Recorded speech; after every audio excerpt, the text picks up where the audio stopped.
Ladies and gentlemen, as we get ready for first pitch here between Mazama and Klamath Union, Mike Safford with you. We'll send it down below. For our lineup introductions, we'll have our national anthem performed today by KU senior outfielder Donovan Jones, along with a fellow senior Ethan McAllister. And then we'll get set for games 2 and 3 of this week's series between Mazama and KU. The Pels won the opener. That was on Tuesday by a score of 9-8. As Tilden Kaufman in that ball game went 3 for 4, knocked in a couple as well. And the Pels stranded the tying run at second base in the bottom half of the 7th inning. The pitching matchup, it should be a good one. It'll be Kellen Lee, a sophomore right-hander for Mazama. It'll be Tilden Kaufman, a senior right-hander for the Pels. This being senior day, as the 7 seniors on this KU team will be honored between games here today. As you can see, the umpire crew at home plate going over the ground rules here. Mike Edwards, the head coach at Mazama, has done a great job in revitalizing this program after a couple down years. And Mike Overstreet for Klamath Union. If the Pels could win 2 today, it would be the highest win total in a decade for Klamath Union. They could win games 9 and 10 today with a sweep of their rivals from just about a half mile away to our south. And we will send it down below once we get the call from our umpire crew.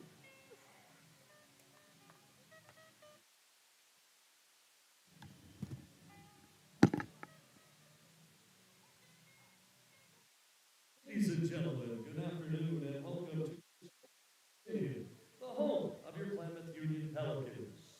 Today marks games 2 and 3 of a 3-game weekend series between the Pels and the Mazama Vikings. Let's meet the starters for both teams. First for Mazama, the batting order, as announced by their head coach, Mike Edwards. Leading off, playing second base, is number 1, Max Rogers. Batting second is the center fielder, number 2, Mason Snell. Batting third, right fielder, number 7, William Hamilton. Batting fourth, the designated hitter, number 12, Jacoby Nickerson. Hitting fifth, playing shortstop, is number 10, Jace Feeback. Batting sixth and pitching is number 6, Kellen Lee. Batting seventh is the catcher, number 4, Josh Borges. Batting 8th at first base, number 18, Jaden Justice. And batting 9th in left field is number 11, Nolan Pruitt. In the flex position, playing third base for the Vikings, wearing number 5 is Silas Capitan. Welcome, the Mazama Vikings. And now here's the lineup card provided by the KU Pelicans and their head coach, Mike Overstreet. Leading off and catching, number 6, senior PJ Safford. Batting second is the second baseman, number 9, Isaac Bareilles. Batting third and pitching, number 1, senior Tilden Kaufman. Batting fourth and playing shortstop is number 10, Reese Johnson. Batting fifth, playing third base, is number 15, senior Harrison Swain. Batting sixth and playing right field is number 5, senior Griffin Johnson. Batting seventh is the first baseman, number 12, senior Nathan Ferns. Batting 8th and playing left field is number 4, senior Donovan Jones. And batting 9th is the center fielder, number 3, Nolan Baker. Welcome to the field, your Klamath Union Pelicans. At this time, friends, we'd ask that you please rise. Gentlemen, if you're able, please remove your cap, as we have a special presentation of our national anthem today, played on the guitar by Ethan McAllister and KU senior outfielder Donovan Jones.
Great job, gentlemen. It's time to play ball.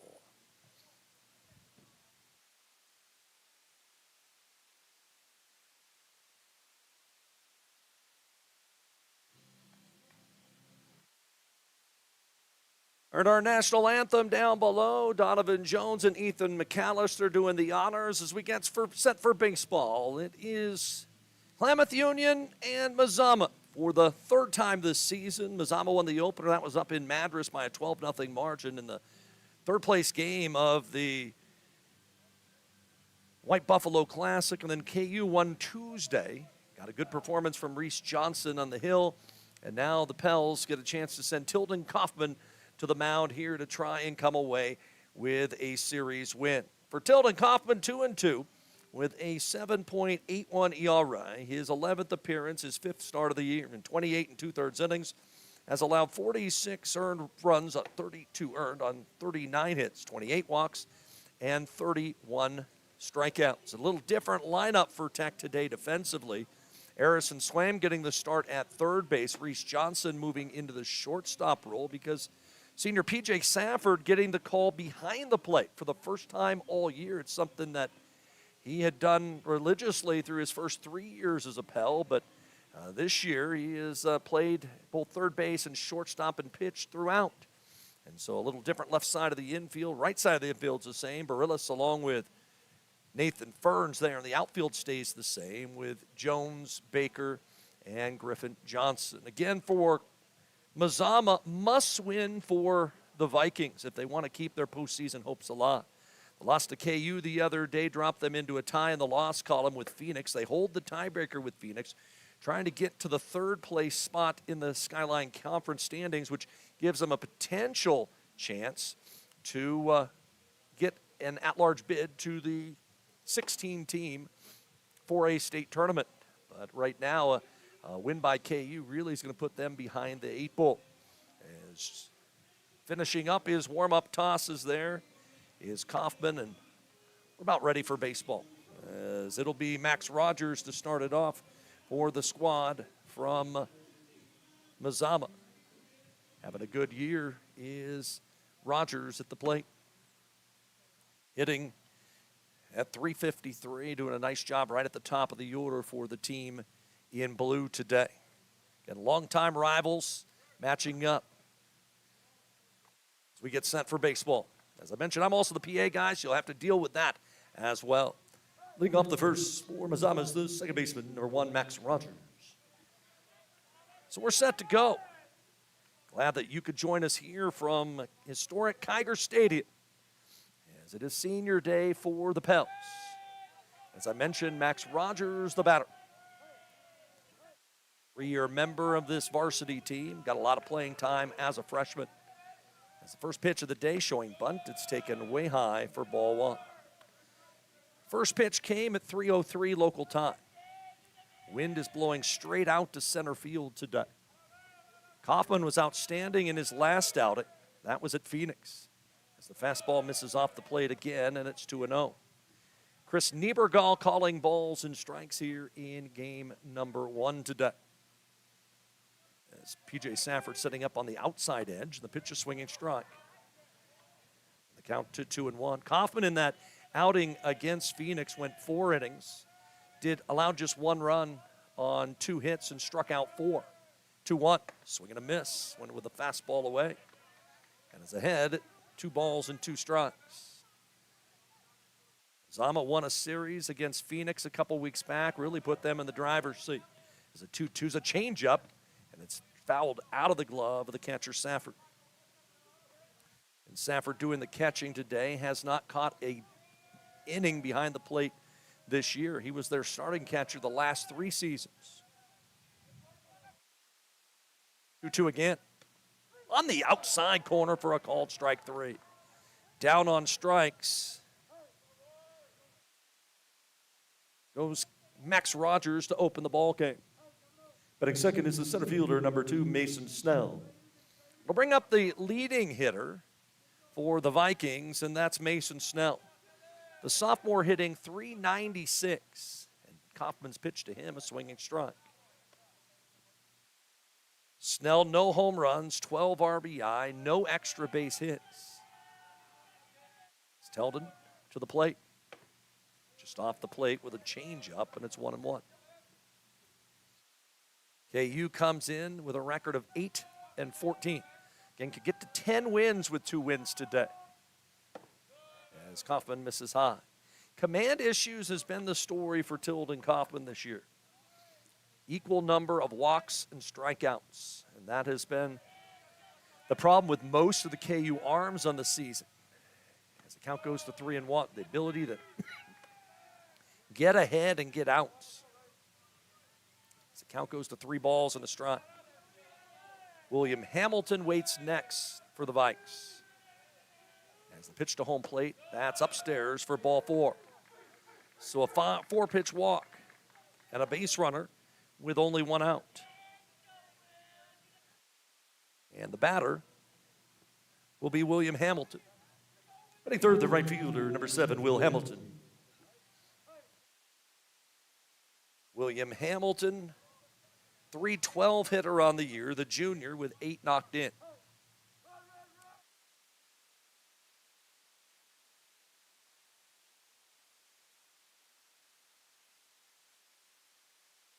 Sizable lead over at first for Snell. 4 stolen bases for him on the year. And Kaufman's pitch is a ground ball back up the middle. That's into center field. Snell to second. He'll be held there. So the first hit of the day for Mazama on the first pitch that Snell sees, singles up through the middle. I should say the first pitch that Hamilton sees. And he singles through the middle, and there's 2 on with 1 out. Batting fourth, the designated hitter, number 12, Jacoby Nickerson. So here comes the pop in the batting lineup for Mazama, and that's Jacoby Nickerson, having a great year. 7 extra base hits for the junior, including a home run. And Kaufman's pitch, that hit him.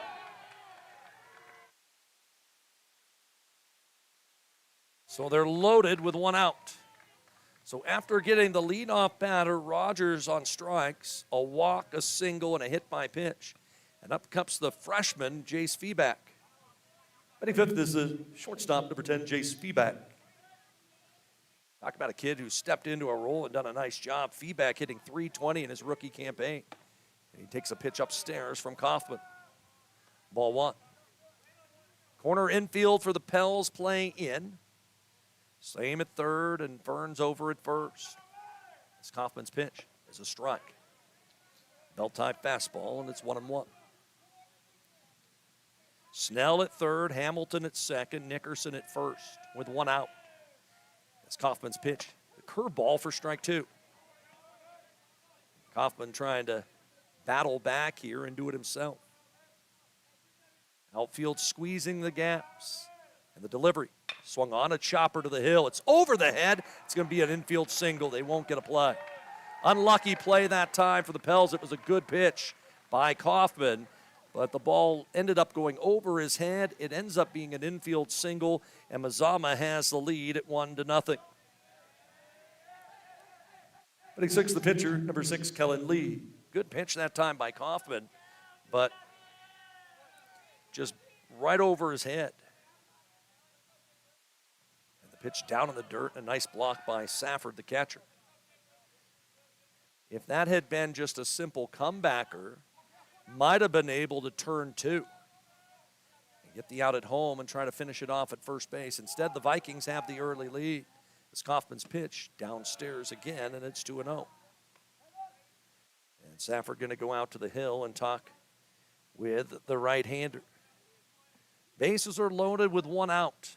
4 consecutive Vikings have reached base, including a pair of singles, a hit by pitch, and a walk. And Tilden Kaufman, who needed 4 pitches to get the first out, hasn't got one since. Kellen Lee hitting .176 with 7 runs batted in. Right-handed hitter. As Kaufman will work from the stretch. And his pitch, that's a strike. 2 balls and a strike. The other game around the league today, Hidden Valley, who beat Henley on Tuesday is headed over to Henley for this doubleheader, and that's just about to start just south of us. Count is 2-1.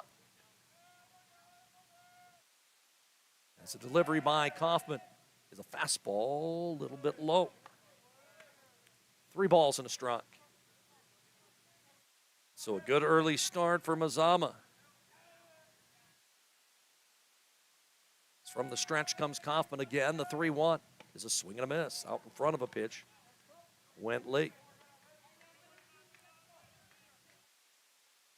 As I mentioned, Kaufman on the season, 2-2 with a 7.81 ERA. Had a win earlier this year against the squad from Lakeview as that pitch misses, ball 4. And it is 2-0 in favor of the Vikings. The catcher, number 4, Josh Borges. And so 5 in a row retired. I said reaching base for Mazama. Josh Borges, the hitter. He's a sophomore. And the pitch to him, low again. Ball 1. Kaufman working from the extreme right-hand part of the slab. And the Mazama batters being very patient. 1-0. That's a strike. The count evens. Kaufman already has thrown 25 pitches.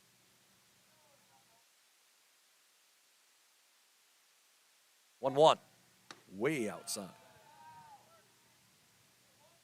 Sanford, the catcher, has gone out to the hill twice. Already used up a couple of those mound visits. Kaufman all over the place thus far. Trying to harness the fastball. 2-1. Swung on, fly ball into shallow right. Late break for Johnson. He'll get there and make the catch. They'll try to tag the runner. The throw gets cut off. I didn't agree with getting it cut off there. And both runners advance. Johnson made a decent throw, but if he had a chance, let that thing go if the runners are already advancing. But a sacrifice fly makes it 3-0. Runners get an extra 90 feet. The first baseman, number 18, Jaden Justice. So 2 away.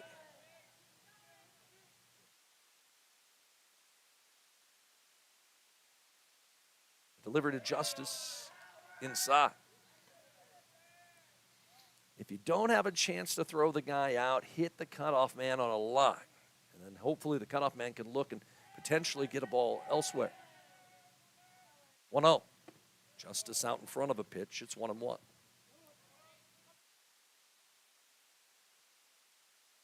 Runners at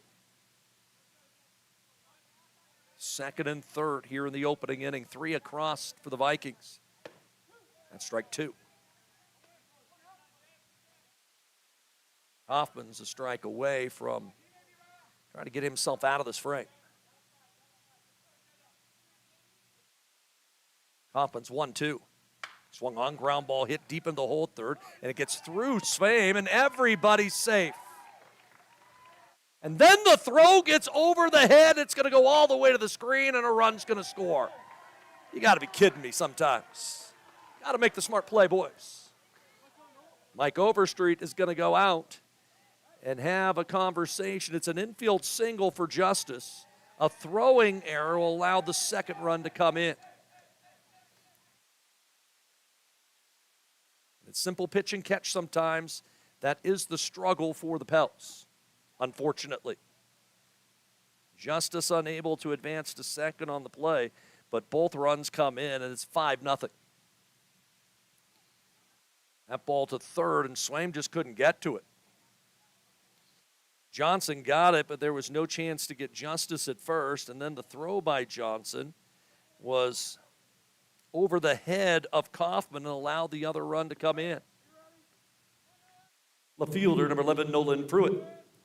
So the 9th batter to come to the plate is Nolan Pruitt. And the pitch misses inside for ball 1. Kaufman has already thrown 32 pitches. He can only go 110. Big lead, and he'll go. The Pitch is high, throw through to second by Safford, right on the money, and out at the back. No, they called him safe. What a perfect throw. And I could see Safford looking to the home plate umpire saying, come on. Even with the extended lead, nearly threw out the runner.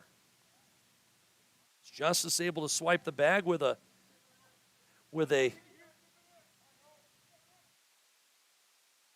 extended secondary lead. Kaufman didn't even pay attention to it. 2-0 downstairs. 3-0 the count. If the inning kind of continues, it would be one of those situations where it wouldn't surprise me if Mike Overstreet went to his bullpen early and have Kaufman available for the second game. Long pause, 3-0, down the middle.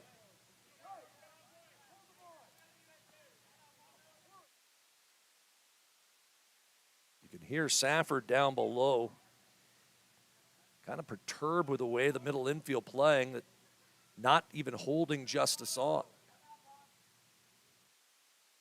3-1, strike two call. Once again, Kaufman is a strike away from getting out of the inning. Got the ground ball that was hit by Justice that thought was going to get him out of the inning, but they couldn't. The pitch. Strike three called on the outside corner, and that will end the inning. But a big inning it was for the Vikings. They scored 5 times on 3 hits, an error, and a man left. We'll go to the home half of the first, 5-0 Mazama here from Tiger Stadium.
It'll be right-hander Kellen Lee that gets the ball today for the Mazama Vikings. 2-1 on the season for Lee with a 3.50 ERA. He's thrown 22 in a third innings of work and given up 15 runs, 11 earned, 16 hits, 24 walks, 32 strikeouts.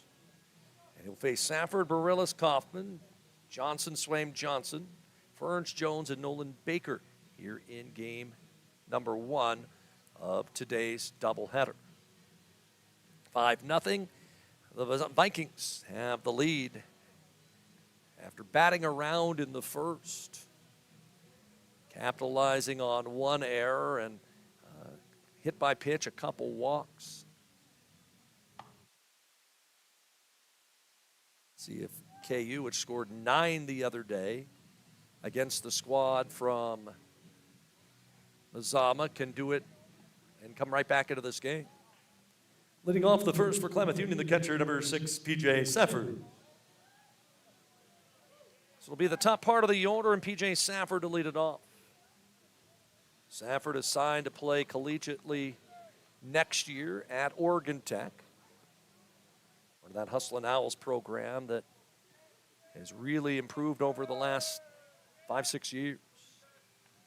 Safford hitting .328 on the year. And Kellen Lee's pitch to him is a fastball on the outside corner for a called strike. Lee with a good mix, fastball changeup, has a slider. Also the quarterback of their football team. As he tries a fastball and it misses off the outside part of the plate. It's 1-1. Safford leads the club with 21 hits on the season, 3 doubles and a triple and 13 RBI. Wide open stance from the right side. The pitch to him is fouled away off the first base side, and the count to 1-2. Defensively, Pruitt, Snell, and Hamilton the outfield. Capitan, Feeback, Rogers, and Justice the infield, with Borges doing the catching. Lee ahead at 1-2, and the pitch to Safford is a little bit low. 2 balls and 2 strikes. Safford had a pair of hits in the series opener on Tuesday and scored 3 runs. 2-2. Swung on, high chopper, hit slowly towards third, and he'll get underneath the glove of the third baseman, Capitan. That'll be an infield single. Would have been a tough play for him, even on the short hop, to be able to get Safford and the leadoff batters aboard. Leading off the batter is the second baseman, number 9, Isaac Barillas. So to bring up Isaac Barillas.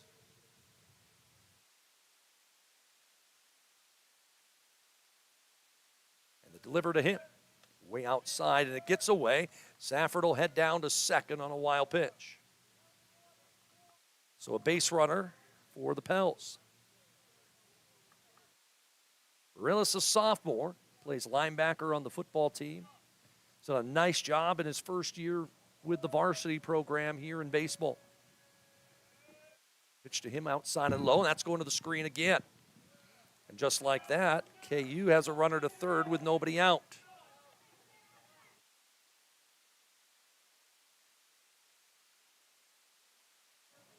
Got to get 21 outs, and so you piece together a rally here in the first and try to get yourself back in this ball game. 2-0. That's low again. Doing the catching is Josh Borges. Usually you see Jacoby Nickerson back there for the Vikings. 3-0 is outside for ball 4. So an infield single and a walk, and just like that, KU has 2 on for their top hitter. Hitting third is the pitcher, number 1, Tilden Kaufman. And it was Kaufman who was the hitting star against Mazama in the win on Tuesday. As he went 3 for 4, had a double, a triple, and knocked in a couple. And the pitch by Lee. That's a strike on the outside corner. Kaufman hitting .345. He is one of 2 players, Safford the other, hitting over 300 on the season. 3-sport athlete. As Lee's pitch to him, fastball downstairs. Played receiver and defensive back of the football team, was a guard on the basketball team. Has been a 4-year varsity member of the baseball team. 1-1. Swing and a miss late on a fastball. And it's 1-2. Barillas not getting much of a lead over there at first. Very short lead. It's the 1-2. Swing and a miss, dropped by the catcher. They don't have to make the throw down, and that was a good job by the coaching staff of Mazama to tell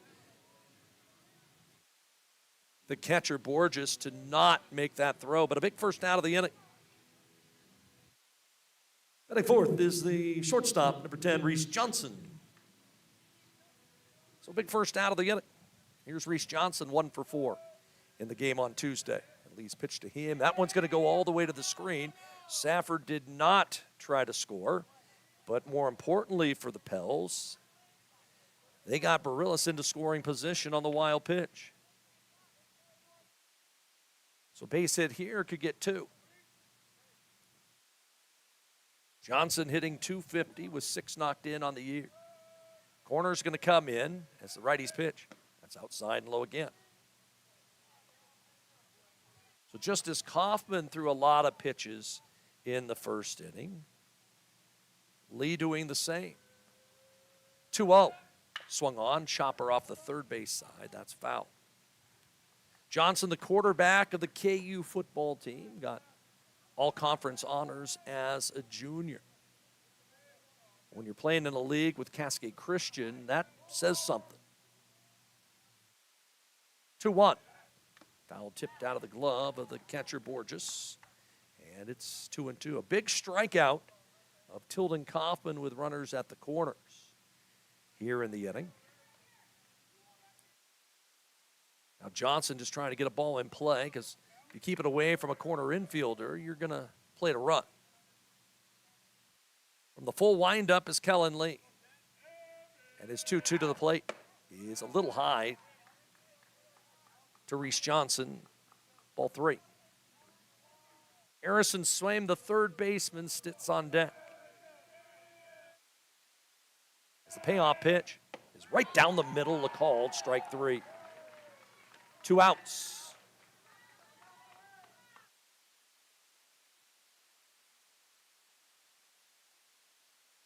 Hitting 50, third baseman, number 15, Harrison Swaim. So Harrison Swaim trying to shake off a rough game against the Vikes. He went 0 for 5 with 4 strikeouts the other day. He takes strike 1 here.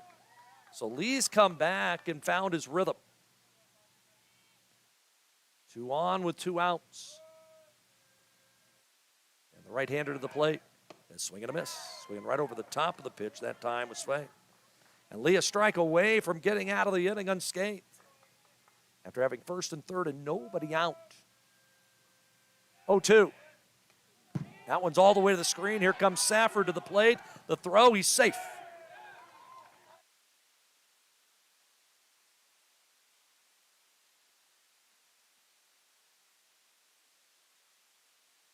So Safford able to scamper in. He got a good read on that one and gets KU on the board.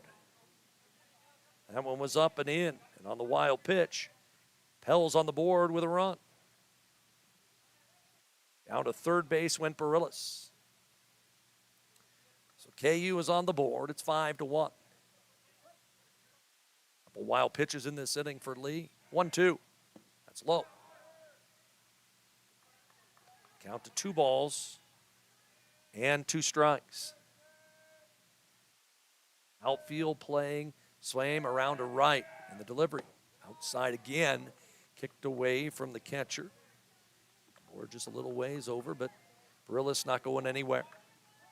If Swaim can get on, Griffin Johnson, a senior, waits next. And the 3-2 by Lee is a foul straight back into the screen. Lee has thrown 25 pitches here in the first.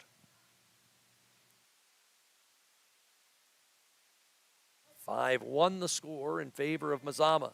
And the 3-2 again. That's high and away, ball 4. So another walk. And they're at the corners for Griffin Johnson. Hitting 6th is the right fielder, number 5, Griffin Johnson.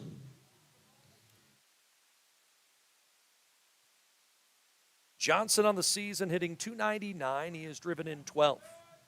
Was hit by a pitch twice in the game the other day. The pitch to Griff, way high. And again, that's the big key. You get into a pitch count situation where you throw a lot of pitches, all of a sudden it now forces the bullpen to have to do some work. 1-0. That's a strike on the inside edge, a fastball. Barillas the runner at first. Swaim is the runner at, third, and Swaim the runner at first. 1 ball, 1 strike count, and Lee's pitch. Curveball down and away. Zama got 5 in the top half of the first. Now KU trying to answer here in the bottom half. 2-1, way outside. They count to 3-1. And here are the Mazama fans wanting that to be called a strike. 3-1, way outside again for ball 4. And the tying run will come to the plate for the Pels in the form of Nathan Ferns.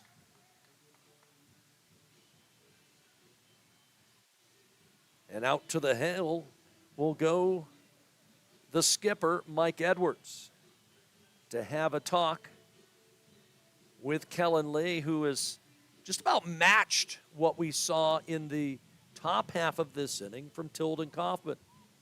KU's only run was scored on a wild pitch as P.J. Safford scampered in on a ball to the screen. However, Nathan Ferns a chance here. If he can find a hole, could get KU a couple back. Big opportunity for the Pels. The plate, the first baseman, number 12, Nathan Burns. Burns was 1 for 4 with a run-scoring single in that win on Tuesday. Pels had 10 hits off of 3 different Mazama pitchers. And Lee will work from the full windup. And the pitch to him, that's high. Ball 1. Nobody throwing in the bullpen behind Kellen Lee, trying to work out of this jam himself. Delivery, going away again. If I'm Mike Overstreet, I'm giving the take sign to Ferns. And you have zero chance to even think about swinging until he throws you a strike. 2-0. He swings at that one, though, and it's strike 1, but that was a strike. A little bit late on the pitch was Ferns. 13 RBI for the senior. And the 2-1 to home plate. High again. A wide one here would force in a run.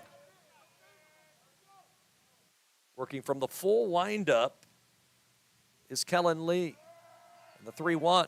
Swung on, ground ball hit to the right side, knocked down by Justice. He'll run to the first base bag and get there to end the inning. It was a check swing by Ferns on what would have been ball 4. But he couldn't hold the bat back long enough, and he grounds out to end the inning. But not before KU is able to get on the board. They score a run on a hit. There was no errors, but they strand 3. We go to the second, 5-1 in favor of Mazama.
Leading off the Mazama second baseman Max Rogers.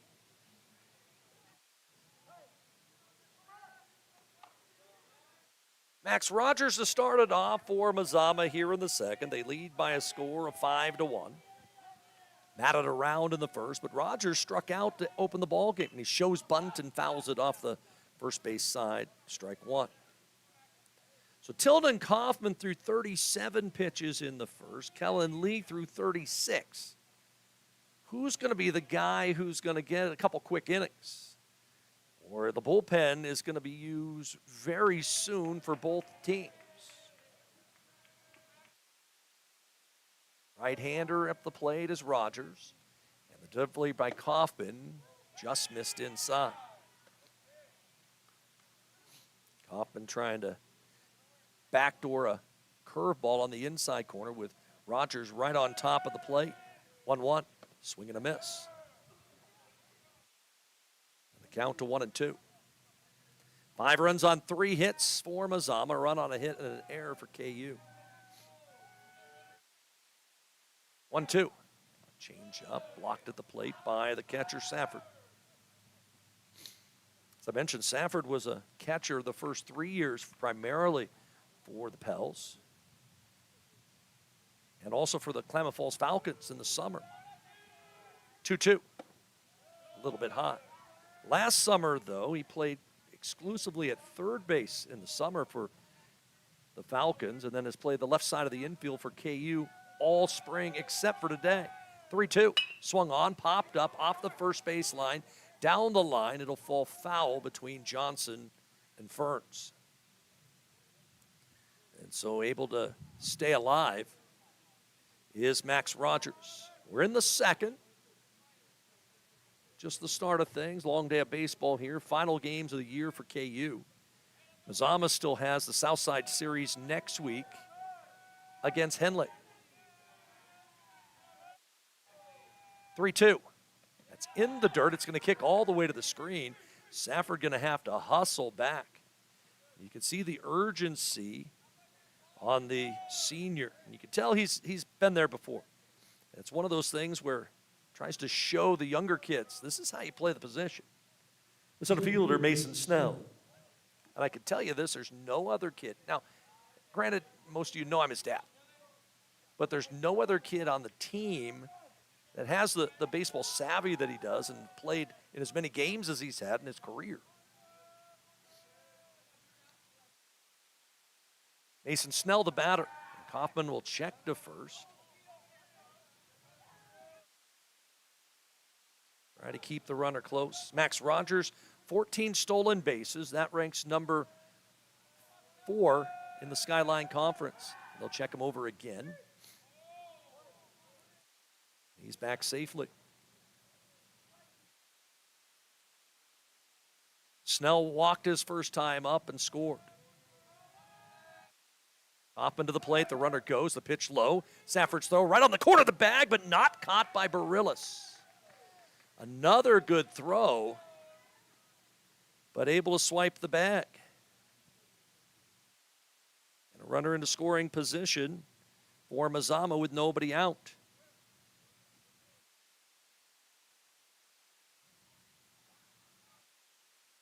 And now do they look to try to move him to third?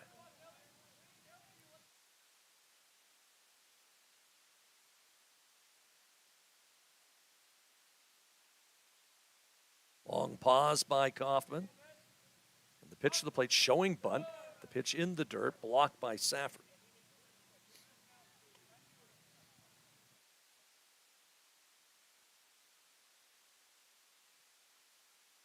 Burns playing in at third, as is Swaim at third.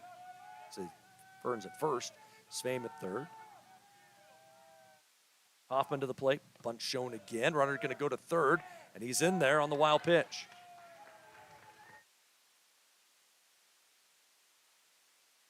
Safford knocked it down, but not a whole lot you could do with that one. And so 3-0 the count. Tilden Kaufman has thrown 25 balls. He has thrown 22 strikes. Pitch misses low, ball 4.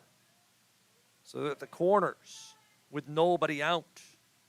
And William Hamilton, the batter. Right fielder, William Hamilton. Will had a base hit on the first pitch he saw from Kaufman and hit a sharply hit ball through the middle.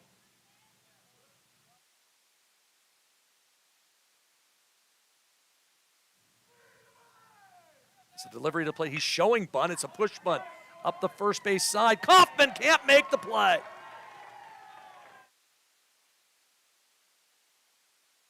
It'll be a squeeze bunt and a run across for Mazama, and it's 6-1. The designated hitter, Jacoby Nickerson. Just wasn't urgency that time from Kaufman.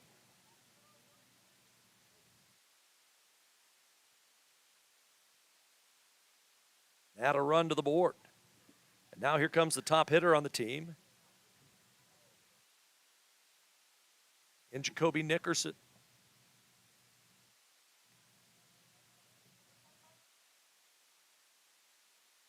You would think another bunt opportunity. We'll see. The pitch to Nickerson. Swung on, a little blooper. Left field, that's in there for a base hit. Around third, the throw going to come home. It's way offline. And Nickerson picks up RBI number 14. That leads the Mazama Vikings, and the score is 7-1. On the first pitch he saw, just a little flare into left. The shortstop, number 10, Jace Feeback. And just a little flare out into left. and able to score the run.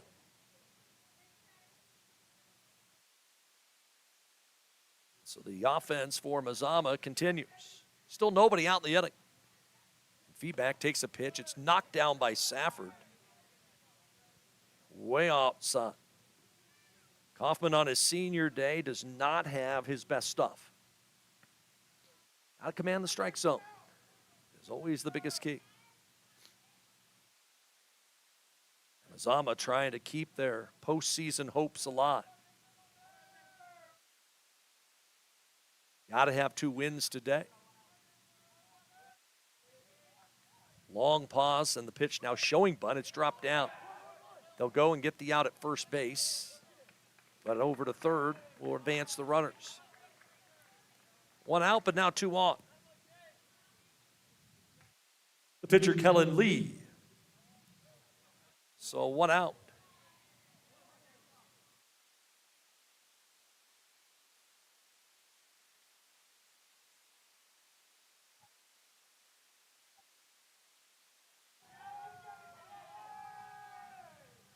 The pitch swung on, popped up, foul territory off the third base line, and nobody even went after it.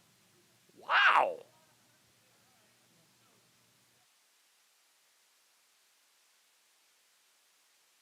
Looked like to me it was going to be a routine play, but Kaufman didn't go after it. Neither did Swaim. Safford, the catcher, was hustling, but none of them made a play on it. So Kellen Lee gets a reprieve, and the pitch to him. Strike 2.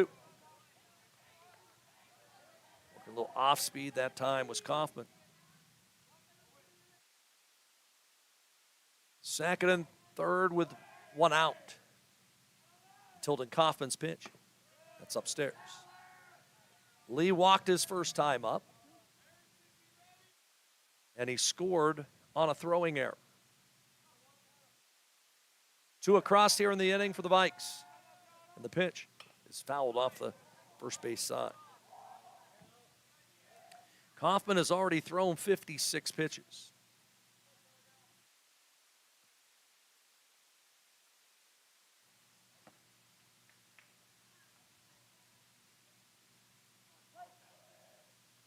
Right-handed batter is the sophomore. Lee swings and hits a line drive, base hit. That's into left center. It'll pick up 1. It'll pick up 2 as the throw is way off line. 9-1 Mazama. As Kellen Lee on a 2-strike pitch, able to pick up a pair. Catcher Josh Borges. And the Vikes playing pile-on now. Good 2-strike approach that time from Kellen Lee, who has the lead over at first base. 5 hits in the day. They'll throw it at first. They got him picked off. They will throw it to second. Now Lee going to run back. They throw back to first, and he's safe. That was a poor rundown.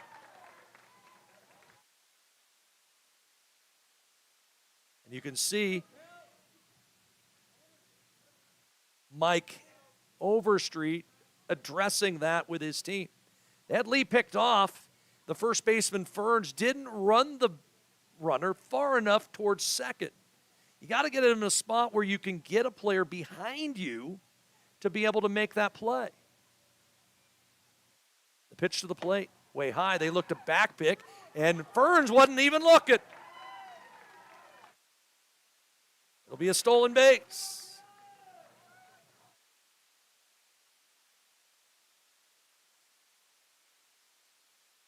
The frustrating things that happens with KU baseball. Count 2 balls and no strikes. And the pitch to home plate downstairs again.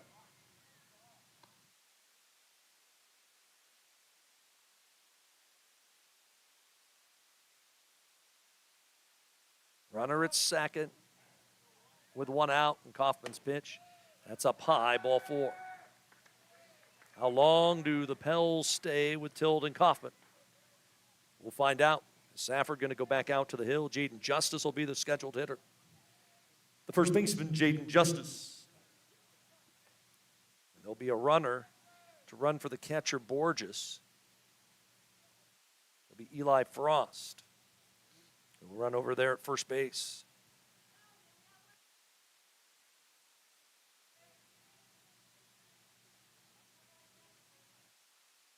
Courtesy runner for the catcher, number 3, Ethan Frost.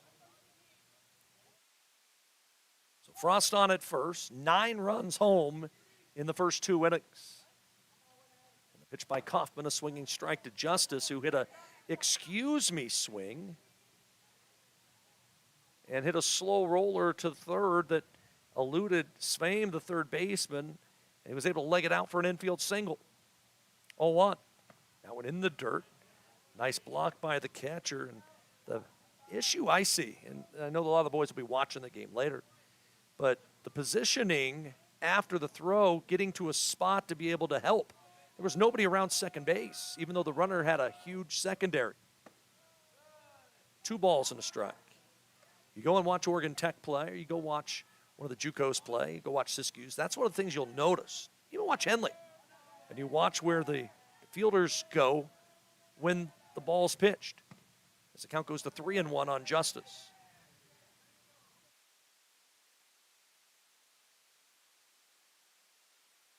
Knowing what to do when you don't have the ball. It's kind of like in football. There's things that you can do when you know the ball's not going your way. 3-1. Swung on, little slow blooper. Hit towards short. Johnson's only play. He'll go to first. They get the out. They'll come home. Safford won't be able to get the tag. Once again, no urgency. And a run for Mazama.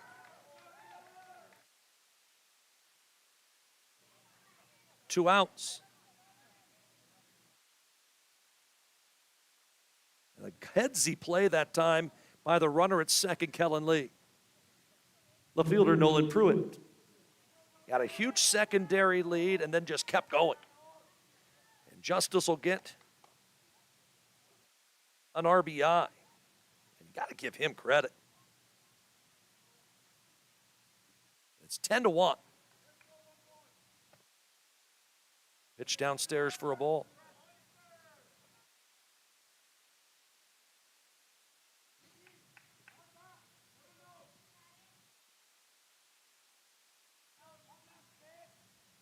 And the pitch to home plate, grounded to first. It'll be flipped to the bag of the inning. Finally comes to an end.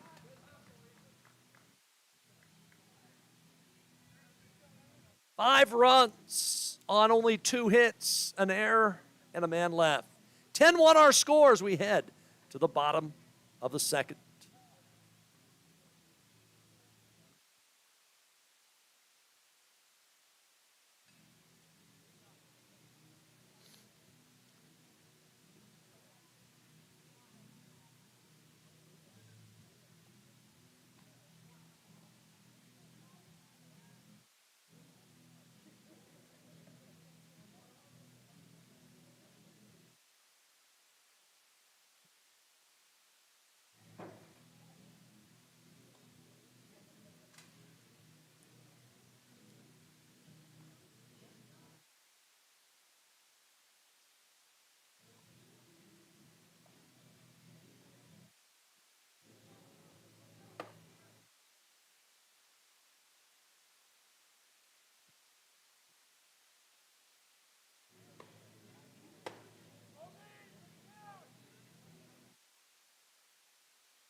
Leading off the Klamath Union second inning, left fielder, number 4, Donovan Jones.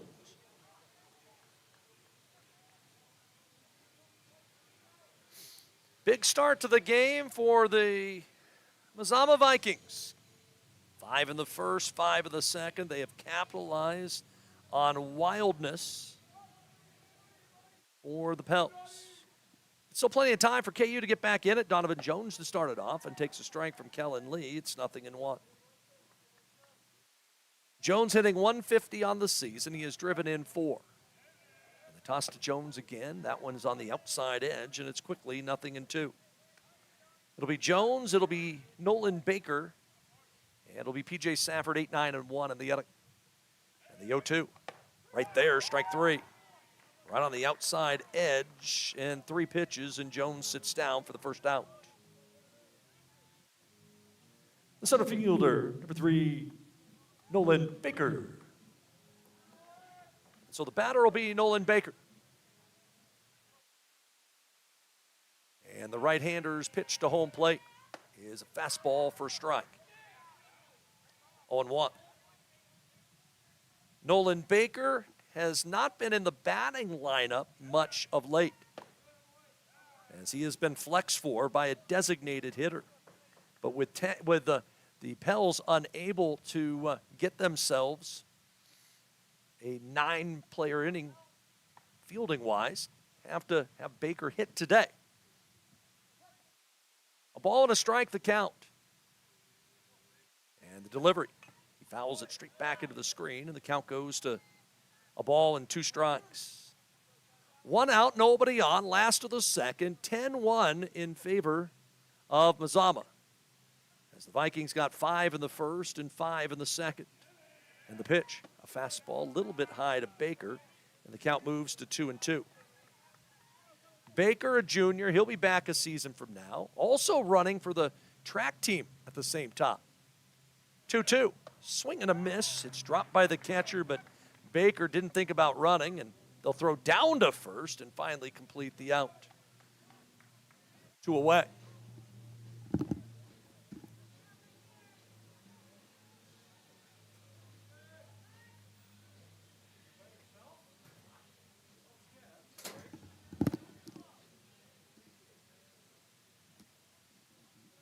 The catcher, P.J. Safford.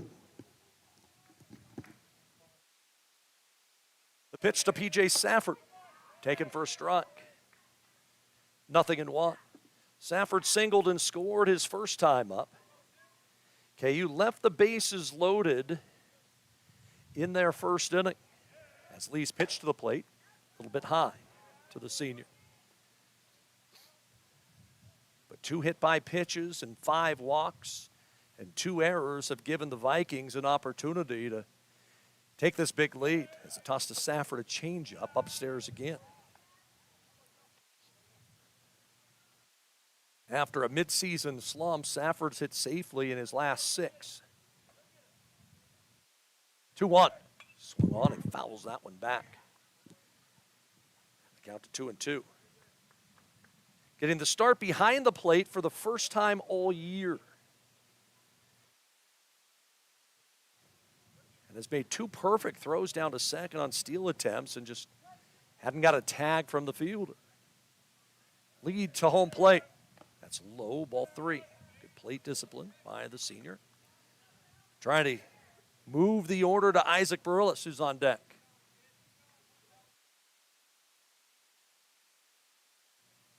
Lee's 3-2 is a fastball outside and low for ball 4. So Safford walks for the 18th time this year. That's tops on the club. The second baseman, Isaac Barillas. And so the batter will be Isaac Barillas. Barillas walked his first time up. He was left stranded at third base last inning. They'll throw over to keep Safford near the bag. Safford leads the club as well in stolen bases with 9. KU doesn't run often. And Lee's pitch, outside and high for ball 1. Lee trying to make a quick work of the second. He threw 36 pitches in the first.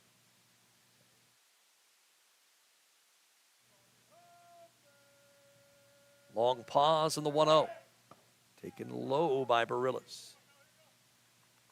2-0. Isaac has 4 doubles on the season, had one of them in Tuesday's win. Lee a long wait, and his pitch is a swing and a fly ball hit foul. That one off the first base side.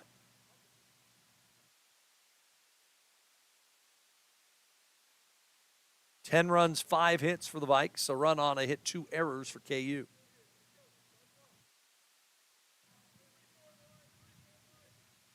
KU in the cream tops today. The Red Sox, Mazama, their classic royal blues. 2-2 the count to Barillas.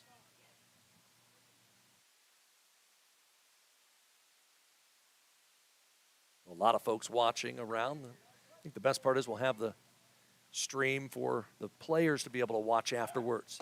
It's the pitch way outside for ball 3. That last half inning, KU had a runner picked off twice. Didn't get the out either time, and that led to an extended inning. Saffer will be going on the release. Pitch to home plate is outside for ball 4. So back-to-back 2-out walks from Kellen Lee. And the batter will be Tilden Kaufman. The pitcher, Tilden Kaufman. So an opportunity here for Kaufman to try to help his own cause.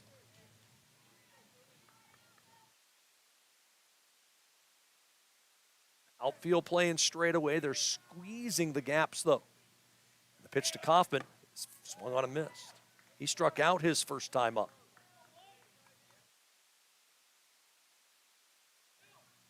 Lee has thrown 57 pitches. We're in the second.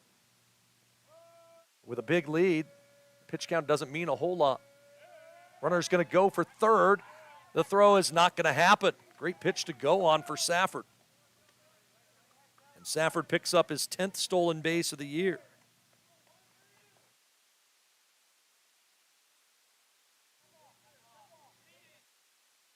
He did a very good job that time of recognizing that Lee wasn't paying much attention to him. We saw Mazama do the same thing to KU in the first inning. Ball and a strike to Kaufman. And the pitch to Tilden. Swung on and missed.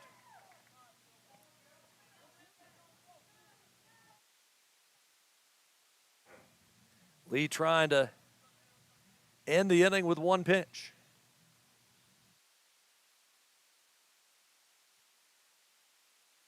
Barillas is caught off of second base. And he will swipe second base.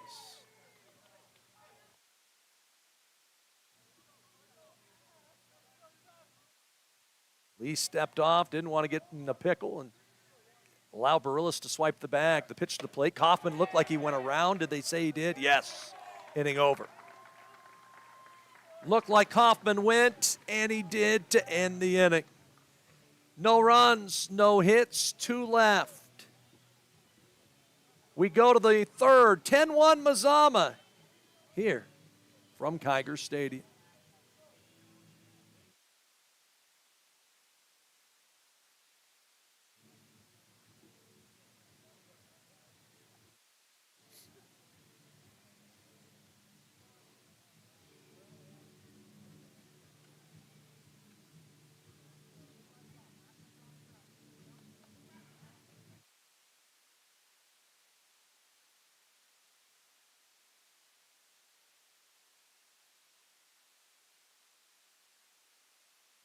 This please now pitching for KU is number 15, right-hander Harrison Swain.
off the Mazama third inning is the second baseman Max Rogers.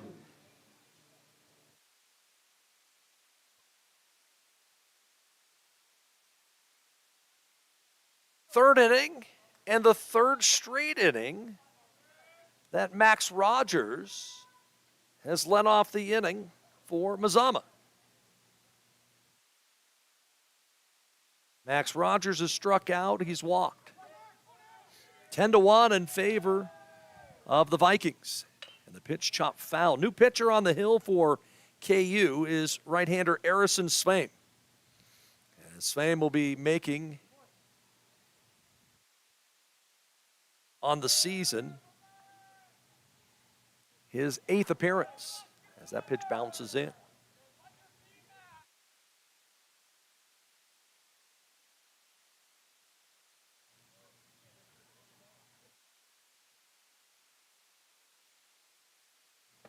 The delivery, swinging strike.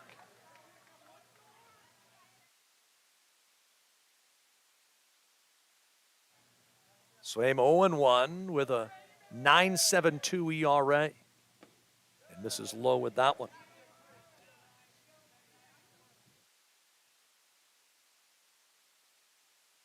Moving to third base is Johnson. Kaufman to short. And the 2-2 swung on, popped up, first base side. Burns looks like he's going to make the play and does. Rogers retired for the first out. Center fielder Mason Snell. So one out in the inning. Mason Snell's walked twice.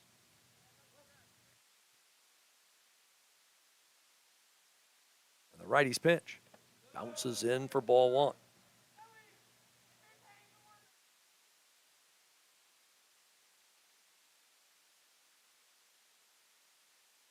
Harrison Swaim out there on the bump. A swing and a miss, took a big hack at that one. And came up empty.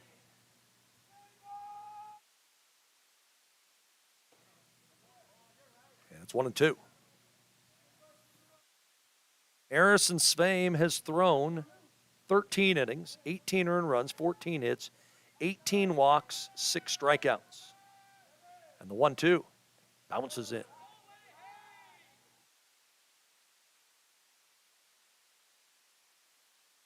Give you the final line on Kaufman here in a moment.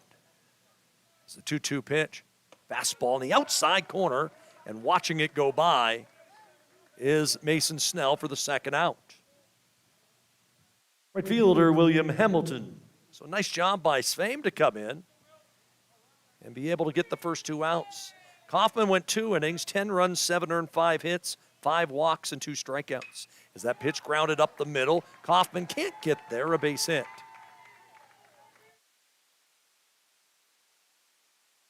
Sixth hit of the ball game for the Vikings. And we'll bring up Jacoby Nickerson. Designated hitter Jacoby Nickerson.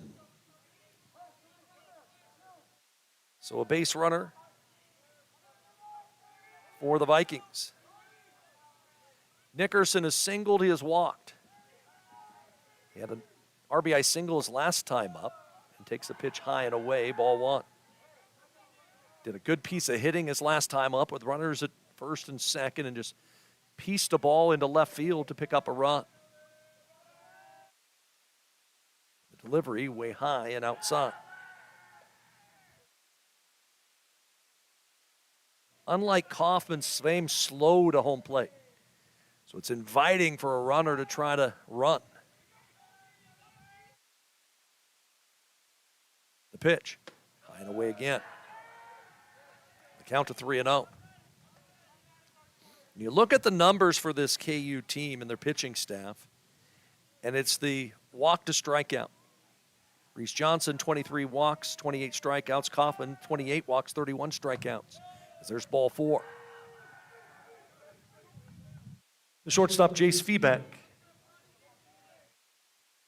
Swaim, 18 walks, 6 strikeouts. Isaac Brillicks, 5 walks, 1 strikeout.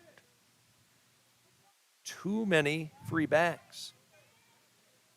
It's difficult to win games when you give the opponent that much. Pitch to Jace feedback way high for a ball. Of the 8 wins that they have, 6 are by the catcher, P.J. Safford, who has 13 walks in 47 innings pitched. As that pitch popped up towards first, should get the Pels out of the inning. Burns makes the catch, and for the first time today, a 0 put up on the board by Klamath Union. As Harrison Svaim did his job to get out of the inning. No runs, a hit, 2 left. We'll go to the bottom of the 3rd inning. 10-1 Mazama here from Higer Stadium.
Off the 3rd for Klamath Union's the third baseman, Reese Johnson.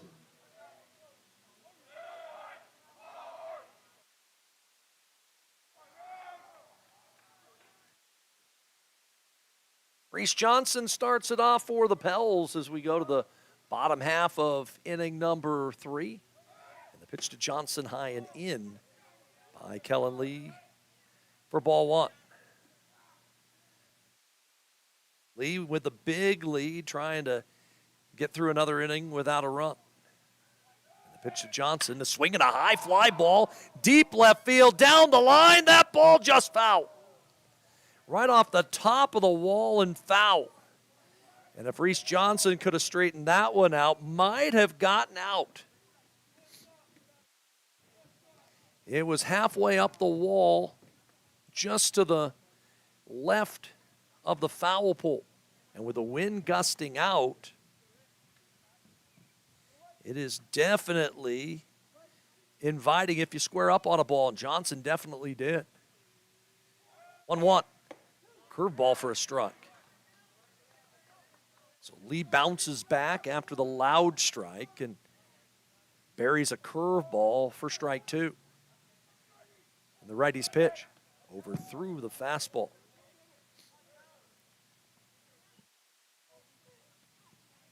2 balls and 2 strikes. 5 in the first and 5 in the second for Mazama, as they have built this early lead. KU has had a runner in scoring position both innings. As Johnson down on strikes on a curveball. 1 out in the inning. Waved at a pitch out of the zone. As the batter's the pitcher, Harrison Svaim. The pitcher, Harrison Svaim. So Harrison Svaim will dig in. Takes a strike. 0-1. The delivery nearly hit him. Svaim, his first time up, walked, and he got into scoring position. 1-1. A little bit low. Home plate umpire Chris Niebergall, former assistant coach of Pete Whistler with the Klamath Falls Falcons for years. 2-1. Good to see Coach Chris giving back to the community. Veteran umpire crew here today. It's a count 3-1 to the Pels pitcher. And that's up and in for ball 4. The batter will be Griffin Johnson. Right fielder Griffin Johnson. Again, for the Pels seniors, the majority of them, it's the final time they'll ever put a baseball uniform on. Unknown if any of them will try to play this summer with the Klamath Falls Falcons. As the pitch to Johnson, he shows bunt, pulls it back, and takes it off the plate for ball 1. P.J. Safford will play for the Falcons and move on to Oregon Tech next year, but Ryan Glidden, who was with the Pels a season ago and graduated, he was part of the Falcons last summer. A year before that, Chase Connect was with them, and year before that, Brandon Jones also played. As the pitch again, way outside. And every year that a KU player tries out for the Falcons, they make it. Last year, there was no Mazama players on the club either. Last Mazama player to play for the Falcons was Marcos Yaloa Ford. As a 3-0 or a 2-0 pitch is cut on and missed by Johnson. Would love to see a kid like Lee, would love to see a kid like Justice come out and play this summer. Although Kellen Lee probably be going to football camps to get ready for his season coming up. And his second year as the starting quarterback for the Vikings. 3 balls and a strike to Johnson with 1 out. 74 pitches for Lee, and we're only in this 3rd inning. And the 3-1. Inside and low, and Johnson aboard with a walk. So 2 on, 1 out. And the batter's Nathan Ferns. The first baseman, Nathan Ferns. It looks like Caleb Keelan going to go out to the hill and try to talk about something to try and calm down Lee. Working with a big lead, you do not want to start allowing that opponent to get back in the ballgame. It was Ferns who came up with the bases loaded in the first, and on a excuse-me check swing that would have been ball 4, hit a ground ball to Justice, the first baseman, and it was a close play over at the first base bag, but Justice just beat Ferns to the bag to end the inning. And a long conversation there by Keelan, the former outfielder at Oregon Tech. Caleb works as a fireman here locally for the Klamath County Fire District. Gotta love it when first responders are giving back to the community in other ways.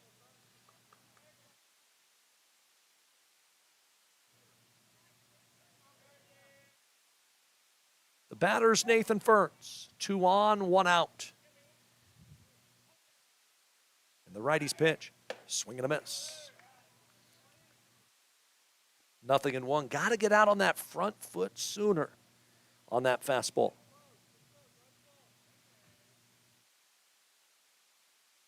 Long pause. And I'll step off.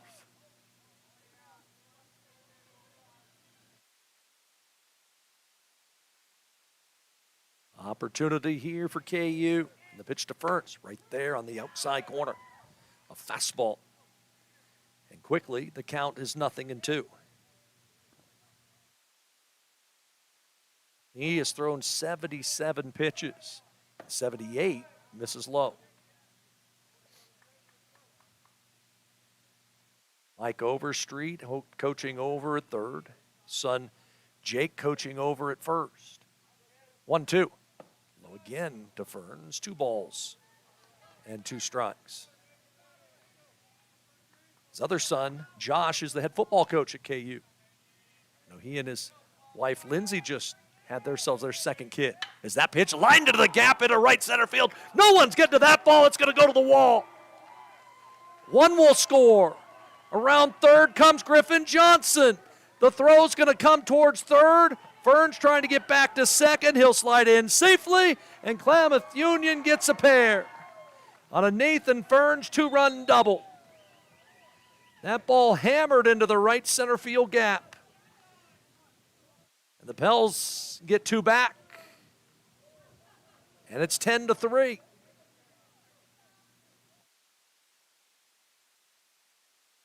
Left fielder Donovan Jones is square up on a ball with the speed that Lee brings to the plate. Good things will happen. The pitch to Donovan Jones swung on and missed. Burns takes over the team lead in RBI with that hack. The count quickly 0-2 to Jones, who struck out his first time up. So it's 10-3 in favor of Mazama as Lee's pitch that misses downstairs.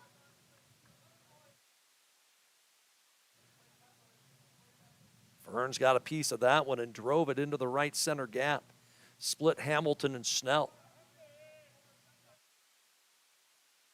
1-2. Swung on, ground ball right back to the hill.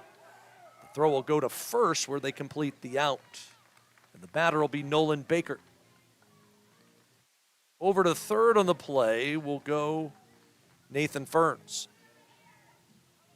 The center fielder, Nolan Baker. And a big at bat here if you're Mazama, as you do not want to have to face P.J. Safford here in this inning. The pitch to Baker, swing and a miss. Nolan with only 2 hits on the year, a triple in the season opener against St. Mary's, and a bunt single in a win against Crook County. 0-1. Strike 2 called at the belt.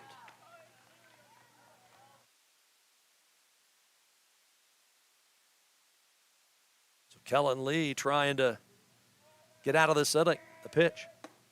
That's upstairs. Lee working from the full windup with a runner at third. Nope, he'll work from the stretch with the runner at third.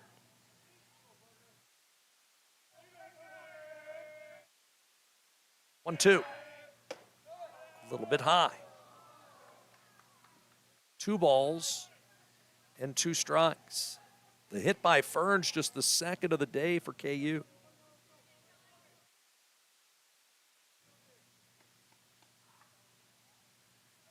The center fielder, Snell, playing very shallow. 2-2. Inside corner, called strike 3, and the inning is over. But KU able to get on the board. 2 runs, a hit, no errors, and 1 left. We go to the 4th, 10-3, Mazama.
Leading off the Mazama for today.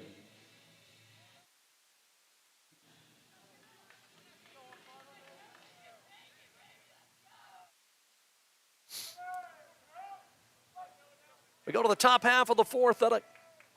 Kellen Lee to start it off. The pitch, a ground ball to third, and loved there by Reese Johnson. And on the first pitch, the throw across is in time. One down. Nice play there by the third baseman for the Pels, and just one pitch and one out of the inning. The catcher, Josh Borges. So the batter is Josh Borges.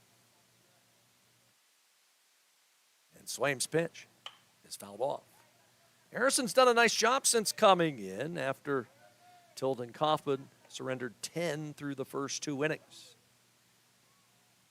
Worked around a walk last inning. Had a couple pop-ups. 0-1 as he fell off the hill. Caught his spike, did Swaim. It bounces in, and it's 1-1. Again, game 2 will follow this one. There'll be a senior presentation before game 2 will start. Swaim's pitch, a little high. And they counted 2-1. Borges has walked twice. 2-1. Change up again, bounces in, ball 3.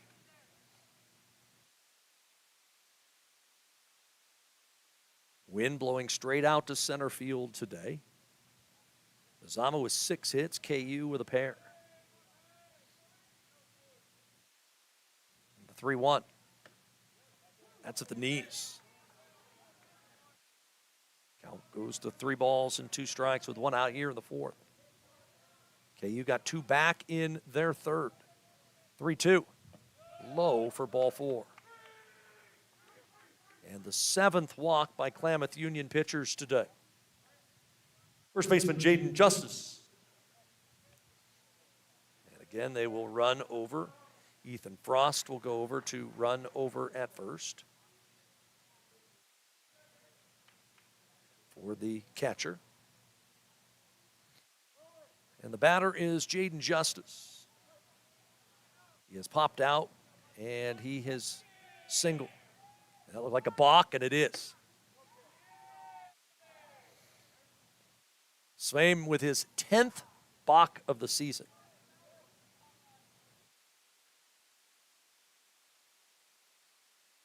Just something you can't do. You have to remember when the guy's on base to come set. The pitch, a little bit high.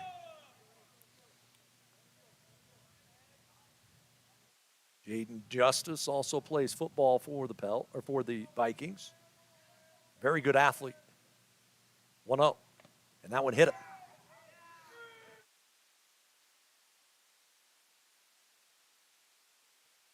The ability to put a negative thing behind you as a ball player is always the hardest thing to learn. Left fielder, Nolan Pruitt. The game is full of failure. And the ability to put that negative behind you and just go to the next pitch. For some kids, it's tough. Others, it doesn't faze them. As the pitch to Pruitt, he shows bunt. And the pitch taken outside and high for ball 1. Pruitt 0 for 2 today. He is the only Mazama player who has yet to reach base. And the pitch to the plate way high again.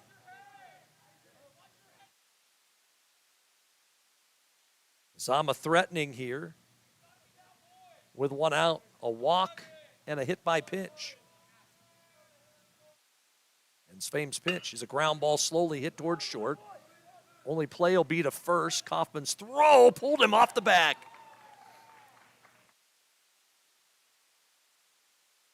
A throwing error on the Pels will load the bases.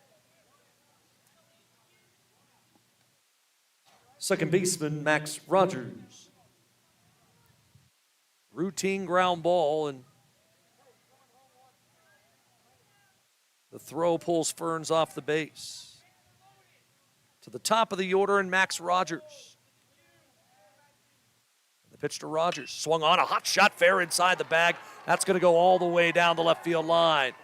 One will score. Justice will score. Into second goes Rogers with a 2-run double.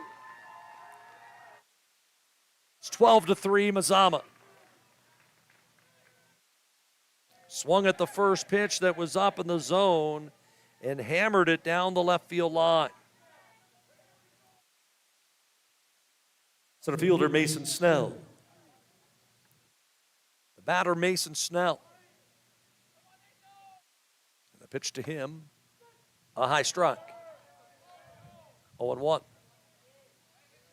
So working from the full windup with a runner at second and third is Svang. That pitch bounces in, and it's going to get all the way to the backstop, and a run will score.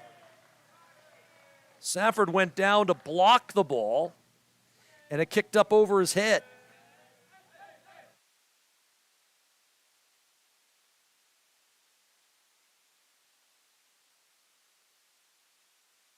So a run in for Mazama on the wild pitch. That one all the way to the backstop again. The tag at the plate, not in time. Good hustle that time by the catcher, but a run across.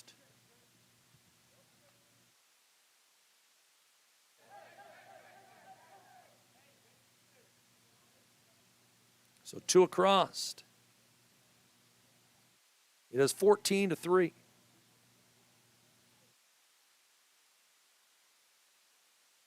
So back-to-back wild pitches by Svang.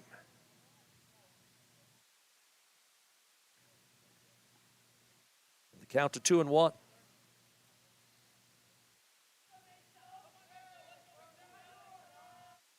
The delivery. Swung on, chopper to short. Another chance for Kaufman. His toss again, offline. And it's going to end up in the KU dugout. And that'll advance the runner.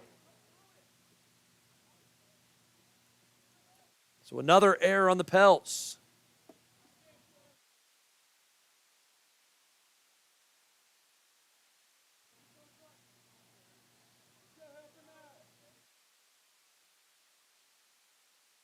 Right fielder William Hamilton. That one just sailed.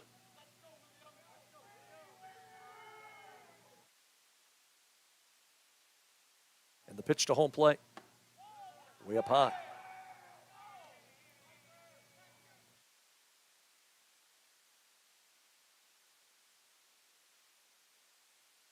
Couple routine plays in the inning, not going KU's way. As that pitch line to left, Jones drifting back, makes the catch over the shoulder for the second out.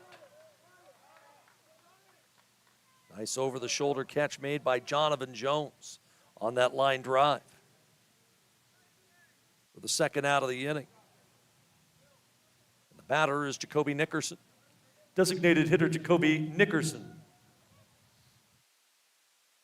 And so Jacoby Nickerson with a chance. Runner at second. 4 in for the Vikes. And Swaim's pitch on the inside corner, called strike.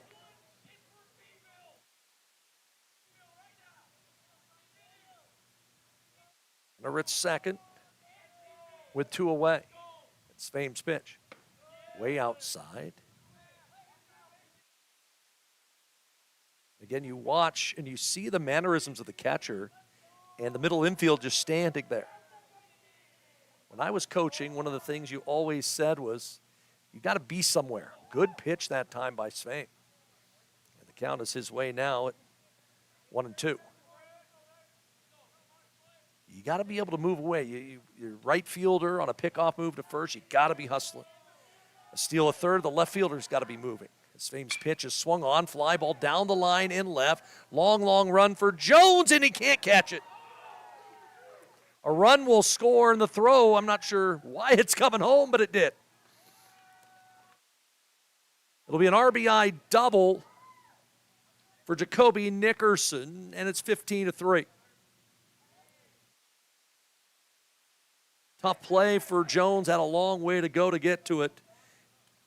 But Nickerson gets the RBI. Shortstop Jace Feeback.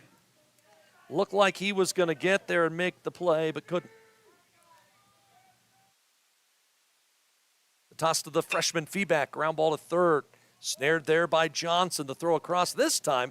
Finally, a good throw by the Pels to end the inning. 5 runs, though, come across for Mazama in the inning as they get the bats going one more time.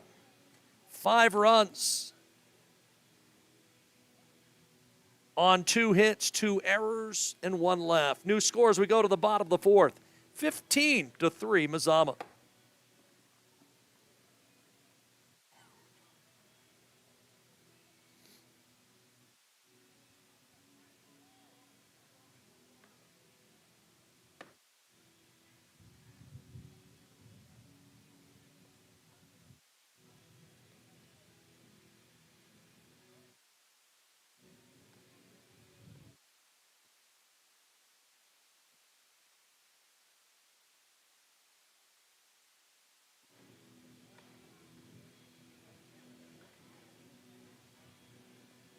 Please now pitching for Mazama. Right-hand side is Habitat.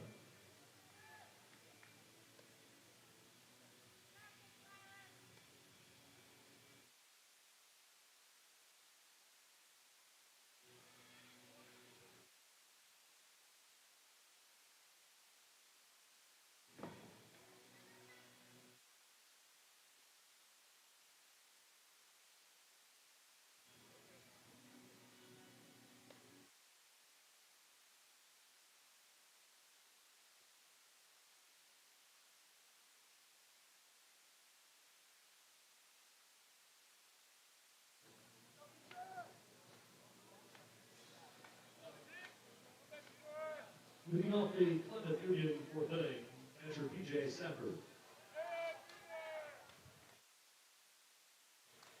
New pitcher in for Mazama. It is right-hander Silas Capitan, as he will take over and face P.J. Safford to lead it off. And his first pitch to the captain of the Pels misses low for ball 1. Silas Capitan, a junior, on the season, has thrown 21 1/3 innings. He's allowed 16 earned runs on 21 hits, 13 walks, and 26 strikeouts. The pitch to Safford is a swing, and a line drive sharply hit to center, but it is right at Snell for the first out. Loud out that time for Safford for the first out of the inning. The second baseman, Isaac Bervillis. Can't hit a ball any harder than that one.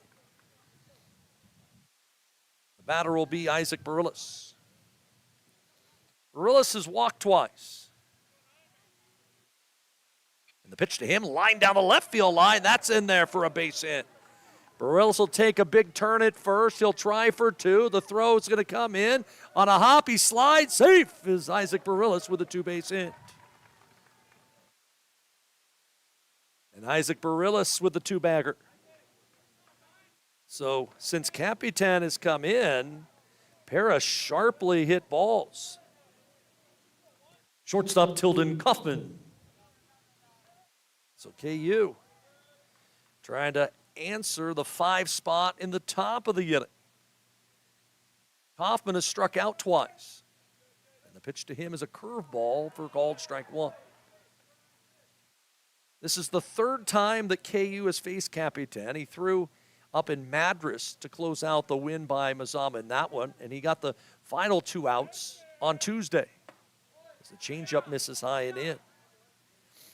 As the loss went to Josh Borges in relief of starter Jaden Justice in that 9-8 KU victory on Tuesday afternoon over at Viking Field. 1-1. Downstairs to Kaufman.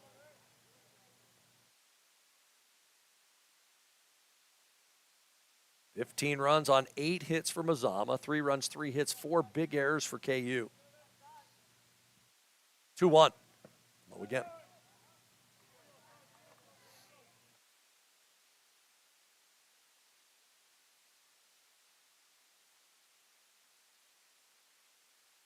KU got to try to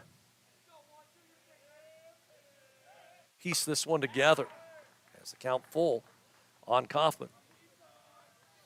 Glad you could join us here on YouTube. Looks like we have 4 viewers watching right now. Hi to everybody. 3-2.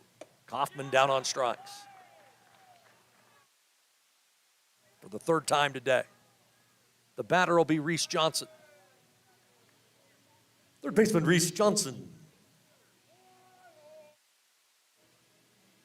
Johnson hit one off the wall and left his last time up. It went foul, ended up walking. And the pitch to him is a strike right on the outside corner. Kellen Lee in line for the win if this game goes 5. Went 3 innings, gave up 3 runs, all earned, 2 hits, walked 7, and struck out 7. Talk about a line. As that pitch cued off the end of the bat, right back to Capitan. He'll do the smart thing and underhanded justice to end the inning. No runs, a hit, 1 left. We'll go to the 5th. 15-3, Mazama.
The Mazama fifth inning, the third baseman, Lee.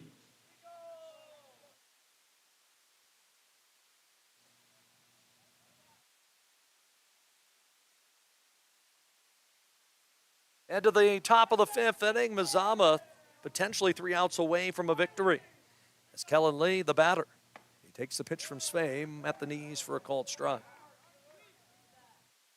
Again, we'll have a senior introductions between games and then get set for game 2.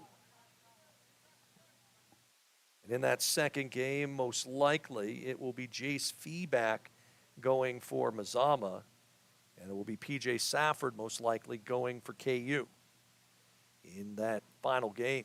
Mazama needing a win to keep their postseason hopes alive.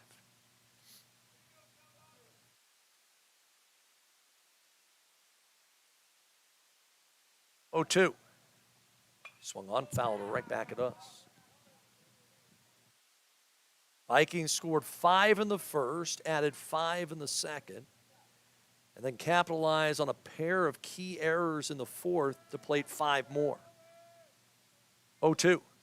Foul tip. That one caught the plate umpire. You could hear the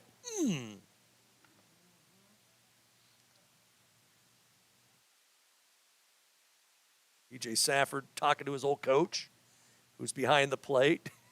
You could hear him say, "Coach Chris, you okay?" And then he handed him a ball and said, "All right, I'm going to go out to the hill and give you a little breather." I've umpired enough games in my life to know what that feels like. I remember a game, I think it was 12U, and nobody showed up, and I'm the head coach. And so I just said to my assistants, "You guys get to coach the game. I will umpire." And both coaches were like, because I was on the board and stuff, and they said, "Hey, you okay?" And so second pitch of the game, a left-hand batter, and the ball hits me right in the collarbone. And it was the biggest bruise I'd had in a long time. And it was just, I'm like, really? That's what's going to happen? 0-2. Swung on and fouled off. As Lee stays alive. We're coming to you live from historic Kiger Stadium here in Klamath Falls. 15-3, Mazama has the edge. It's Harrison Swaim to the plate. And that pitch lined to left field. Jones comes in and has it for the first out.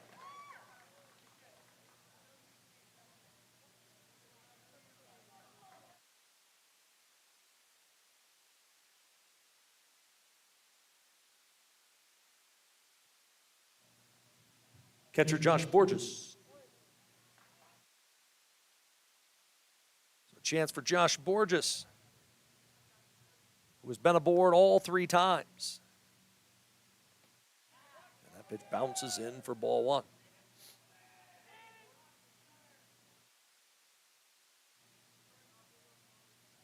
Borges has walked every time he's come up. Jokes way up on the bat handle. He fouls that one off.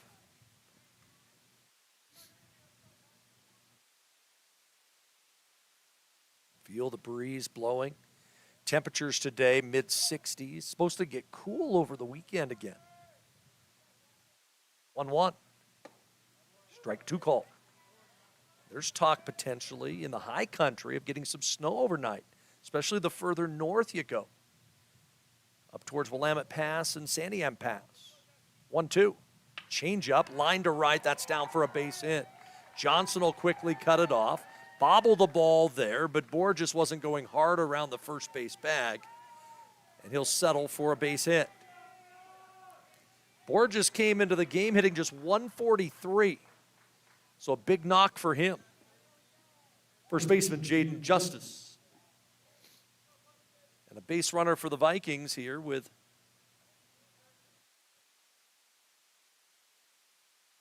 one out. Batter is Jaden Justice. Justice reached on an error his last time up. He has walked, and he has singled. Swaim's pitch up near his ear hole. And you can hear the dugout giving him a bad time, saying, turn into that ball. It was headed to my head, guys. If it's to my back, that's different, not my head. They will pick to first base, and again, my least favorite move in baseball. A throw to first when you're up down 12. Most teams aren't going to run in that situation unless you throw over. As the pitch to home plate, fouled straight back. When I was a coach, it was like when the lead got to 10, you kind of started to ease off on the base paths. And then when it got to 15 or so, you're going kind of station to station unless the ball's to the gap. 1-1, fouled back. However, if the defense is trying to keep your runner close to the first base bag, that invites you to try to attack. So it kind of changes the complexion. 1-2 pitch to the only senior on the Mazama team. And he fouls this one off.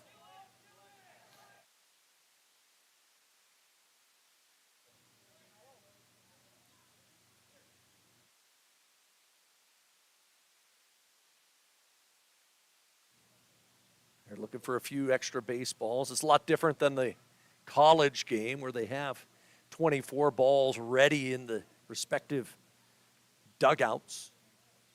Even had that at softball up at Oregon Tech over the weekend. A ball and 2 strikes the count. The pitch to Justice. Swung on, popped up on the left side, foul territory. Who wants it? It's Tilden Kaufman, who came a long way to make that catch. Johnson was struggling to find it. And Kaufman saw it the entire way and was able to make the play for the second out. Batter is Nolan Pruitt. Left fielder Nolan Pruitt. So Svein trying to put a 0 up here in the 5th inning. He'll check over to first again.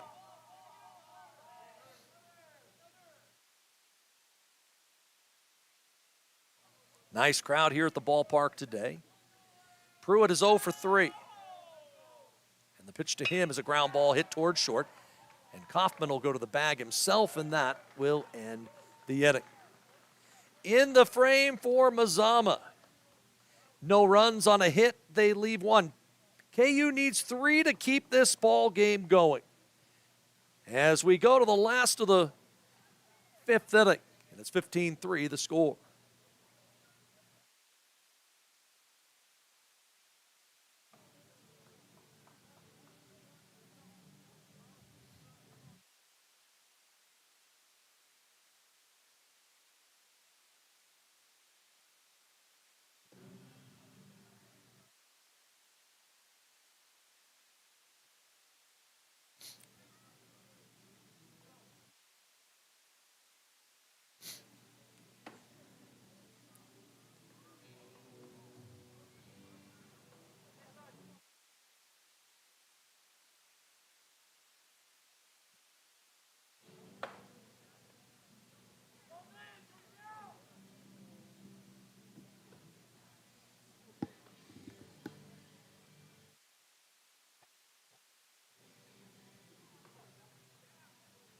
Leading off the Klamath Union 5th inning, the pitcher Harrison Swain.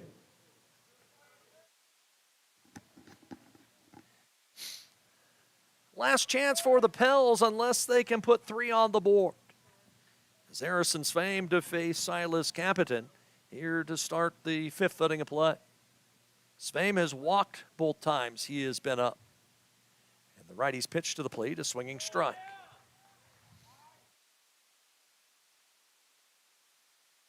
Svein came into the day hitting .226 with 9 runs batted in. And the toss to him again, a fastball that misses low. The win would go to Kellen Lee. He would pick up his 3rd of the season. The loss would go to Tilden Kaufman. 1-1. Fouled back.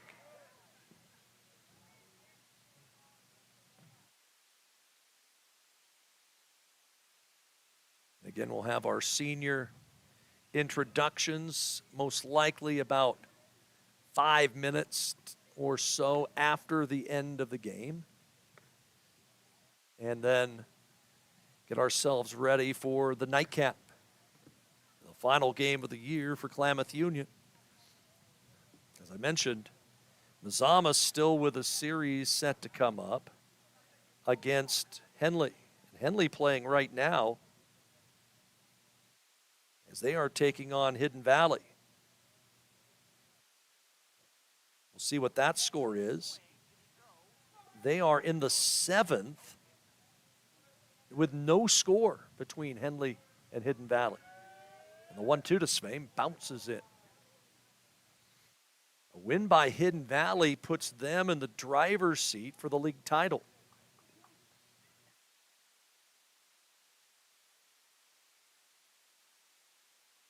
Two and two the count to Svein. And the pitch fouled off the end of the bat. It's going to come back fair. They touched it foul. Svein never ran. And at Kiger Stadium with the really thick cuts of the grass, it could easily hit that and come back fair. You've got to run any ball out at this ballpark. Now, if you haven't played a lot of games here, you don't know that. The ones who have do know it. Oregon Tech had that for years playing here. As the pitch to Svein, a hard hit ground ball right at second. First chance today for Max Rogers. And he'll make the play to first for the out. Haven't had many opportunities for the infield for Mazama, but Rogers handled that one with ease for the first out of the inning. Right fielder Griffin Johnson. And the batter is Griffin Johnson.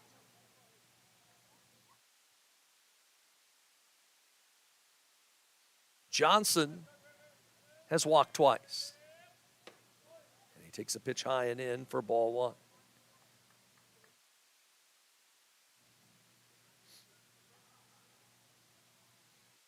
9-3, Mazama leads in hits. The count goes to 2-0. Second inning of relief for Silas Capitan.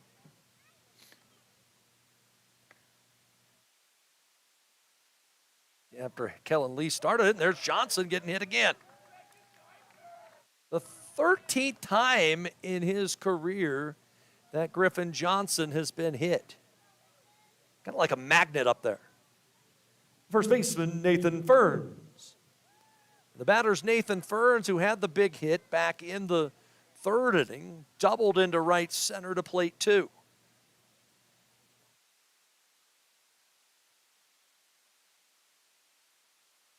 KU's had a pair of doubles in the game as the pitch is a strike.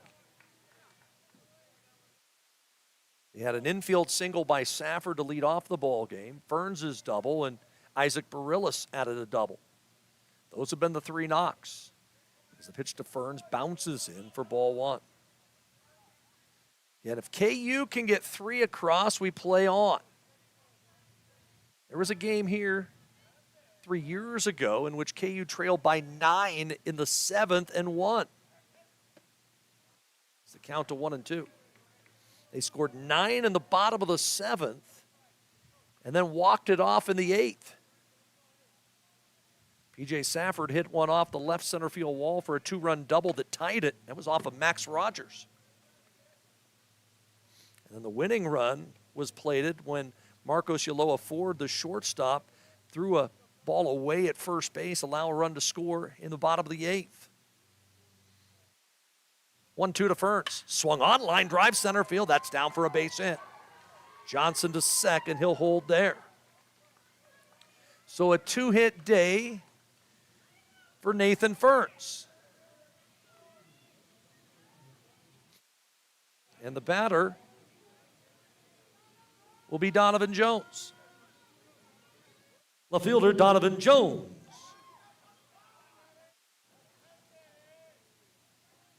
And the pitch to Jones. Taken low. Donovan Jones has struck out twice.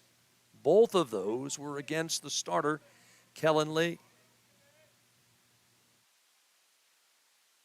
1-0. Good curveball. And Jones way out in front. KU would love to get it back to the top of their order to have a chance. First and second, one out. The pitch was behind Jones. It's going to go to the backstop. Jones kind of backed his way out of it. He just stood where he was at. That ball would have hit him. And the Pels would have had the bases loaded. Sometimes you got to do it for your team. Base hit here could plate 2. And the pitch outside and low. They're going to try to score a run. The throw home. Safe! And KU with a run. And it's 15-4.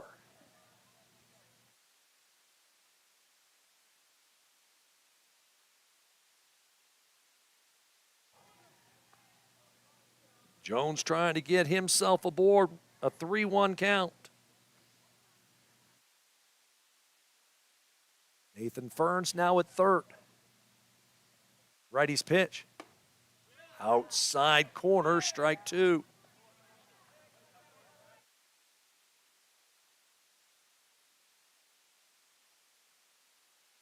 The payoff. That's up high for ball 4.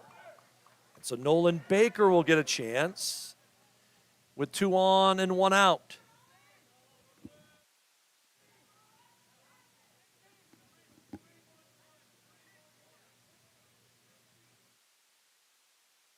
Center fielder Nolan Baker.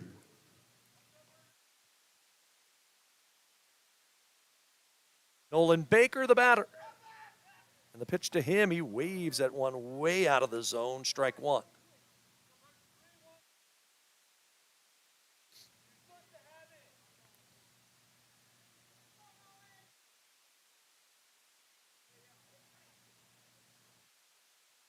The delivery. Low and in. So an opportunity here for Klamath Union to try to extend the game. 1-1, and it's bunted.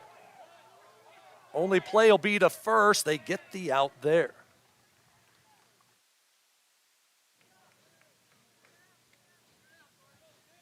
And it'll be 2 in scoring position for P.J. Safford.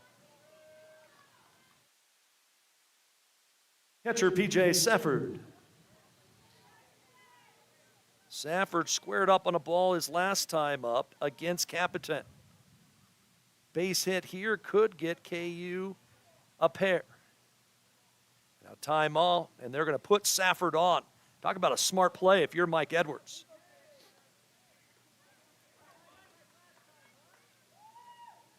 So they're loaded for Isaac Barillas, who doubled his last time up. Second baseman Isaac Barillas.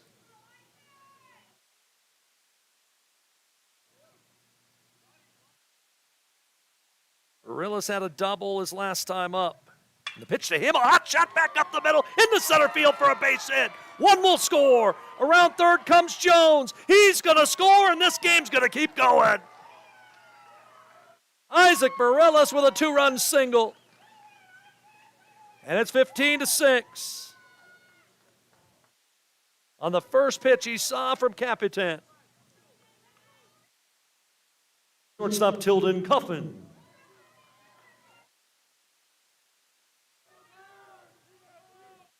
So KU will keep this game going. Pitch to Kaufman outside for ball 1.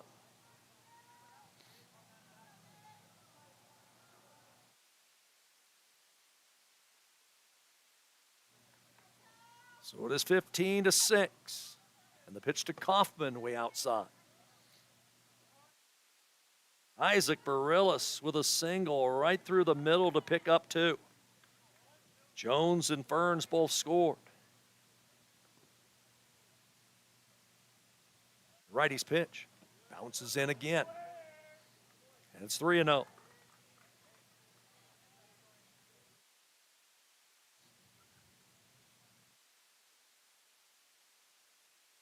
Tilden Kaufman 0 for 3 on the day with 3 strikeouts. Pitch from Capitan, a swing and a miss. They green-lighted him 3-0.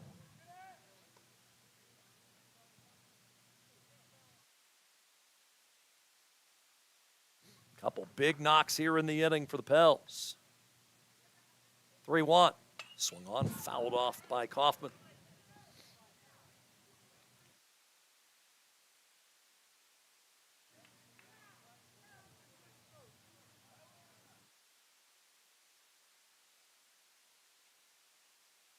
Runner will be off and moving from first. The 3-2. Kaufman pops it up right at us.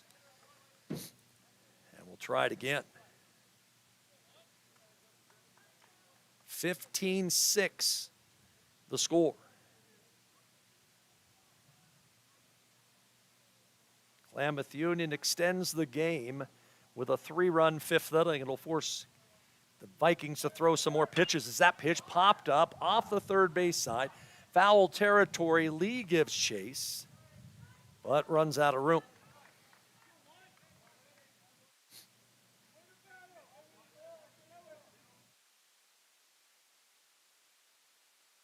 They intentionally walk P.J. Safford, and Isaac Barillas on the very next pitch singles home too. 3-2. Kaufman didn't go. And down to first base will go Tilden Kaufman on a walk. Batter will be Reese Johnson. To the plate, the third baseman, Reese Johnson. It looks like we'll have a conversation on the hill. As Mike Edwards on his way out to the hill to talk with Silas Capitan, and he's done. See who the Vikings will bring in. Looks like Capitan is going out towards second. And maybe Max Rogers, that's the one coming in to take over on the hill. And it will be Rogers to take over. As Max Rogers will be the pitcher. Pitcher, please, now pitching for Mazama, number 1, right-hander Max Rogers.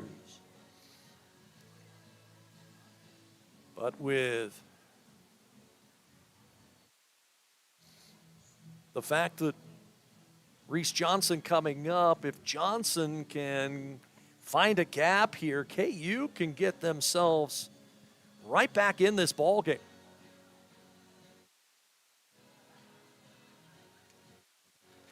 On the season, Max Rogers has thrown 4 1/3 innings, has not allowed a run. On only 2 hits, no walks, he has struck out 3.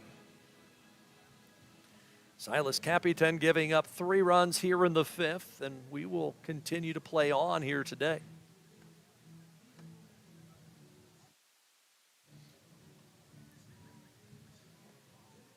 This will be the KU quarterback set to come up.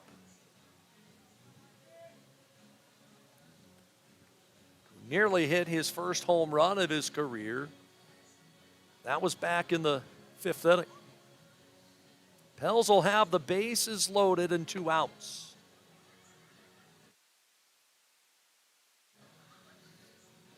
Getting to the plate, the third baseman, Reese Johnson.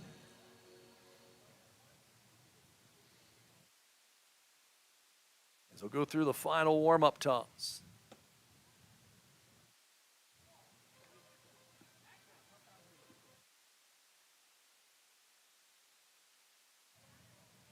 Great opportunity for Johnson.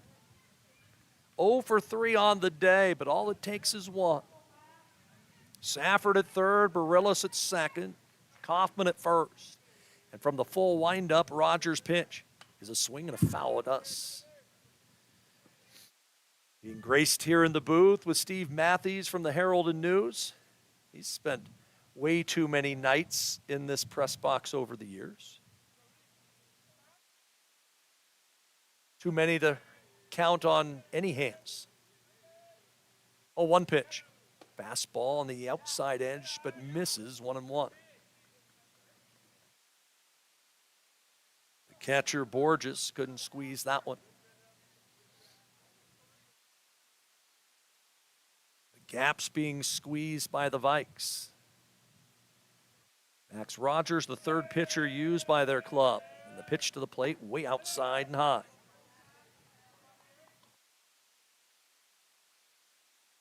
15-6 in favor of Mazama. We're in the bottom of the 5th inning. We will continue on after this half.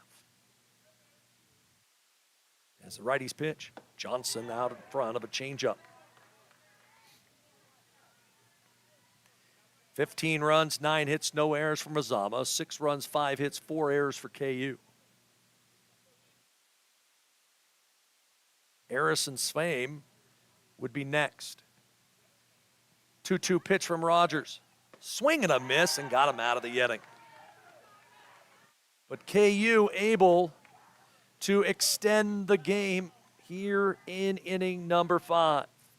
3 runs, 2 hits, no errors, and 3 left. We go to the 6th. 15-6 Mazama.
Pitcher Max Rogers.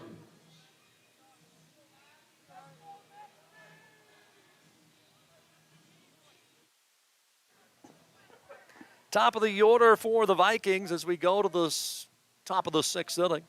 Max Rogers has started off against Harrison's Fame, and the pitch to him, a fastball, a little bit low for ball one. Rogers had a base hit his last time up. He is 1 for 3 on the afternoon. Fame's pitch, taken low again. And so Mazama, again, needing a run to be in the run rule territory. Not have to play a seventh inning as that pitch chopped off the third base side and foul. 2 balls and a strike the count.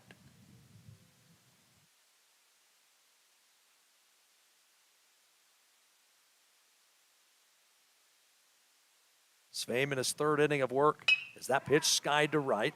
It's right at Griffin Johnson, who's got it.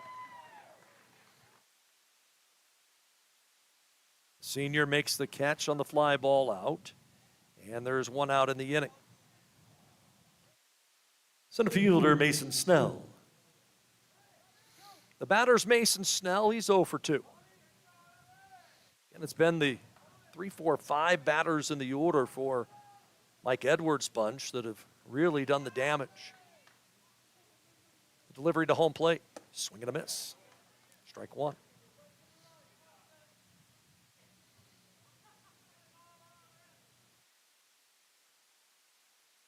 The delivery. Taken low.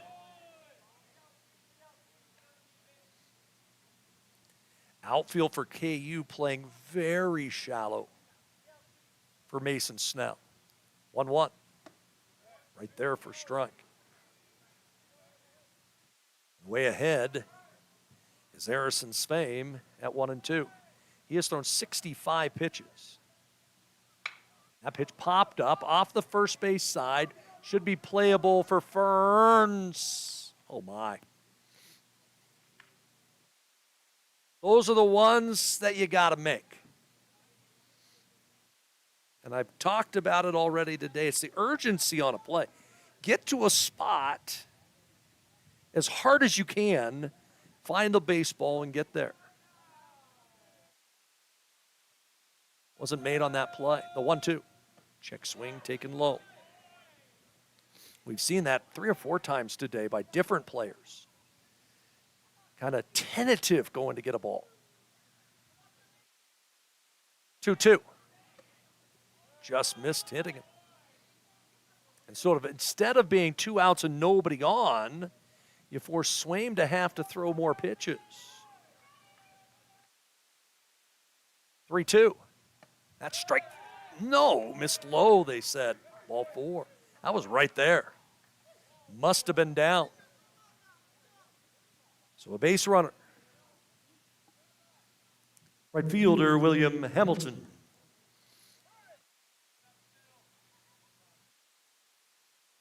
So we'll see if the Vikings, now with it being a 9-run game, may put the runner in motion. Again, Svame has had struggles working from the stretch.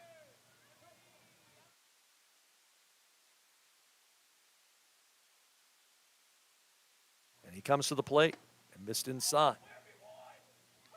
Again, on that one, still doesn't hold the stretch very often. One thing I also notice is he's moving his glove a bunch.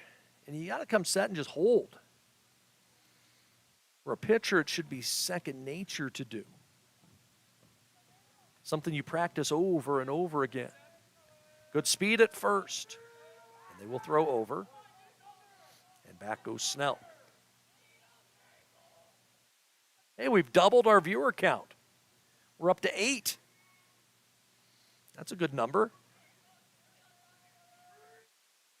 That's the delivery.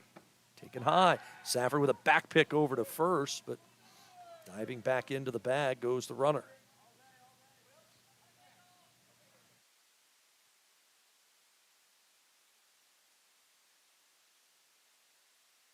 Hamilton is 2 for 3. And the pitch swung on, ground ball to second, could be 2. Barillas to Kaufman on to first, and he didn't make make the throw. Was Ferns not at the first base bag? I don't know. Should have been an inning-ending double play.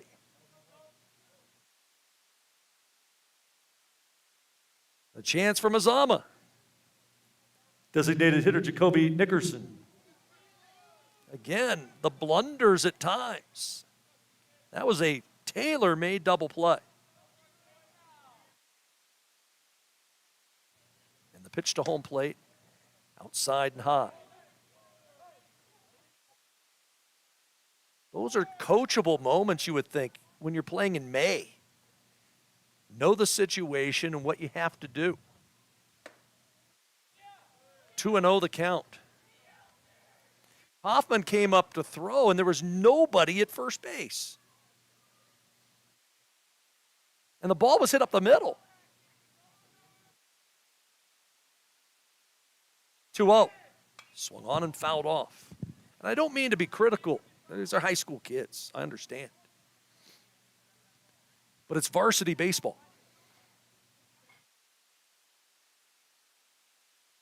At a 4A level. That's a high classification. 2-1. Change up that's up in the zone. 3-1.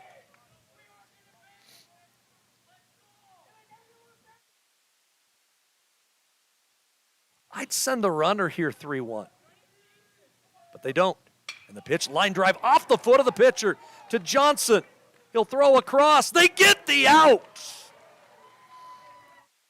We hope Sveim's okay. Reese Johnson makes the good throw, and KU gets out of the inning.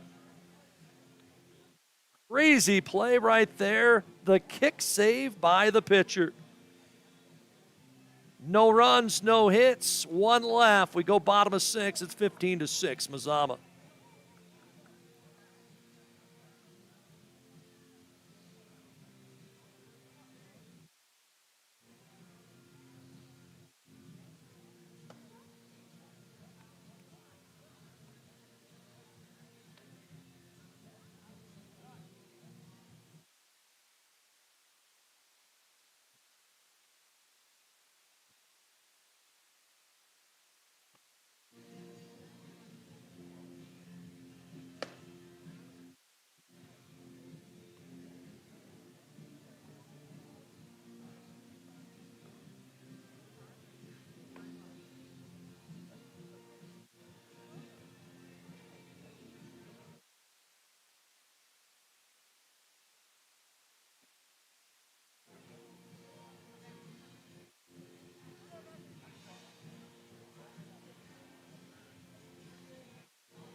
Leading off the Klamath Union, 6th inning, pitcher Harrison Sveim.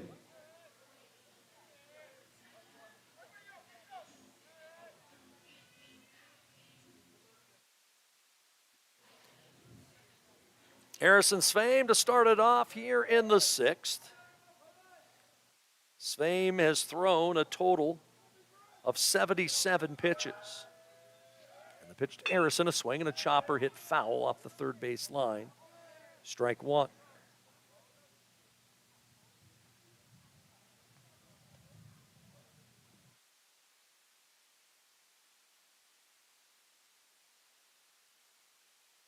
Sveim today is 0 for 1. He has walked twice. Max Rogers to the plate, and he misses off the plate with a changeup. Last of the 6. 15-6 in favor of Mazama. As Rogers to home plate, and that pitch skied into shallow left. Long run out there for Pruitt, and he overruns the baseball. Can of corn out there for Pruitt, and he can't make the play, and there's a base runner. Look at Steve Matthews and say hit or error. That's a College, I know how I'd play that one. Right fielder, Griffin Johnson. So it'll be a single for Harrison Svein.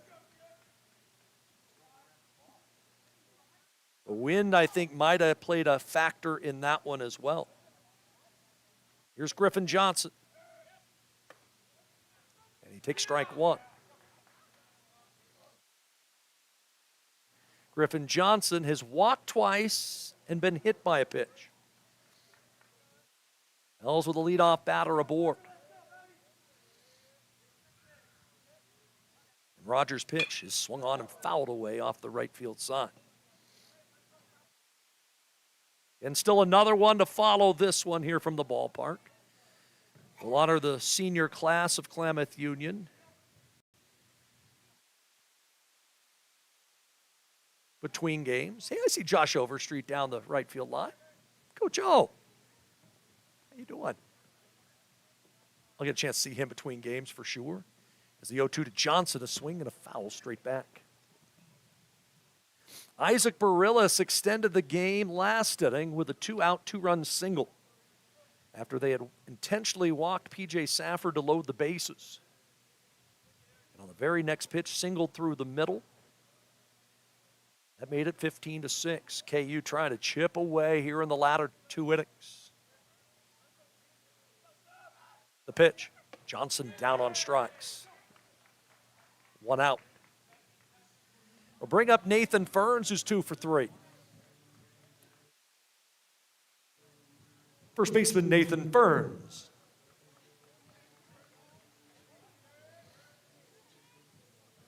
Ferns has doubled in 2. He has also singled. Have a senior day for Nate. Pitch by Rogers is outside, ball 1.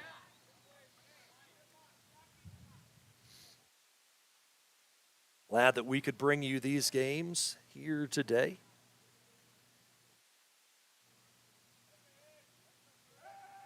It's a 1-0. And a big cut on a miss on a changeup for strike 1.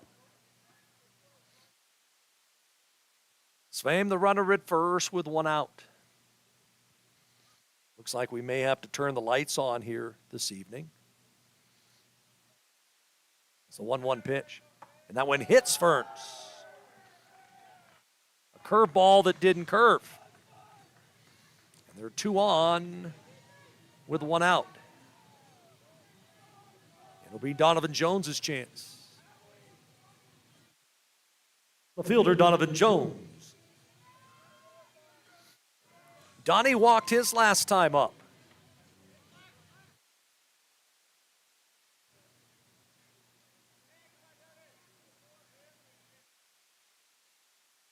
Jones, an accomplished musician. He takes a fastball from Rogers way off the plate. Ball 1.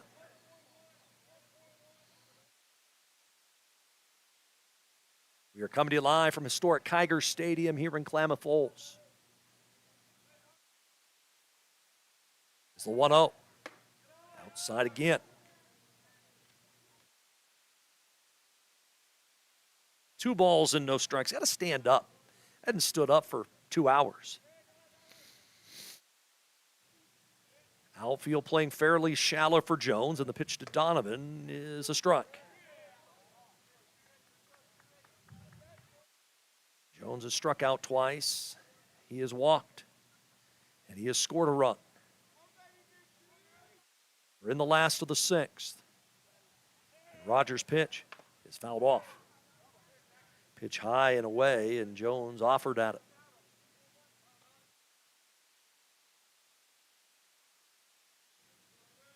Nolan Baker is next. 2 on, 1 out. Righty's pitch is a swing and a miss, strike 3.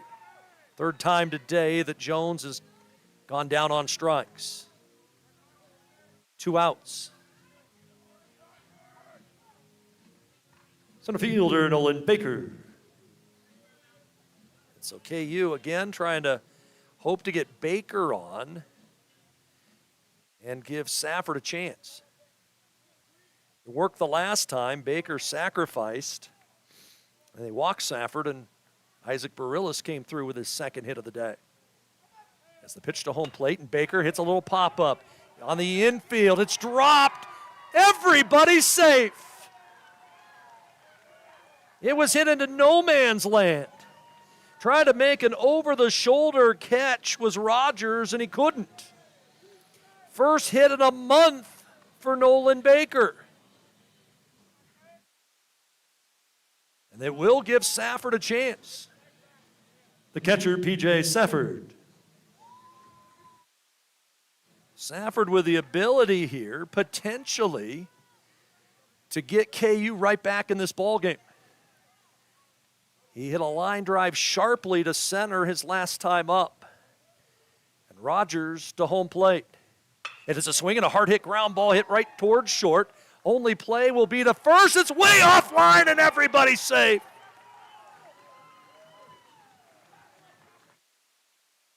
Feeback's throw way offline. And it's 15-7. And Isaac Barillas will be the batter. So Klamath Union stays alive here in the inning.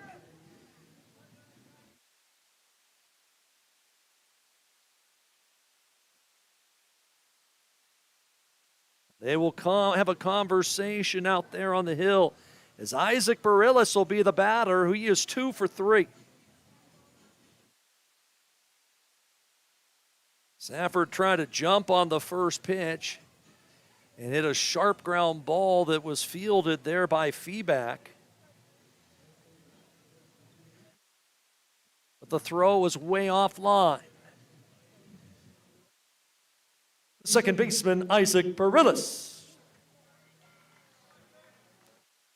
So a guy who's seen the ball well today is Isaac Barillas. He has walked, he has singled, he has doubled. KU is within 8, as close as they've been since the first inning. And the pitch by Rogers is a swing and a high chopper, hit towards short. Feedback bobbles the ball, and again everybody's safe.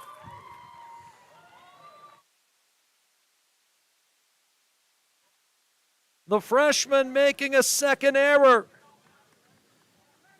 And the batter will be Tilden Kaufman. The shortstop, Tilden Kaufman. On consecutive ground balls, Feeback can't make the play. The batter is Tilden Kaufman. And he swings and hits a fly ball to deep center. Away back goes Snell. Snell going back, it's over his head. Second, headed for third. He will get in there sliding with a triple. Klamath Union right back in this ball game. It's 15-11.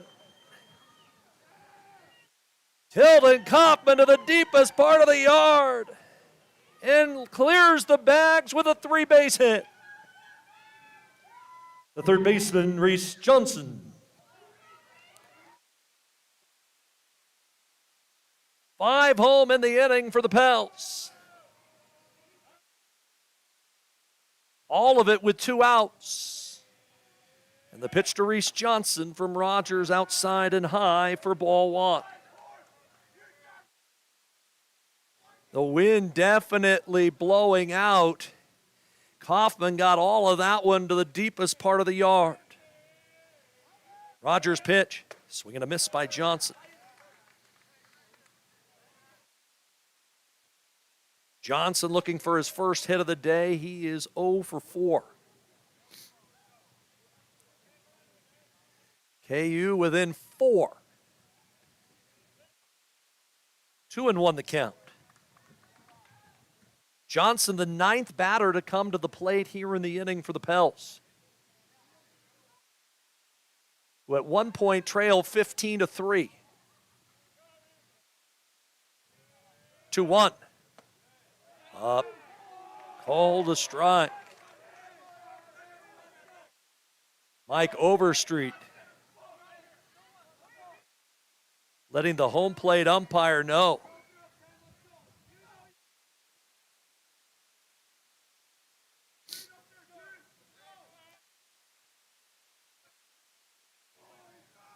Pitch looked up in the zone, but it was called a strike. 2-2 from Rogers. Fouled off. Try it again.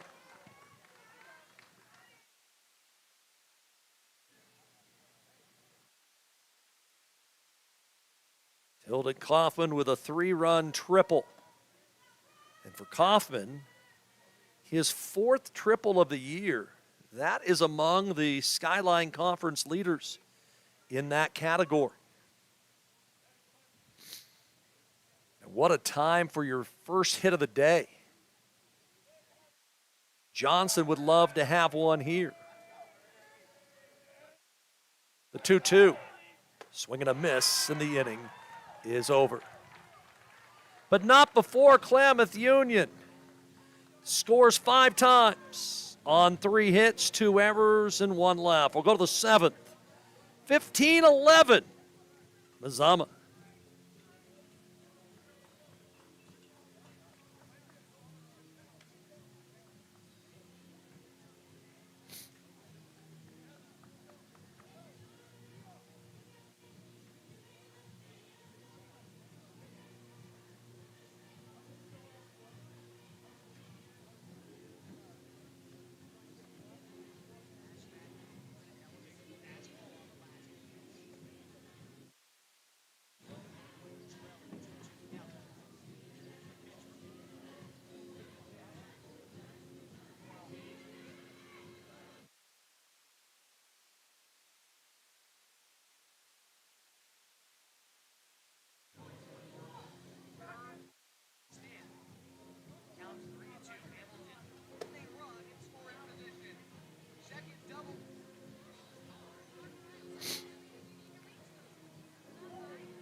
Final score in game 1 of a doubleheader, Henley 1, Hidden Valley 0.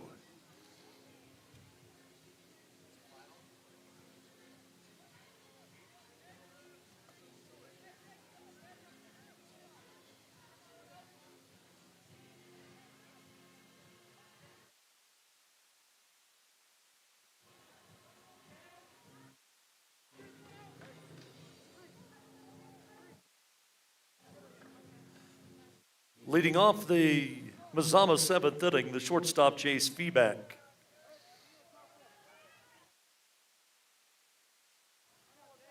So we go to the 7th. Didn't think we were going to get here, but we do. As Harrison Swaim to home plate, and the pitch lined to right field. Griffin Johnson tries to dive, can't make the play. Feeback will take a big turn and hold with a leadoff single. 10th hit of the day for the Vikings, and the 2nd by Feeback. And now do the Vikings try to pressure on the base pass. Third baseman Kellen Lee. The batter's Kellen Lee. Feeback with a big lead at first. They will throw over. Diving back in goes Feeback. Lee 1 for 3 on the day.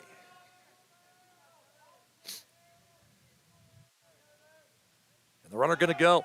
Pitch is in the dirt, and it's going to go all the way to the backstop.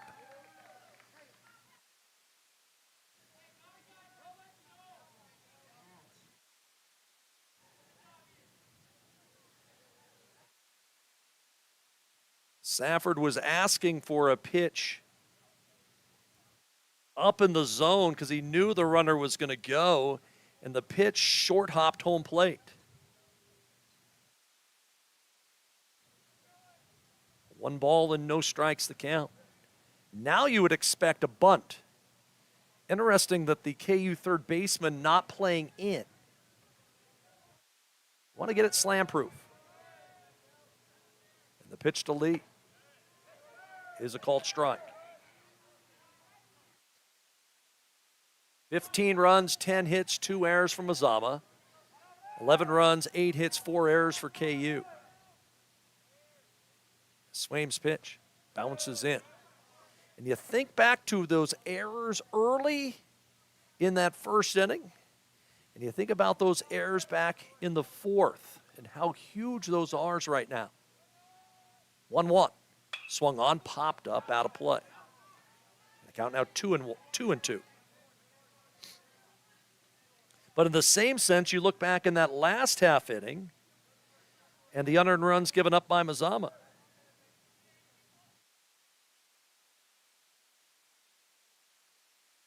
Runner going to go. Got a clean break. They didn't even pay any attention. That's on the pitcher.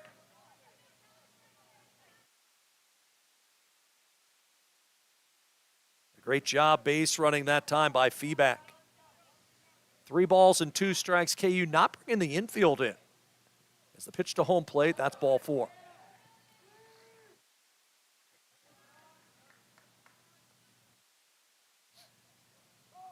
And the batter is Josh Borges. Catcher Josh Borges. Squeeze could be into play here again with Borges. We've already seen Mazama drop down a bunt in this one to play to run. Lee, you would think's going. Didn't hear what the first and third call that came out. As the runner will go. Safford will back pick to third, and it's a little bit offline. Johnson struggling to be able to see. Believe the pitch was inside for ball 1.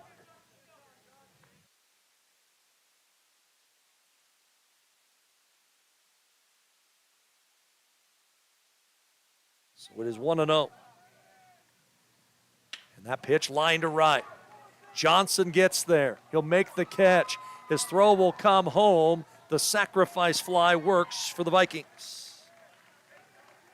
So the good job in running the bags there for Mazama gets the sacrifice fly from Borges to make it 16-11, and it's his first RBI of the year. First baseman Jaden Justice. The batter's Jaden Justice. And the pitch to Justice. A little bit high. Ball 1. Svein has thrown 87 pitches. That is a career high for him. 2. I had sent a text down to the dugout to let the staff know how many pitches that Harrison Svein has thrown, just so they are aware. Is that pitch a ground ball to third? Johnson will look the runner back, throw across, and get the out. Down to third on the play will go Kellen Lee. But now with 2 outs.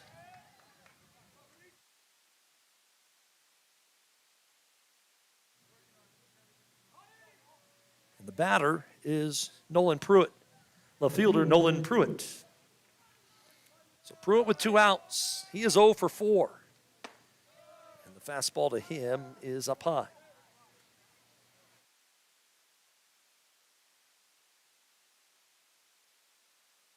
Top of the order up next for Mazama in a 16-11 game.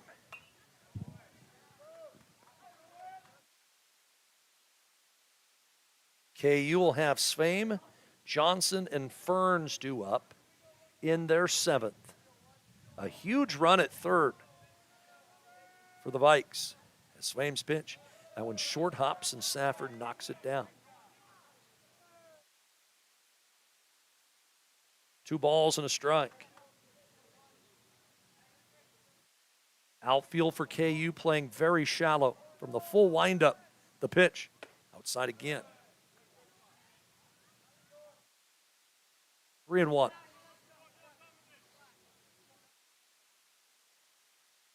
The starter, Tilden Kaufman, lasted just 2 innings. 3-1. That one's ball 4.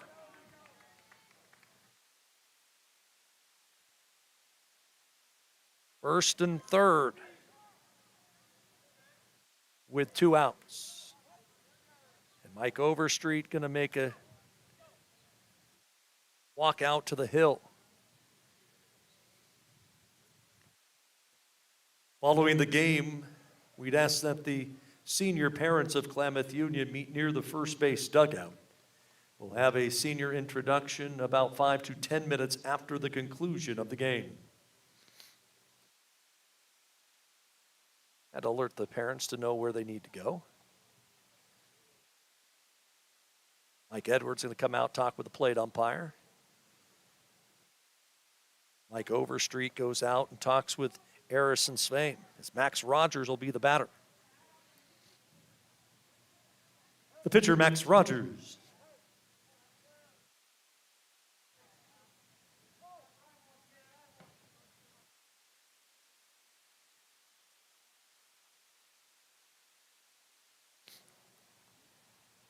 Max Rogers is 1 for 4.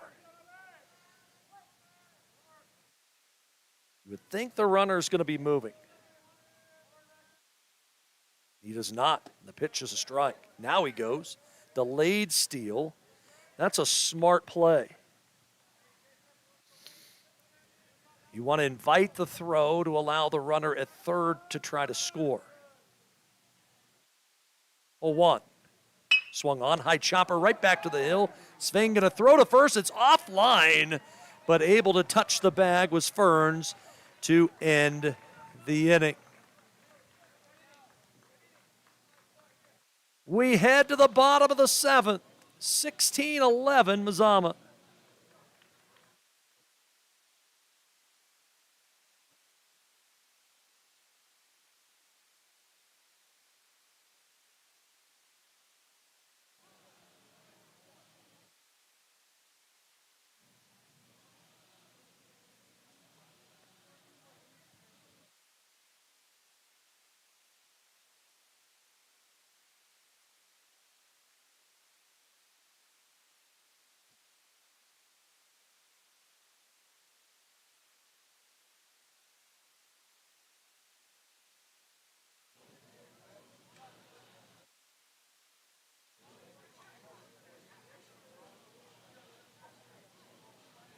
Into place now pitching for Mazama, number 10, Jace Evac.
Leading off the KU 7th inning, pitcher Harrison Swain.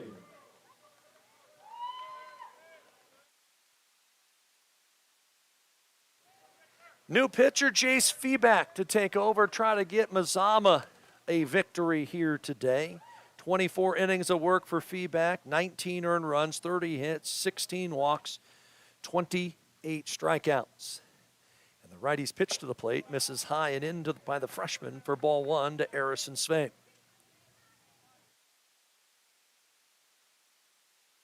We're in the last of the 7th, and he misses with 2.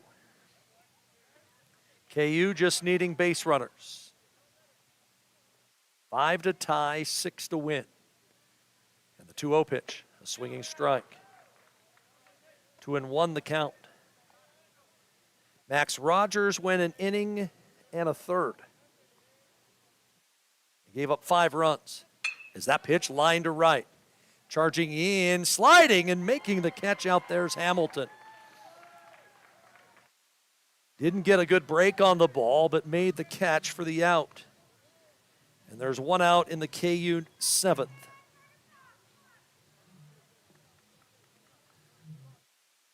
Right fielder, Griffin Johnson. So the batter is Griffin Johnson. Struck out his last time up. The pitch to him hits him again. That's been something that Griffin crowds the plate and wears that one. First baseman, Nathan Ferns. So the batter's Nathan Ferns. KU's got to get it all the way back to Kaufman to have a chance. Feedback to the plate. It's fouled off by Ferns, strike one. But every pitch that feedback throws would cut into his pitch count potentially for game two. So it would be my guess that he would get the start. Good curveball. Floats that one in there, strike two. 16-11 our score on this windy afternoon in the Basin. 0-2. Check swing and a pitch high and out of the zone. Expected it to be feedback against P.J. Safford in game two. Probably still will be, unless something crazy happens. 1-2. Swung on, popped up, down the line. Lee has it for the second out. Great job by Kellen Lee. Very loud in making that play. Left fielder, Donovan Jones. The batter, Donovan Jones, last hope for KU. He's 0 for 3, and he fouls the first pitch off, strike one.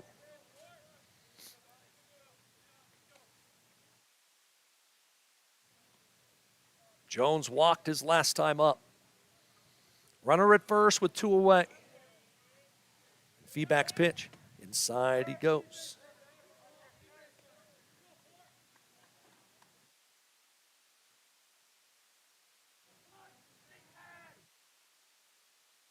Ball on the strike with a runner at first. And the pitch.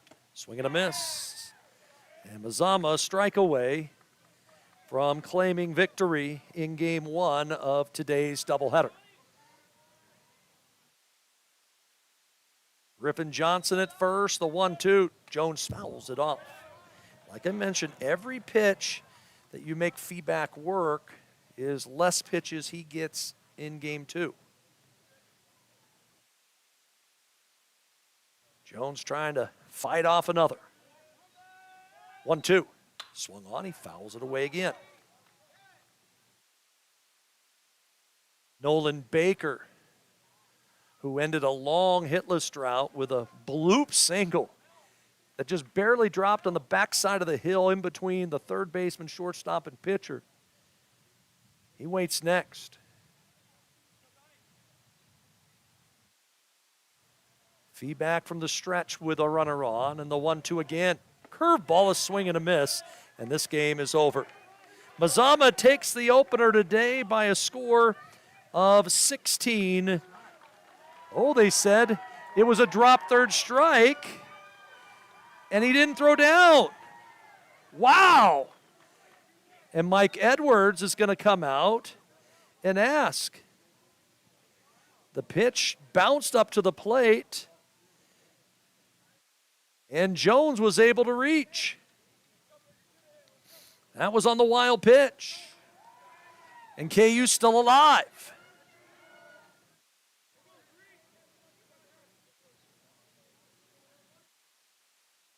Center fielder, Nolan Baker. That is crazy.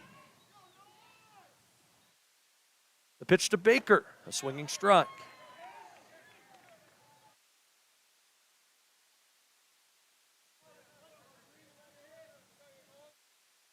Nolan Baker trying to get it back to the top of the order. Right on top of the plate, feedback to the plate, and it's inside.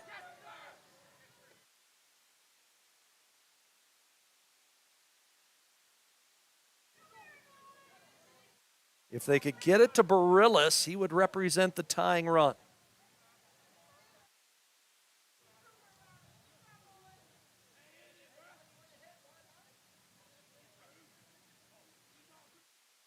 Now they're going to bring the entire infield crew in.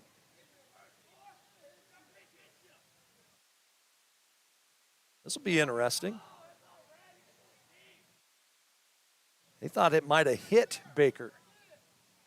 And they said no. It's one of those ones where you got to sell it if you're a batter. Mike Overstreet thinking, yeah, it might have hit him.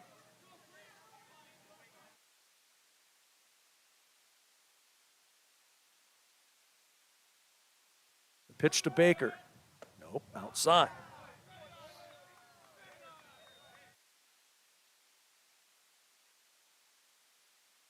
Back already up to 18 pitches. 2-1. Strike two call. No, missed low.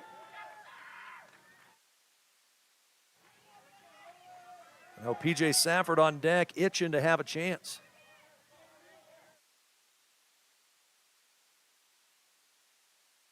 The 3-1. Inside ball 4.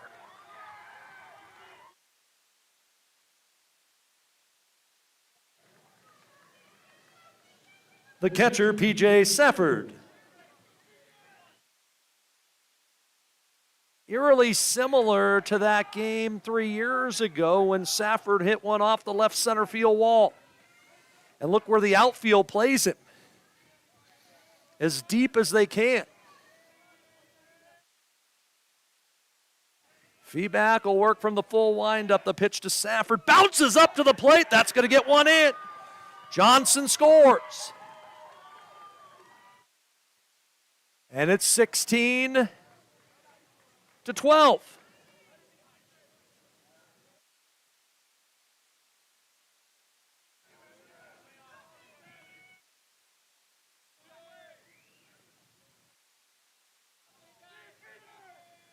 Base hit here gets KU another back. The pitch swung on, hard hit ground ball to second, should end the game. The play to first is in time, and now Mazama can celebrate as this one in the books. 16-12 is our final here in game one of a doubleheader. We'll look at the final totals down below. Final score in game number one reads Mazama 16 and Klamath Union 12. For the Vikings, 16 runs on 10 hits, they commit 2 errors. For KU, 12 runs on 8 hits, they commit 4 errors. Winning pitcher for Mazama in relief, it goes to Silas Capitan. He improves to 2-1 on the season. The loss goes to KU starter Tilden Kaufman. He falls to 2-3 on the season. No save in the contest. Time of the game, 2 hours and 45 minutes. Again, be reminded, we'll have our senior introductions coming up in about 5 or 10 minutes, and then game 2 will start 20 minutes following that here from the ballpark.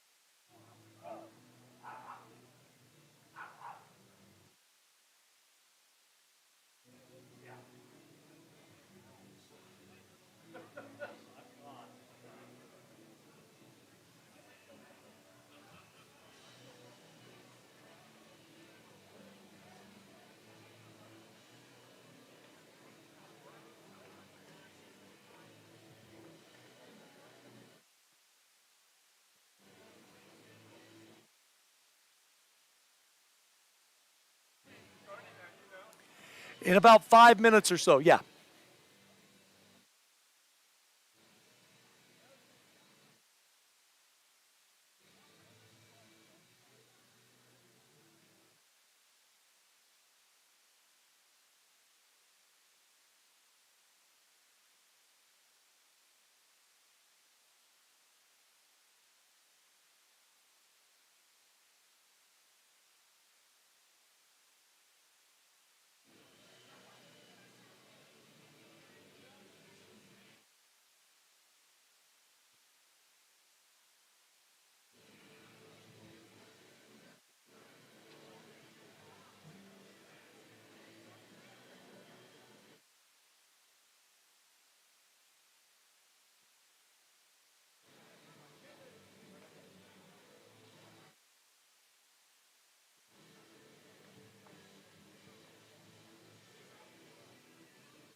mic check.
Hey, you baseball senior families, at this time, we ask that you make your way down to the field to await the announcement of your senior athlete.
Before the recognition of Klamath Union senior baseball players this evening, we would like to recognize a senior baseball player from Mazama High School. Please give a warm round of applause for number 18, Jaden Justice.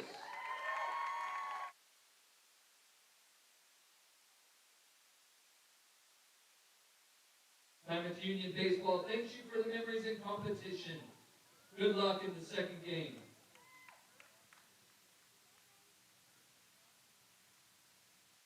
Ladies and gentlemen, it is a Pelican tradition to honor and recognize our graduating seniors before their last home game. This evening, we continue this proud tradition. Please help us celebrate these amazing athletes. Our first senior baseball player to be recognized this evening is number 15, Harrison Swain. Harrison is being escorted this evening by his father and family. He has been a valued member of the varsity program for the past 2 years, appearing in 27 games and recording 14 hits and 9 RBIs. Harrison appreciated the opportunity to represent Pelican baseball and be a part of the program. His future plans are to go wherever the wind takes him. Finally, Harrison would like to thank his family, coaches, and everyone who has supported him along the way. Ladies and gentlemen, Harrison Swain.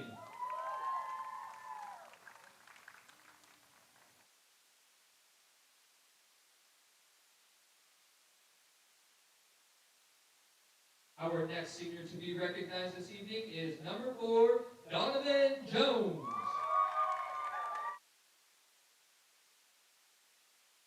Donovan is being escorted by his mom, dad, brother, girlfriend, best friend, and family.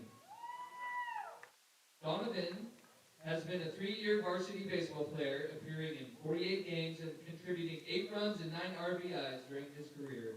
His academic and extracurricular accomplishments include membership in the National Honor Society, 4 years on the honor roll with honors advanced coursework, and qualification for the WIBC and lettering in band. Some of Donovan's favorite memories include winning the Madras tournament last year. In addition to baseball, he has been heavily involved in band, serving as drumline leader, participating in the Klamath Symphony, attending baseball summer camps, and helping organize a band car show fundraiser. After graduation, Donovan plans to attend KCC to study diesel and automotive tech. And finally, Donovan would like to thank his parents, brother, Little League coaches, and high school baseball coaches, past and present, and all of his family for their continued support throughout this journey. Ladies and gentlemen, Donovan Jones.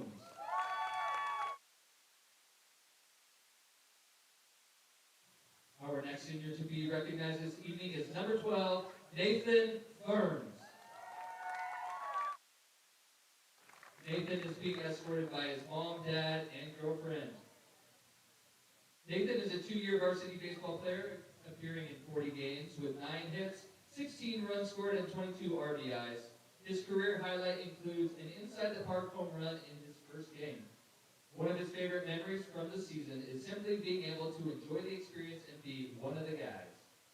In addition to baseball, Nathan has also competed in football, soccer, and basketball for the Pelicans. After graduation, he plans to attend Oregon State University's College of Engineering. Nathan would like to thank his teammates for their friendship and his parents for supporting him all the way to the end. Ladies and gentlemen, Nathan Burns.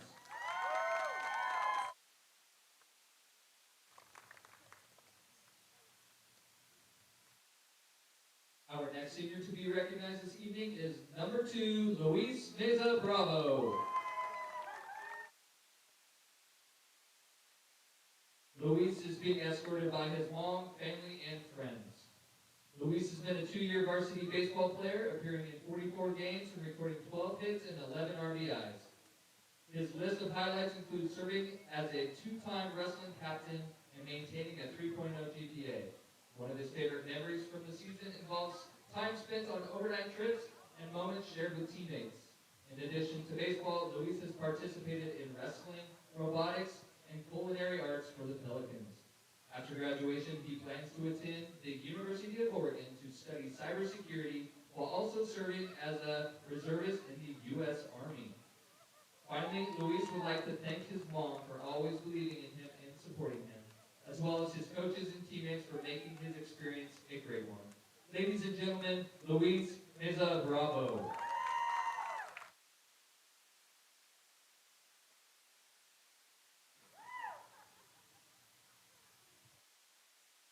Our next senior to be recognized this evening is number 5, Griffin Johnson.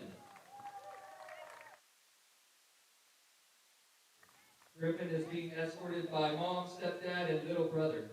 He has been a 3-year varsity baseball player, appearing in 45 games with 22 hits, 23 runs scored, 15 RBIs, and 14 hit by pitches, not including the second game tonight. His high school highlights include earning second team all-conference honors as a linebacker. One of his favorite memories from his athletic career is having the opportunity to play alongside his older brother. In addition to baseball, Griffin has also competed in football and wrestling for the Pelicans. After graduation, he plans to attend KCC to pursue a degree in manufacturing engineering. Finally, Griffin would like to thank his mother and grandparents for always believing in him, his stepdad for being there for him, his dad for his continued support, little brother for keeping things fun, and his older brother for being an incredible role model. Ladies and gentlemen, Griffin Johnson.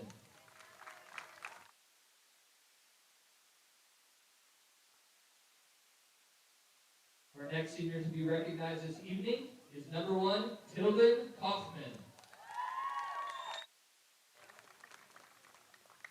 Tilden is being escorted by his mom and dad.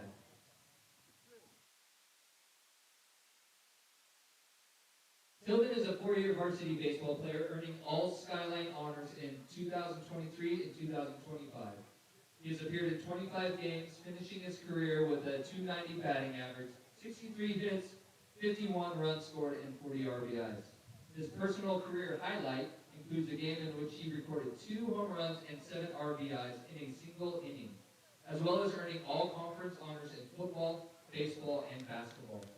One of his favorite memories is the unforgettable trip home from North Bend when the bus got hit, and they got back to Klamath Falls at 6 a.m. In addition to baseball, Tilden has competed in football and basketball, and participated in Mr. Pelican at KU. Tilden has enlisted in the United States Army and will head out after graduation. Finally, Tilden would like to thank his family, friends, and coaches for everything they have done for him. Ladies and gentlemen, Tilden Kaufman.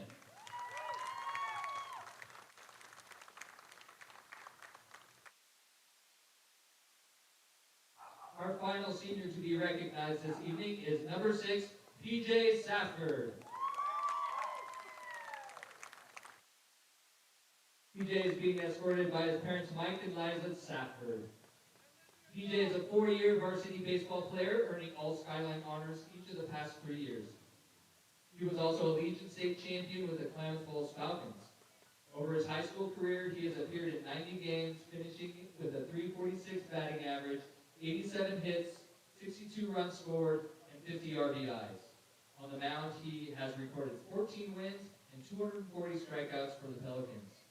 He is signed to continue his baseball career at Oregon Tech next season.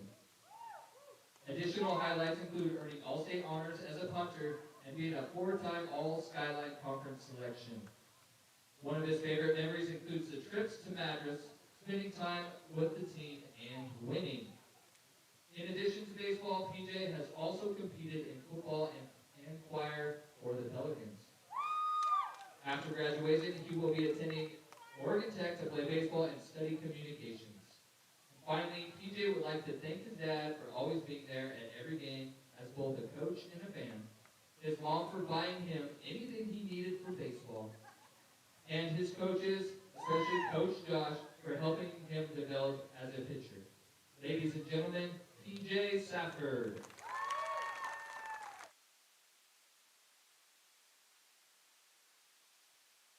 One last round of applause for our senior baseball players. Thank you for the wonderful memories.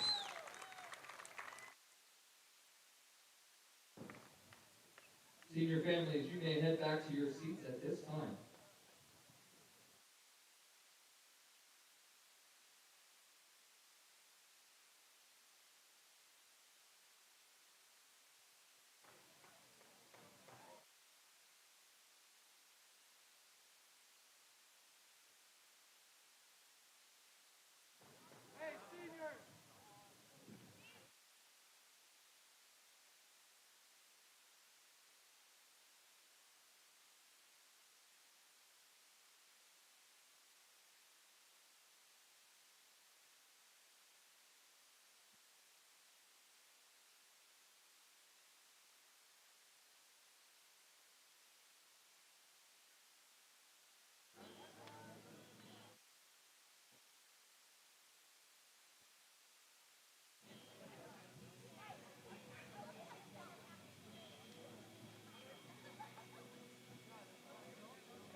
Back here from Kiger Stadium, getting set for game 2 of the doubleheader between Klamath Union and Mazama. If you just joined us, Mazama won the opener, a wild one by a score of 16-11. And it is the pitching matchup we expected. Jace Feeback for the Vikings, PJ Safford for the Pels. And this will be the lineup that the two teams will put out at home plate right now. The Vikings and skipper Mike Edwards will be Max Rogers at second, Mason Snell the center fielder, and William Hamilton the right fielder. It'll be Jacoby Nickerson the catcher, Jace Feeback on the hill, Kellen Lee at third. It'll be Jaden Justice at first base, Silas Capitan the shortstop, and Nolan Pruitt. He will get to play in left field. So Feeback gets the ball. He got the final 3 outs in game number 1. For Klamath Union, their lineup, PJ Safford in pitching, he'll lead it off, followed by Isaac Barillas at second and Tilden Kaufman at short. Reese Johnson is the third baseman. He'll hit fourth, followed by the designated hitter Harrison Swaim and the right fielder Griffin Johnson. Bottom of the order, Nathan Ferns at first, Luis Meza Bravo the catcher, and Donovan Jones in left field. It was an emotional senior day for me down below, as an opportunity to walk out on the field a final time as my son plays in his final high school baseball game. KU eliminated from the postseason. Mazama needing a win here to keep their postseason hopes alive, as they still have Henley for 3 next week. And if they're able to get 1 or 2 of against the number 1 team in the state, at least coming into the week, that could boast their RPI high enough to be able to have themselves an at-large bid if they finish ahead of Phoenix in the final standings. Those two teams are even in the loss column. Phoenix ends the season. They will take on Hidden Valley, and next week it'll be Mazama taking on the squad from Henley for the final 3 games of the season. Cool afternoon here at the ballpark. Wind blowing straight out to dead center field. And it should be a good one here. Good pitching matchup between 2 of the better arms in the skyline as we get set to go. Mike Overstreet going through his final instructions to his guys. We get set for baseball. PJ Safford on the hill. The 3-time All-Skyline Conference selection has had a good year. And for the right-hander, Safford, on the season, he is 6-6 with a 2.11 ERA in 46 innings of work, has walked just 13. He has struck out 69. And he will face that very good Mazama lineup that faced him a couple days ago. Safford got the win in relief in the first meeting between these two teams as he went the final 2 2/3. Wasn't helped by his defense in that game, as there were 5 errors behind him in that time, but he was able to work out of the trouble. And again, if Safford can harness his 2-seam fastball, and that's been a very good pitch for him, but the problem is sometimes it fades inside. If he can throw it over the plate, he's tough to hit. Again, the lineup again, it'll be Rogers, Snell, Hamilton, Nickerson, Feeback, Lee, Justice, Capitan, and Pruitt for the Vikings. Final game of the regular season for the Pels, and the final game for 7 seniors at Klamath Union in the red and white. See exactly how the pitching staff works this one. Tilton Kaufman available. He didn't throw all his allotted pitches. Reese Johnson also available if need be. The battery for KU in Game 2 behind the plate is Luis Meza Bravo. And on the mound, right-hander PJ Safford. Leading off the first for the Vikings is the second baseman, number 1, Max Rogers. So Max Rogers will start it off. Rogers was 1 for 4 in Game 1 today. Opportunity here as the shadows start to envelop home plate. Rogers slightly open stance from the right side, and the right-hander's pitch to the plate is popped up foul and out of play, and we are underway. First pitch at 6:28 in the afternoon. Supposed to start at 5. That first game went 2 hours and 46 minutes. Sanford right up on top of the hill, ready to go. And the 0-1. It's a fastball on the outside edge, strike 2. The defense of Johnson, Tilden, Kaufman, Barillas, and Ferns has delivery, a little dribbler hit right in front of the mound. Sanford will sidearm it to first and get the out there. One away in the opening inning. And it'll bring up Mason Snell. Batting second to the center fielder, number 2, Mason Snell.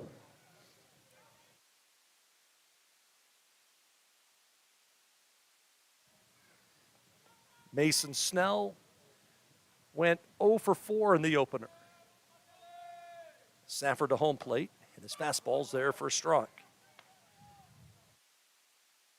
Quick worker is the right-hander.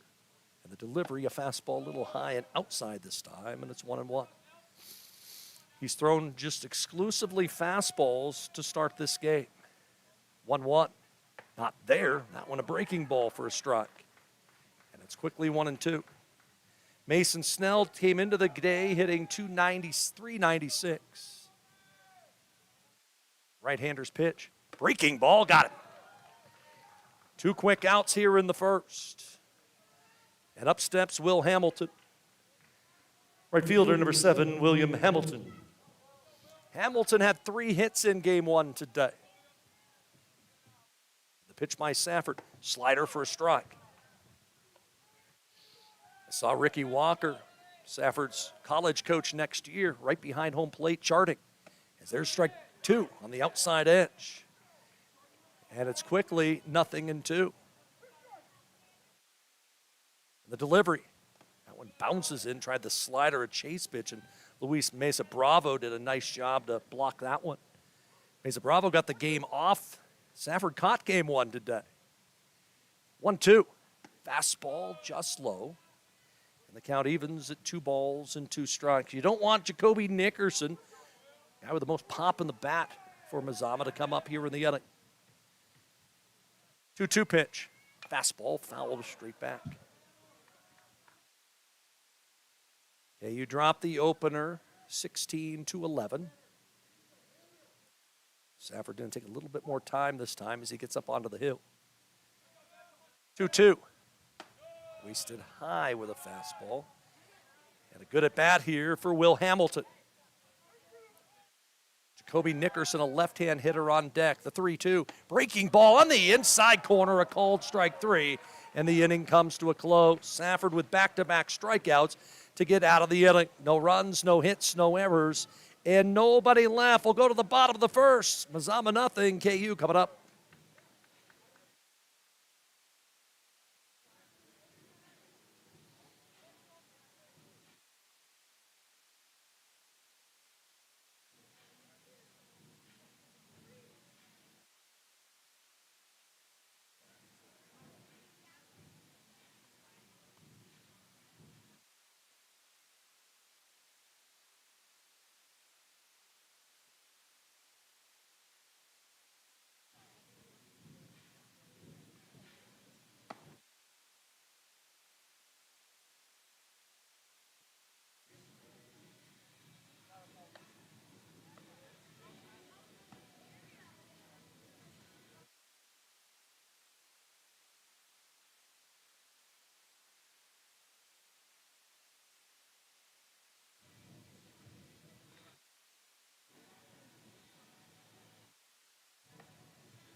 Right-hander Jace Feeback, the freshman, will get the start. He threw 20 pitches in game 1 today, so he's got 90 to work with.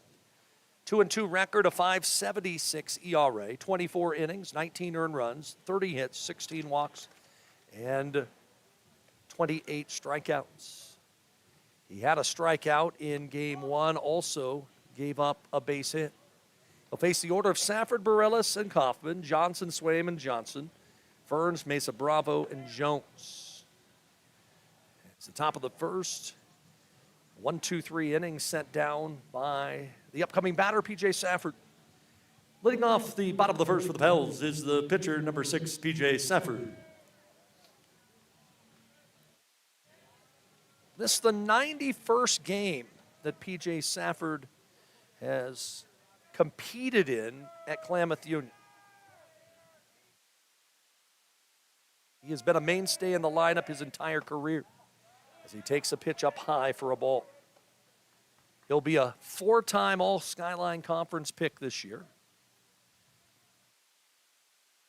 Guy who has had a great career, and he hits a base hit right back through the middle. Quick start for Safford as he took a pitch middle of the plate and just hammered it right back where it came from. So a leadoff knock for Safford to start the first inning. And he'll close his high school career on a 7-game hit streak. Hitting second, the second baseman, number 9, Isaac Bareilles. So Safford on at first. He'll be held on there by Jaden Justice. I can see both of them talking. They talk all the time. And the pitch to Isaac Bareilles is a curveball for strike one. Bareilles had a big game one. He drove in 3.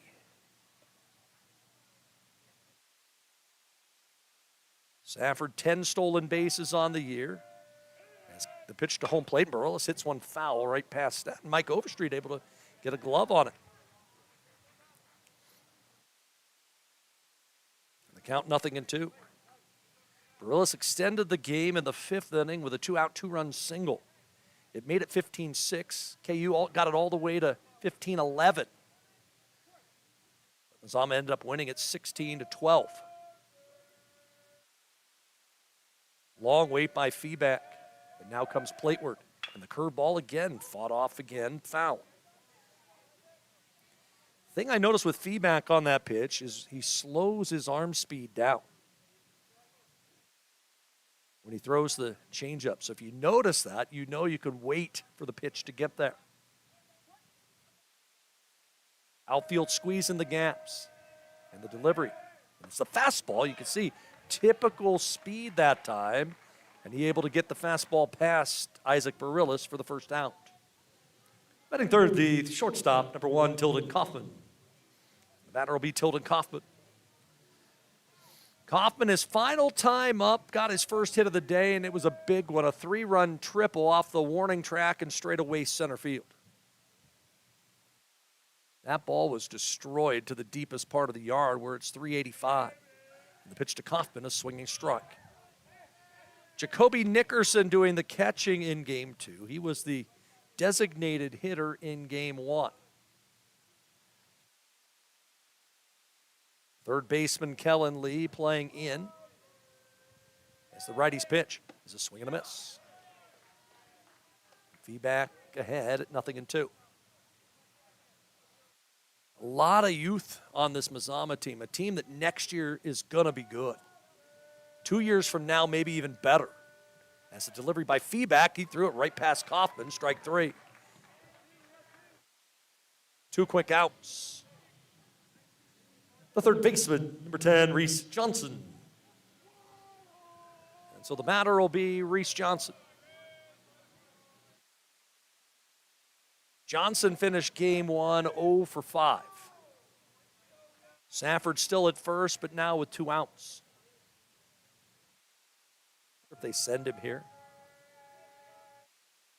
It's a delivery to Johnson, taken upstairs. I think Mazama thinking the same thing, and the pitch was up. You would think if you could get a curveball, might be something to run on. 1-0. Runner fakes going, and the pitch high again. Harrison Swaim would be next. We're in the last of the first. KU and Mazama are scoreless. Runner goes this time. It is a curveball. It's a strike. The throw through to second. Safford in safely.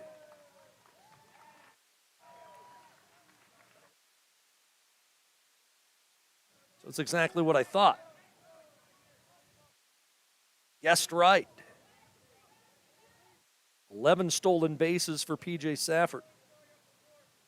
Now Basic could get the Pels a lead as a swing and strike. That's 2-2. Runner in scoring position with 2 outs. Feedback with already 2 strikeouts of the inning. The delivery, make it 3. Down on strikes goes Johnson. He ends up striking out the side as the freshman right-hander. No runs, a hit, and 1 man left. We'll go to the second. No score between KU and Mazama.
Leading off the Mazama second inning, catcher number 12, Jacoby Nickerson.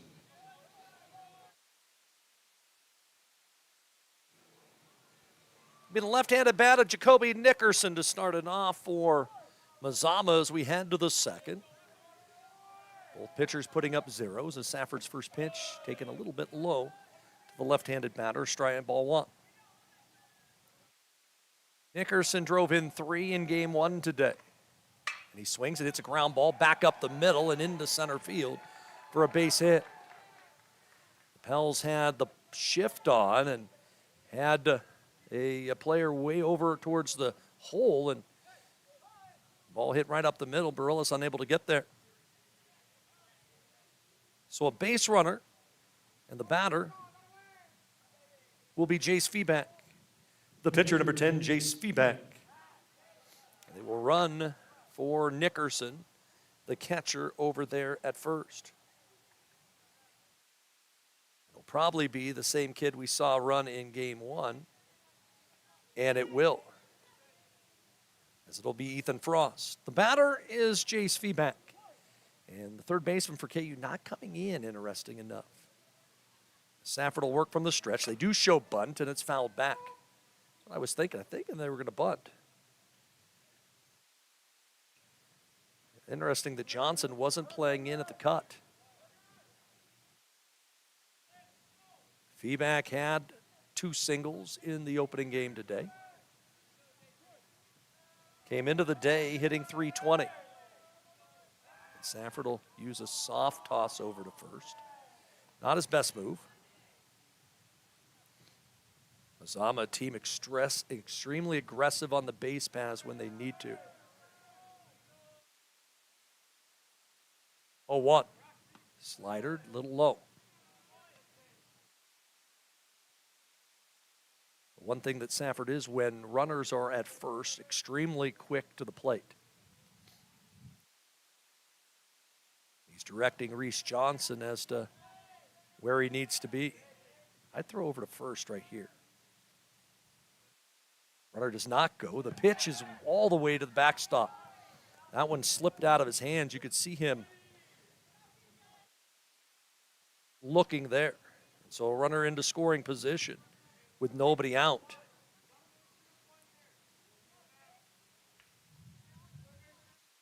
Now, you would think a definite bunt opportunity for Mazama. Safford's pitch. That's low.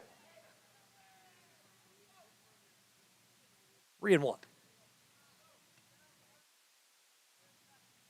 On deck waits Kellen Lee.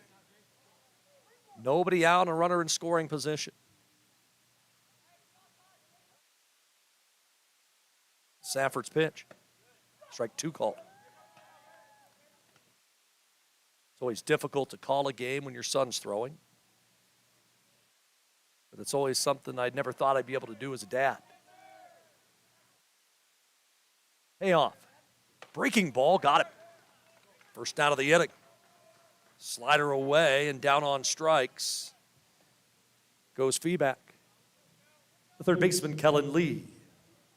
So Frost the runner at second now with 1 out. Kellen Lee was 1 for 5. Safford's pitch is a swing and a ground ball slowly hit to third. Johnson up with it. His throw across is in time. 2 outs.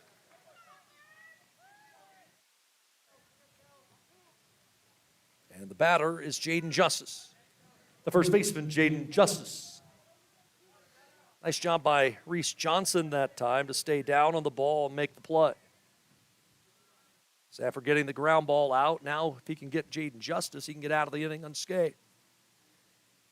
The pitch to Justice. Swing and a miss with a slider.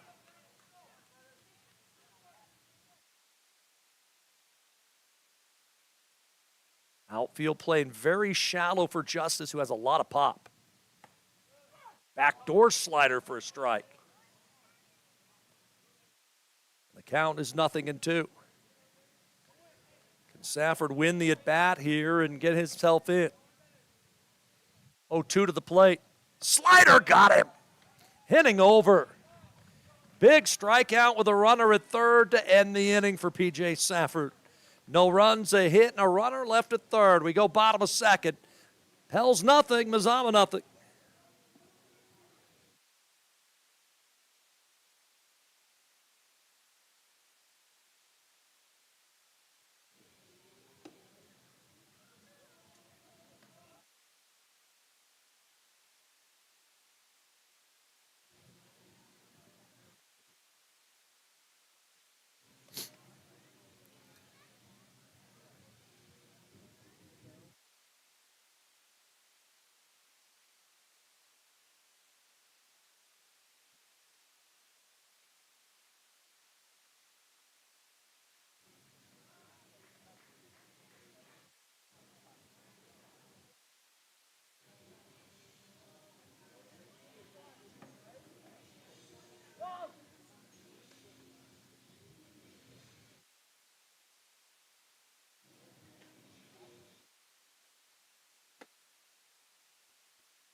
The off the Klamath Union second inning.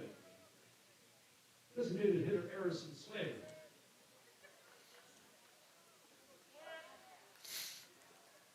I said we would have a good pitching matchup.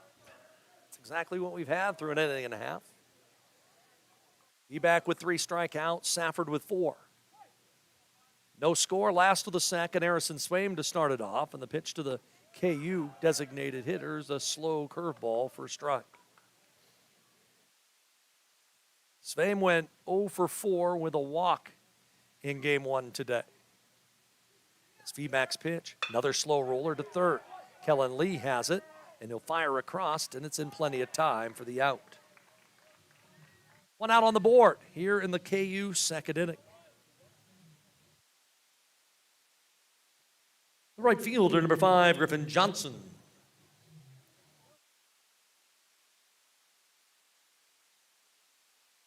Griffin Johnson walked twice and was hit twice in game 1. And Johnson swings and misses at a fastball, 0-1.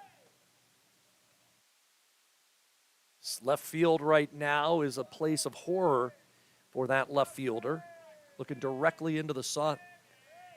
Johnson down on the count at 0-2.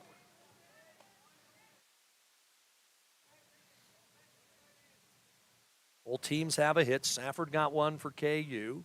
Nickerson got one for the Vikings as the pitch just missed the outer third. It's 1-2. Johnson, who crowds the plate from the right-hand side. 1-2. Swung on, hard hit ground ball to short. Capitan bobbles it, and Johnson will beat it out. It'll be an error on the shortstop, Silas Capitan. The batter is Nate Ferns.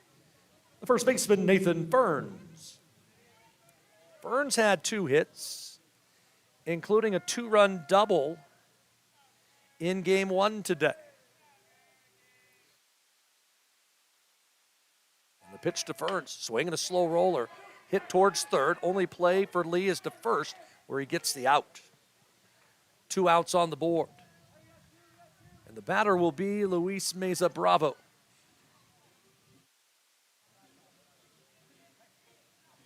First time we've seen Luis today. The catcher, Luis Meza Bravo.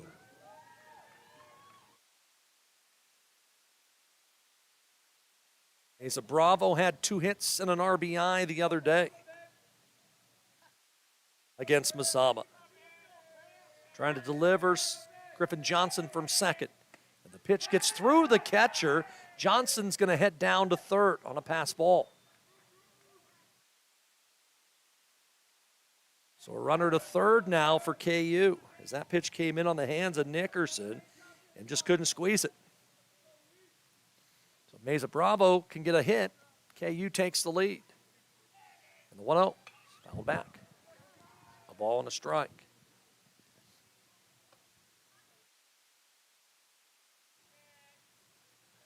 Mazama came into the day at 8-10 on the season.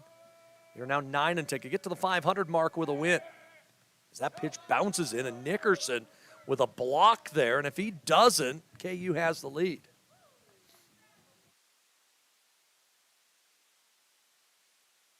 Shadows have encompassed now the pitcher's mound as the 2-1 to the plate. That one hits him.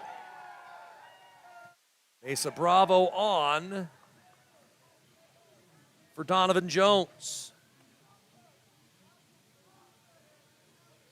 Left fielder Donovan Jones.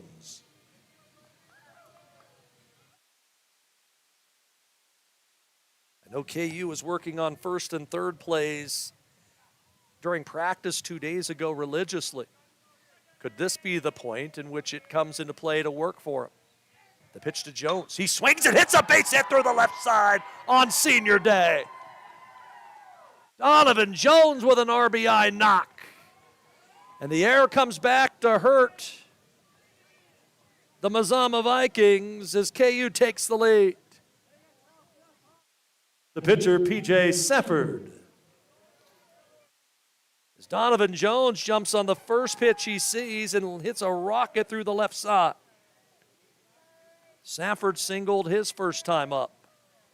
It's 1-0 KU. And the righty's pitch to Safford is a swing and a line drive hit into center field.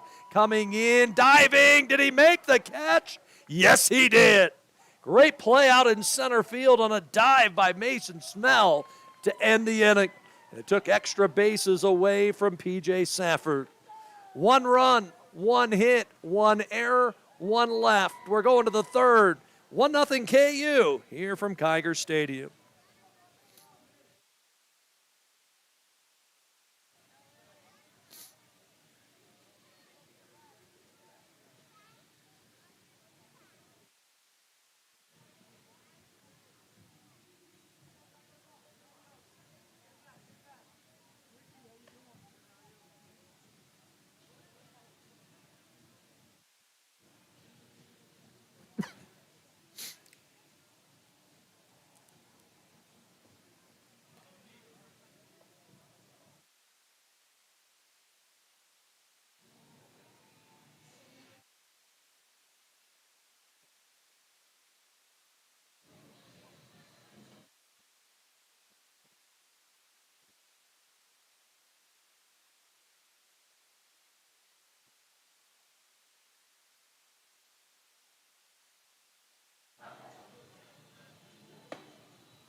Leading off the Mazama third inning, shortstop Silas Capitan.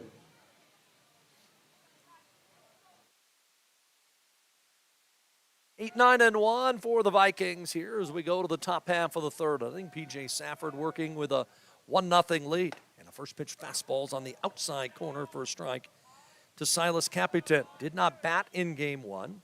He was in the flex position. Safford's fastball off the corner again, and it's 1-1. And there's not a quicker worker you're going to see than Safford. Just gets right back up on the hill. 1-1. Fastball fouled off. Down to 1-2.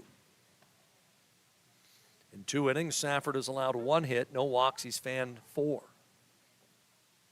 Make it 5 with a big swing and a miss. And Capitan down on strikes for the first out here in the inning. Left fielder Nolan Pruitt. So 1 out of the inning to the bottom of the order, and Nolan Pruitt. And the pitch to him, a fastball for a strike again.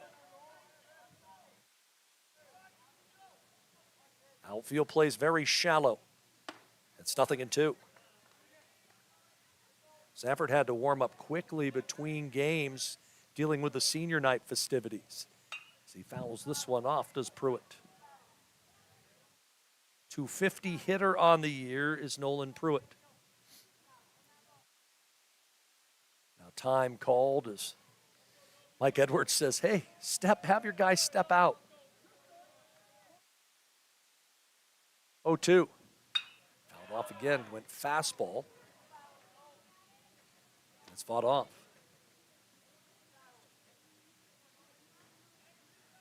If you're Pruitt, you know the breaking ball's coming. The question is when.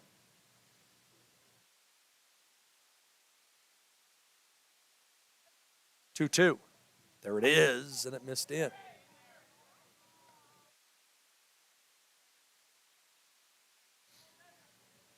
Top of the order waits next.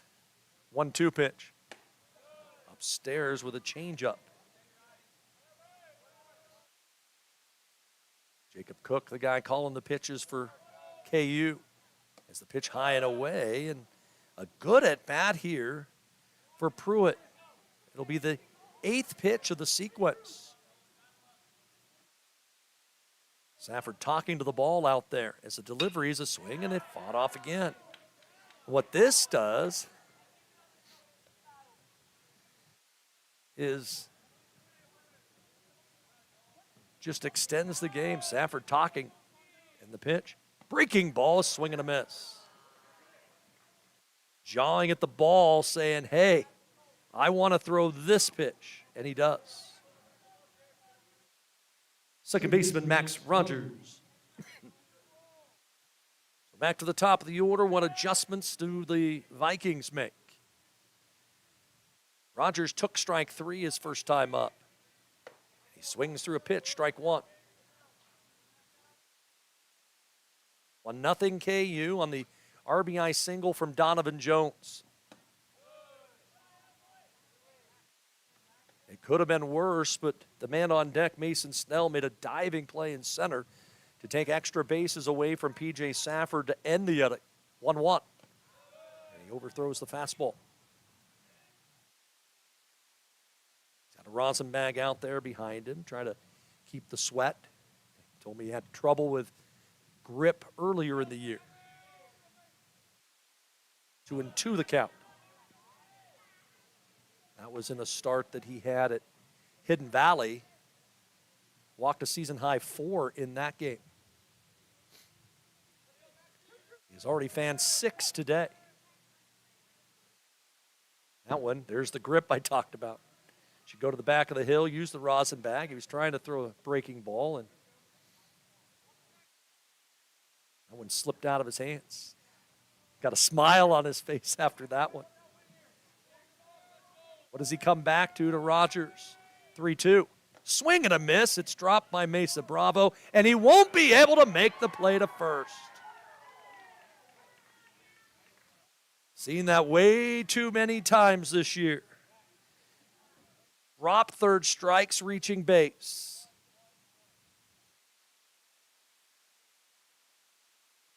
Inning should be over. But instead, the batter's Mason Snell. Center fielder Mason Snell. And now you got the best base stealer for Mazama aboard in Max Rogers. Safford knows it. You may see him make a quick move again over. He does.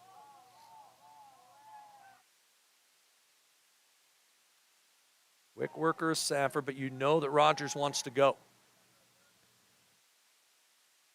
Work from the stretch. He'll throw over again. They got him that time. Yes! Inning over.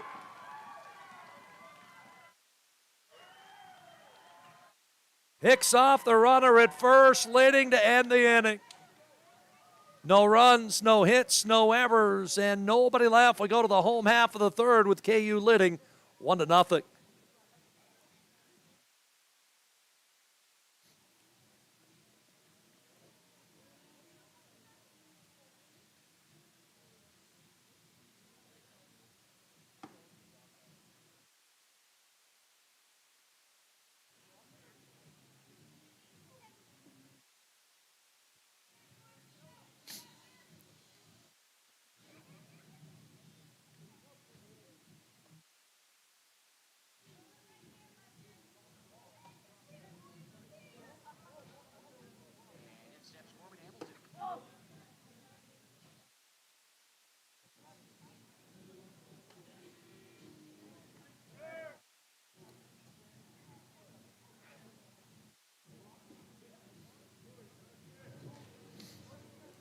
Leading off the Klamath Union third, second baseman Isaac Barillas.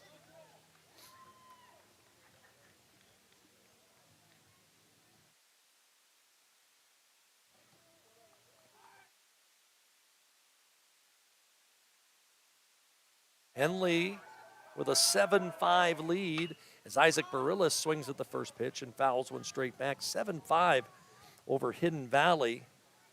That ball game is in the fifth inning over in Altamont. Towards Henley there on Highway 39. Isaac Barillas struck out his first time up. We're in the third. Feedback misses off the plate, 1-1. Very impressive freshman is Jace Feedback, guy who is going to be a mainstay of this Mazama rotation for the next 3 years. 1-1. Good changeup. And he's been able to match Safford pitch for pitch throughout. Safford through 3 innings has fanned 7. Got the huge pickoff to end that last half inning. 1-2. Swing and a miss. Down on strikes goes Barillas for out number 1. Batter will be Tilden Kaufman. The shortstop, Tilden Kaufman. So after a game that had so many runs scored, this one's been a pitcher's duel thus far. An error by Capitan on a ground ball hit by Griffin Johnson got a base runner, and KU got the lead on a 2-out single by Donovan Jones as the count evens at a ball and a strike. We're in the last of the third. Final game of the year for Klamath Union. Trying to win this conference series against Mazama. The pitch to Kaufman taken high.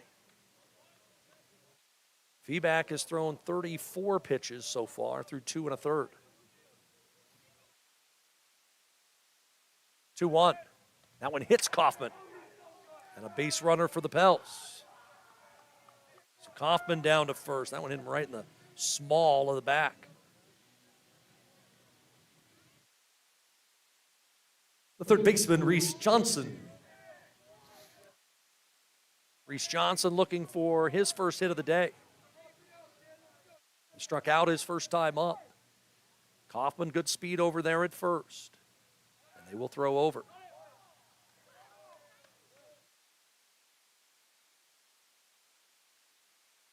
Johnson came into the day hitting an even .250. Delivery taken way high. Kaufman not getting a big lead over there at first base.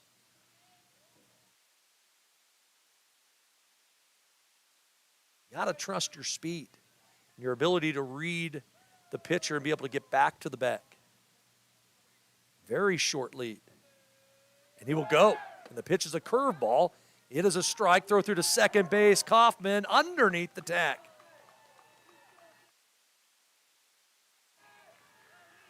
Got in with a right hand. So Kaufman with a stolen base, his 5th of the year. And he's in scoring position now with 1 out. And 2 cracks at it for the middle of the order for KU. As the pitch to Reese Johnson taken high.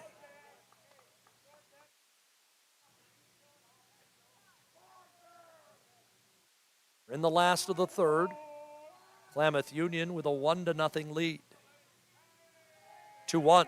Curveball cued off the end of the bat towards first. It's going to come back and finally roll foul. That's what I talked about in game 1. Can't remember which batter it was for KU, but they just stood in the batter's box. And you saw that ball hit the cut of the grass and kick back and almost spun back to the bag. And Justice was waiting there, and if it would have rolled fair, he was going to touch it and touch the bag and get the sure out. But instead, Johnson will come back up. 2 balls and 2 strikes, and the pitch to him is a swing and a right base hit. That's into right center field. Kaufman around third. He's going to score as Reese Johnson comes through with a run-scoring single, and it's 2-0 KU.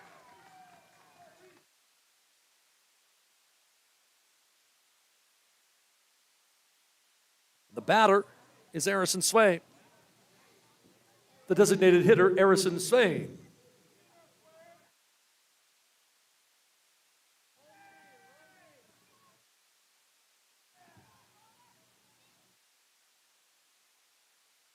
Pitch to home plate. That ball hit into the left center field gap. Long run, and it'll drop. A base hit. And all of a sudden, KU stringing together some knocks. Right fielder, Griffin Johnson.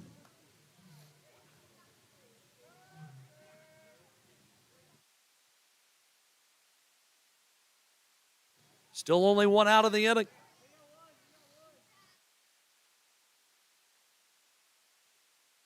The pitch to Johnson is fouled off.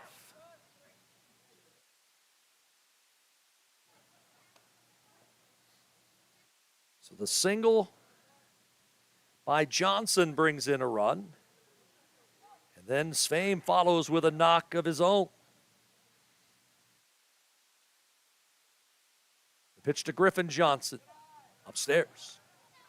1-1.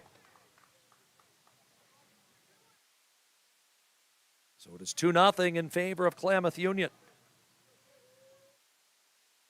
Now it evens at a ball and a strike. And Feeback's pitch just off the plate to Griffin Johnson, who crowds the dish.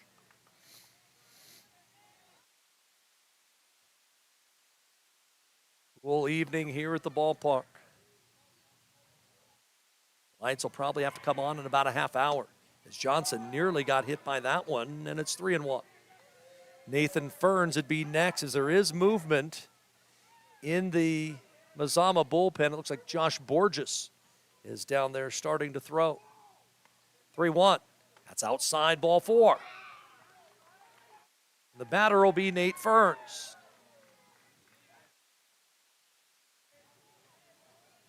With the bases loaded. The first baseman, Nathan Ferns. Ferns had a 2-run double. That was in the 3rd inning of game 1. Bases loaded with 1 out and a run in, and the pitch to Ferns is a strike. On the outside edge, 0-1. Johnson at 3rd, Swain at 2nd, Griffin Johnson at 1st. Corners playing in. The pitch to the plate is fouled off. And it's quickly 0-2. Borges down there getting ready. He would be the guy, I think, that Mike Edwards would go to if Feeback runs into any more trouble. 0-2. High with a fastball. Again, the end of the careers of 7 KU seniors. They'd love nothing more than to go out with a win against their rivals. 1-2. Swing and a miss on a pitch that it looked like Fern swung when the ball was in the catcher's glove. So a big strikeout for Jace Feeback. Catcher Luis Meza Bravo. It'll bring up Luis Meza Bravo, as I mentioned, had 2 hits and an RBI against the Vikings on Tuesday. Base hit here could bring 2 in. And the pitch to Luis is a little pop-up. Hit towards second. Love there. And the throw to first by Rogers is in time to end the inning. KU will settle for 1 on 3 hits, and they leave them loaded. We'll go to the 4th, 2-0 KU here from Kiger Stadium.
Leading off the Mazama 4th inning, center fielder Mason Snell. 2, 3, and 4 for the Vikings as we head to the 4th inning. Klamath Union single runs in the 2nd and 3rd. They lead 2-0 as P.J. Safford's first pitch, and it's a strike on a slider to Mason Snell, 0-1. Snell popped out his first time up, but he takes a pitch downstairs for a ball. A ball and a strike the count to the number 2 hitter in the Vikings order. As a slider down again, and it's 2-1. Mason Snell, just a sophomore. Guy who might get consideration for all league as that pitch popped up on the right side of the infield. Safford calling for it and does it himself. Normally in college, you'd let the first baseman do it. At KU, Safford says, I'm getting it for the first out. Right fielder Will Hamilton. And the batter's Will Hamilton, who took strike 3 his first time up. The pitch to Hamilton. Slider, it looked like he went around, and he did. Strike 1. Unable to hold up. Safford pitching backwards to the number 3 hitter. Throw slider again. This one down in the zone, 1-1. P.J. Safford, 51 pitches into his outing. 1-1. Fastball down and away. On deck is Jacoby Nickerson, who has the only hit for Mazama. They've had only 2 base runners. Safford stranded a runner at 3rd in the 2nd. As the pitch is there for a strike on the inside corner. Took a little bit off the fastball that time, and it's 2-2. The righty's pitch. Breaking ball, did he go? The last did he go, and I don't think he did, which he did not. It's the right call made by the first base umpire, Chris Niebergall, down there. I didn't think he offered. As the count goes to 3-2. The payoff. Fouled off. That was ball 4. Safford trying to get him to chase on a pitch away. I think he's going to come back with a breaking ball, middle of the plate. 3-2. Went fastball, and it's ball 4. First walk of the day for the right-hander for KU. The catcher, Jacoby Nickerson. This will be the left-handed bat of Jacoby Nickerson. Tying run at the plate for Mazama here in the 4th. Safford picked off a runner to end last inning.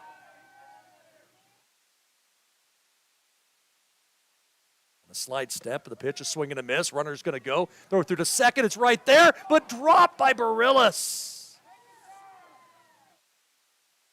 Oh boy, good throw by Mesa Bravo, but nobody going over to cover second. If he hangs on, it was a caught stealing. Good throw by Luis Mesa Bravo.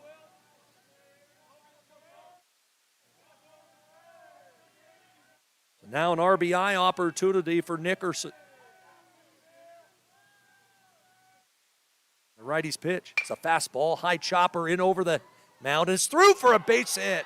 2 KU players were right there. And then the throw comes through again.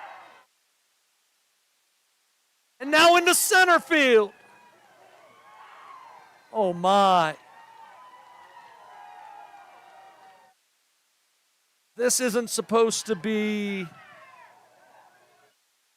a derogatory comment, but that's KU baseball in a nutshell. Right there.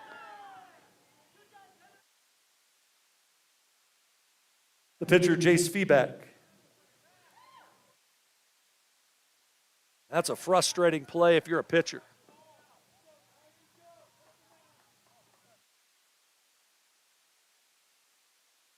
And now the tying run just 90 feet away.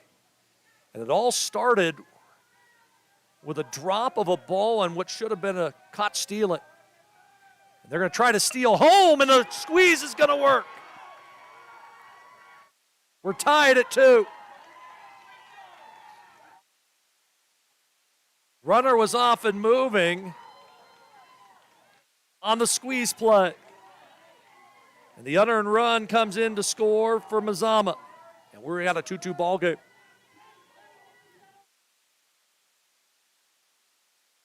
The third baseman, Kellen Lee.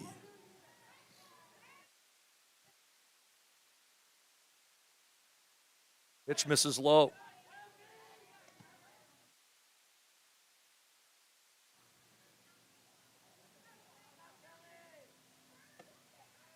Two and out.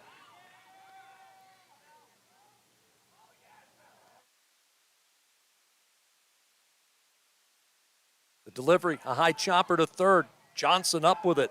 Long toss to first. Ferns with the pick and got him to end the inning. But Mazama gets even with a couple unearned runs. They get a hit, and nobody left. We'll go bottom of 4 in a 2-2 ball game.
Leading off the Klamath Union fourth,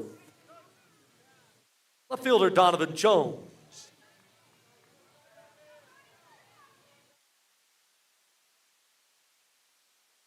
Donovan Jones to lead it off for KU at a 2-2 ball game.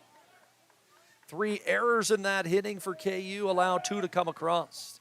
And new life for Jace Feeback as he misses with a pitch to Donovan Jones for strike 1. Donnie had a RBI single back in the second that got the Pels on the board.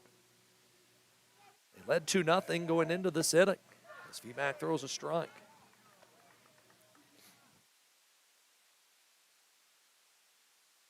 A ball and 1 strike the count to the senior left fielder.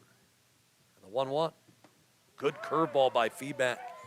As I mentioned, once he learns to not slow his arm speed down when he makes that pitch, he is going to be even more devastating than he already is. 1-2. Fastball taken downstairs, and it's 2-2. He has thrown 55 pitches plus what he threw in game 1 today. 2-2. The changeup misses high.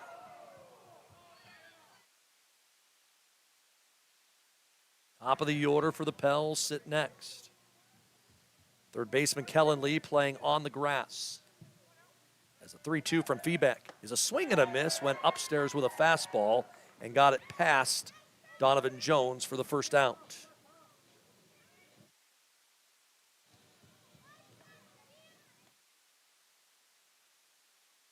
The pitcher, P.J. Safford. So to bring up P.J. Safford. Sharply had a base hit into center his first time up, was robbed of extra bases on a great play in center by Mason Snell. That was in the third. As he swings and pops one up, shallow center field, gonna be a tough play. Coming in, diving, can't make the play. Nobody's at second. Safford's gonna hustle in and get a 2-base hit. Great effort by Will Hamilton. But Safford with a 2-base hit. And KU will have a base runner, and it looks like something up with Hamilton out there on that sliding play. Made a great effort. We hope that he is okay. As he made a diving try, and the ball popped out of his glove, and nobody was standing at second base.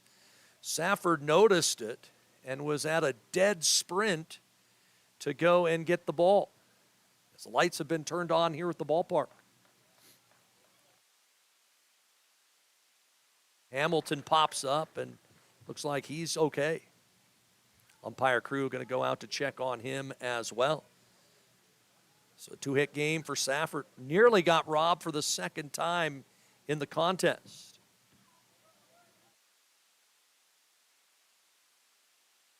You can see Safford out there hamming it up with Max Rogers. All these guys talk away from the field. A lot of respect amongst the players for both teams. Isaac Barillas is 0 for 2. And he checks his swing on a pitch that was up for ball 1. Go-ahead run at second for the Pels here in the fourth. Trying to regain the lead after giving up a pair of unearned runs in the top half. The delivery. Curveball outside again. Barillas had 2 hits in game 1, including a run-scoring. 2-run scoring single. Also had a double. Righty's pitch. Swing and a miss. Didn't get cheated on a fastball, that's for sure. Josh Borges again up and throwing in the Mazama bullpen off the left field side. He's ready if needed. The 2-1. Fastball for a strike on the outside edge.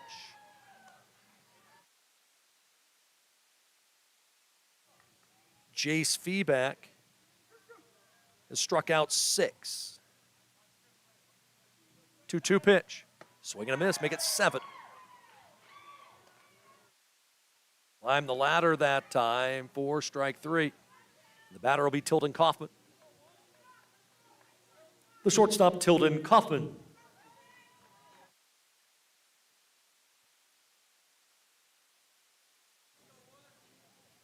Opportunity here for Kaufman.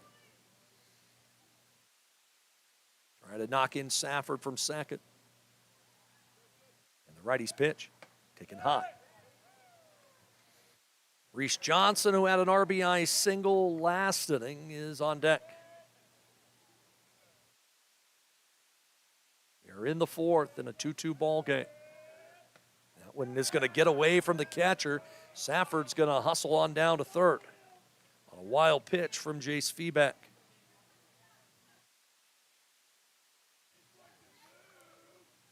So the count to 2-0.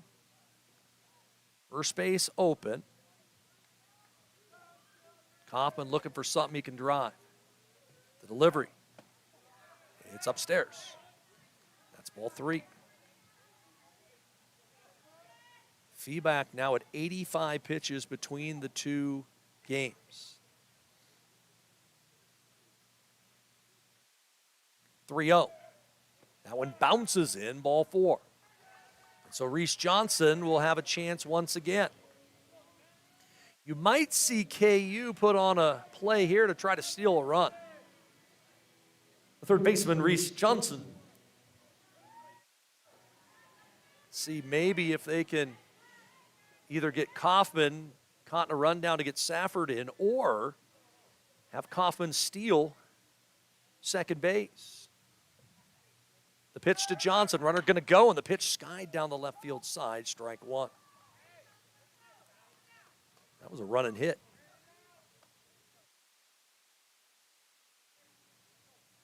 It'd be interesting to see what Mazama does defensively, and they're using a different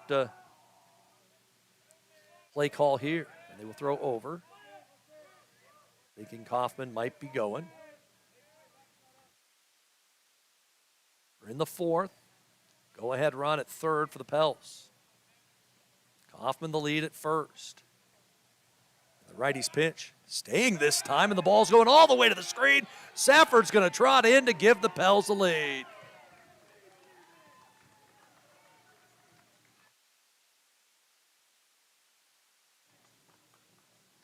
That one goes all the way to the backstop.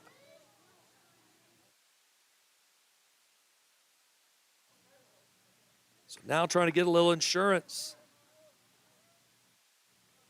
is Reese Johnson with a count of a ball and a strike. And the delivery swung on a towering fly ball to left. Out there is Pruitt. Now comes in a couple steps. He'll make the catch to end the inning. But not before KU able to regain the lead. A run on a hit and a man left. We'll go to the top of the 5th inning with KU now leading 3-2.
Leading off the Mazama 5th inning, first baseman Jaden Justice.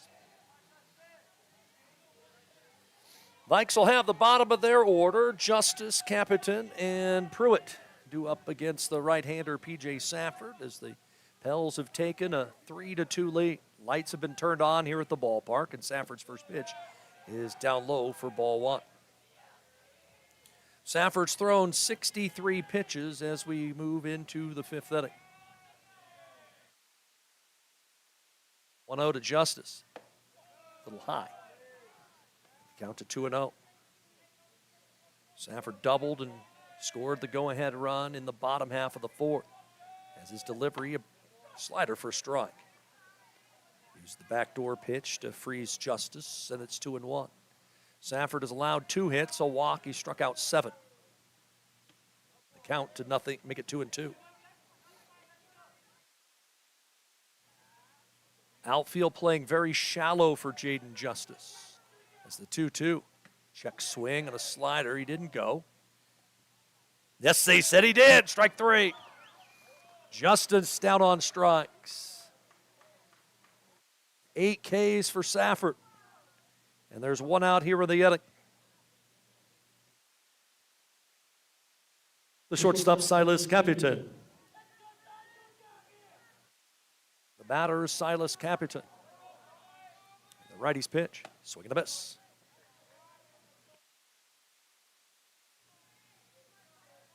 Capitan 0 for 1.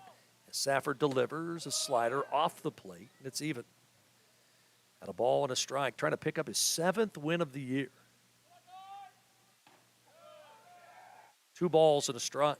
That would tie Logan Law for the league lead. Going into the final week of the year, Law picked up a victory Tuesday against Mazama. I should say against Henley. That's a strike.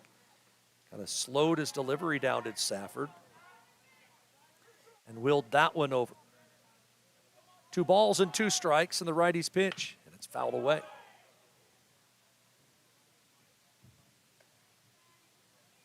We're in the top of the 5th inning. Klamath Union leading 3-2. As P.J. Safford to the plate. A fastball on the outside corner. Quick pitched Capitan for strike 3. 2 outs. Left fielder Nolan Pruitt. Big batter to get here to try to face the top of the order next time around. Safford's pitch is a line shot through the right side of base hit.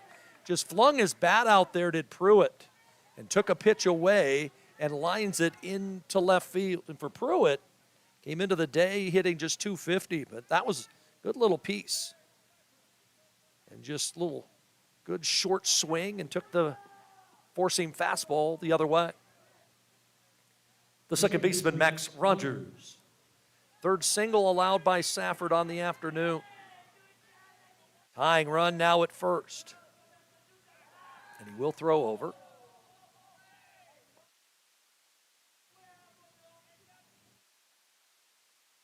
Two outs in the inning. Pitch to home plate, a swing and a miss. Strike 1. Final high school start for P.J. Safford and 6 other Klamath Union seniors. As he will throw back over to first. If they pick up a win, the 9 wins would equal the mark they had a year ago. And they finished 9-17. 0-1. Just off the plate with a fastball. Rogers is 0 for 2 this afternoon. Into this evening.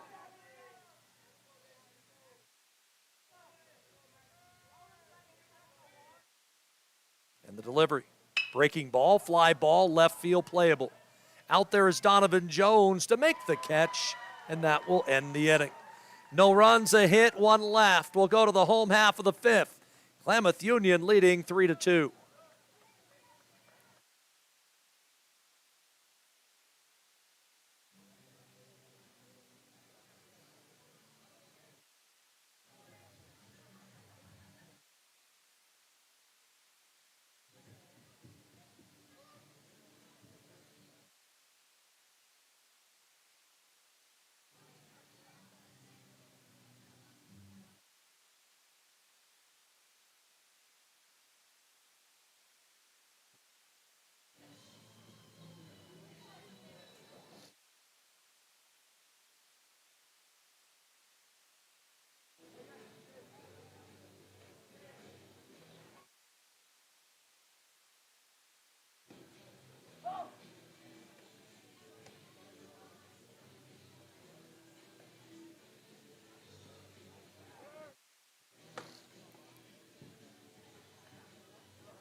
Leading off the Klamath Union fifth, designated hitter Harrison Swain.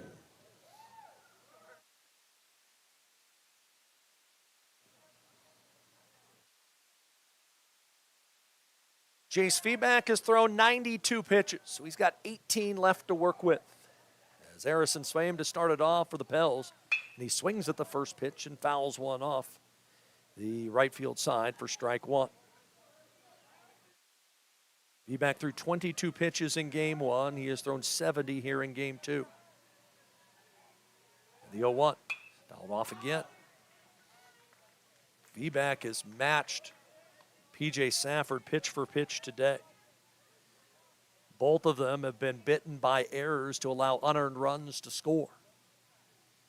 0-2. Swing and a miss, strike three. Climb the ladder again. And another strikeout for Feedback. And there's one out in the inning.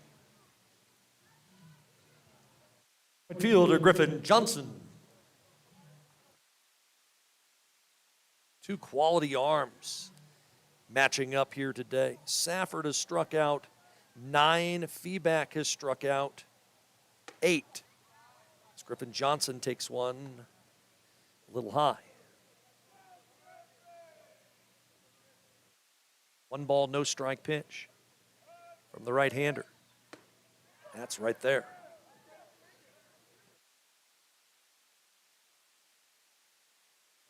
Probably Feedback's last inning. We'll find out. It's the 1-1. Curveball, strike across the letters. And Johnson in a hole at 1-2. Nathan Fern stands on deck. The delivery, swing and a miss again. Chased a pitch out of the zone, did Griffin Johnson. And as the shadows start to turn into darkness, that spin harder and harder to see. 9 Ks for Feedback. The first baseman, Nathan Burns. There's been certain guys who have had quality at-bats for KU. Others have struggled. Again, swing and a miss. Shorten up the swing, boys. Nobody on with 2 outs as a slider misses off the plate. Feedback now over 100 pitches on the day. The count is a ball and a strike to Nathan Ferns. And the pitch to him, again, slows the arm speed down and gets the swinging strike. Feedback trying to strike out the side here in the 5th inning. And he'll see Nathan Ferns get at least one more pitch. The next one will be the 104th of the game for Jace Feedback. He gets the sign from Nickerson, wants to go high with a fastball, and he did, and it's a ground ball hit to first. A big hop there for Jaden Justice. He'll take it to the bag to end the inning. In the frame for KU, no runs, no hits, no errors, and nobody left. We will go to the 6th with KU leading 3-2. Pitch count for the 2 pitchers for Feedback 104, for Safford 7-7.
Leading off the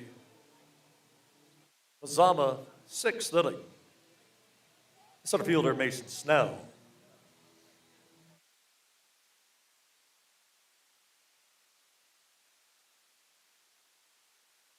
2, 3, and 4 for the Vikings as we go to the sixth inning, and P.J. Safford still out there on the hill for Klamath Union. And he misses inside with a breaking ball to Mason Snell for ball 1. Snell is 0 for 2 on the day as the right-hander's pitch. That one's there for a strike. Safford probably will use all 110 of his pitches if need be. It's the 1-1. Tried to go in with a two-seam and missed high. He leads the staff with 4 complete games, has a shutout. 2-1. Swung on, ground ball down the third baseline and foul. Pass Reese Johnson for strike 2. Feeback has struck out 9. Safford has struck out 9. It's the count 2-2 to Snell.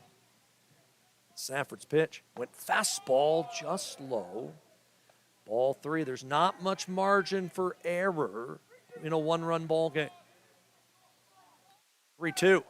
Slider, ball 4. He was trying to get a chase and missed. And a base runner. And now you would think that you'll see some small ball used by Mazama. Right fielder Will Hamilton. You would think Hamilton is going to be asked to bunt. Or you're going to try to steal first. Second walk of the day for Safford.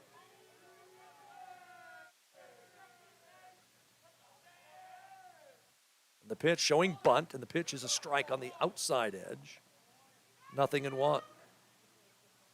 So showing bunt early was Hamilton. Safford looked to pick off here.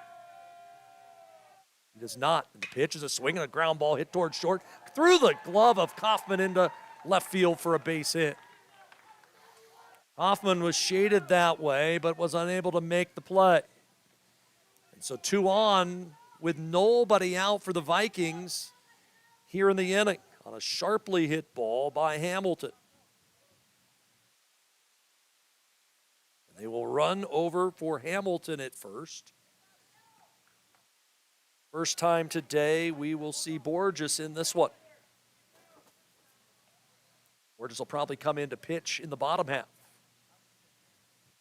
The catcher Jacoby Nickerson.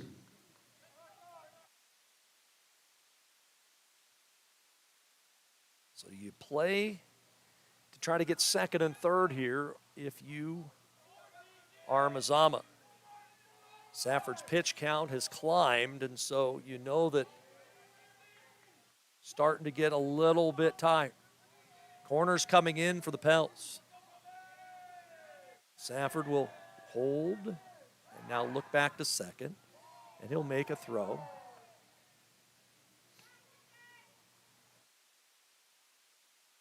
3-2, KU has the advantage. We're in the 6th. And the delivery showing bunt. And he went. Strike 1.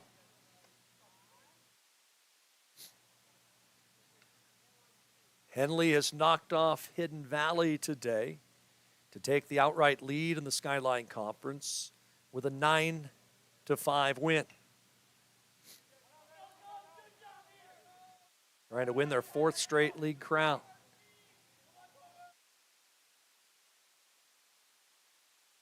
We'll look back to second again.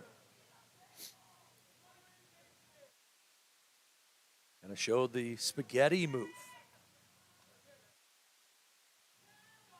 A lot of room on the left side for Nickerson. And the 0-1, he shows bunt again. It's a good one. Drop down the near side. Ferns has it. He'll throw to first. It's high, but Barillas makes the play. Now you got to protect for the squeeze. We've already seen it once today.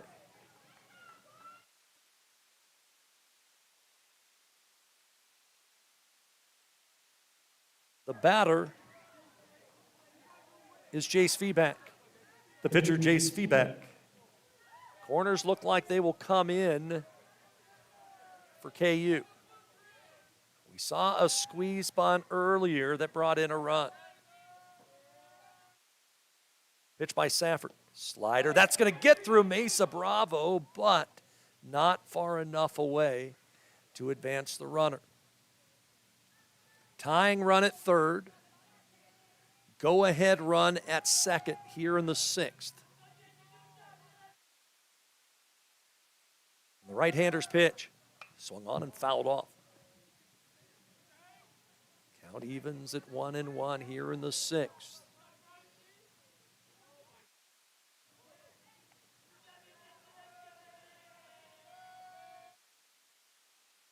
One. Low and away. Has first base open, does Safford, if need be. Kellen Lee would follow Feeback, who is 0 for 1. He is walked and struck out. 2-1. Went fastball. It's a line drive center field. Baker will make the catch. The throw will come all the way home. The run's going to score, and we're tied. If Baker had noticed that the runner was off of second base, might have been able to get the out there. That's a tough play to be able to make. So 2 outs on the board. Kellen Lee, the batter. The third baseman, Kellen Lee. So the sacrifice fly works. Borges now at second with 2 outs. Kellen Lee is 0 for 2. We are tied at 3 in the sixth. Lee singled against Safford on Tuesday as he swings and misses at a high fastball. Not sure why Isaac Barillas is playing in behind second. There's a lot of room to the right side unless Safford's going to work in on the hands of the right-hand hitter. 0-1. Slider grounded to short. Kaufman up with it. His throw to first, right on time, and the inning comes to a close.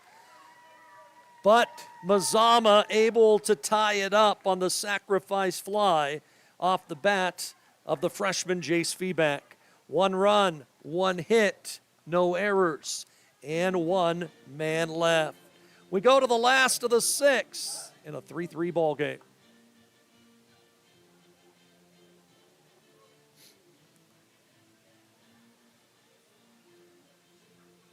Pitch count for KU, 9-3, 93.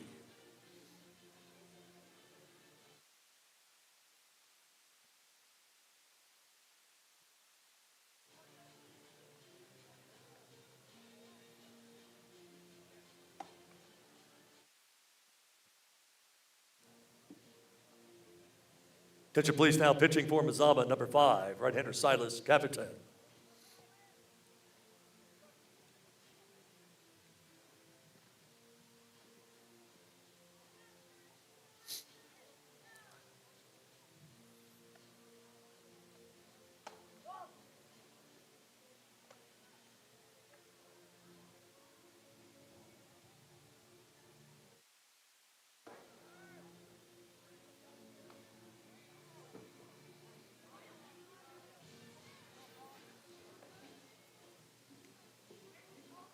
Leading off the KU 6, the catcher, Luis Meza. Bravo.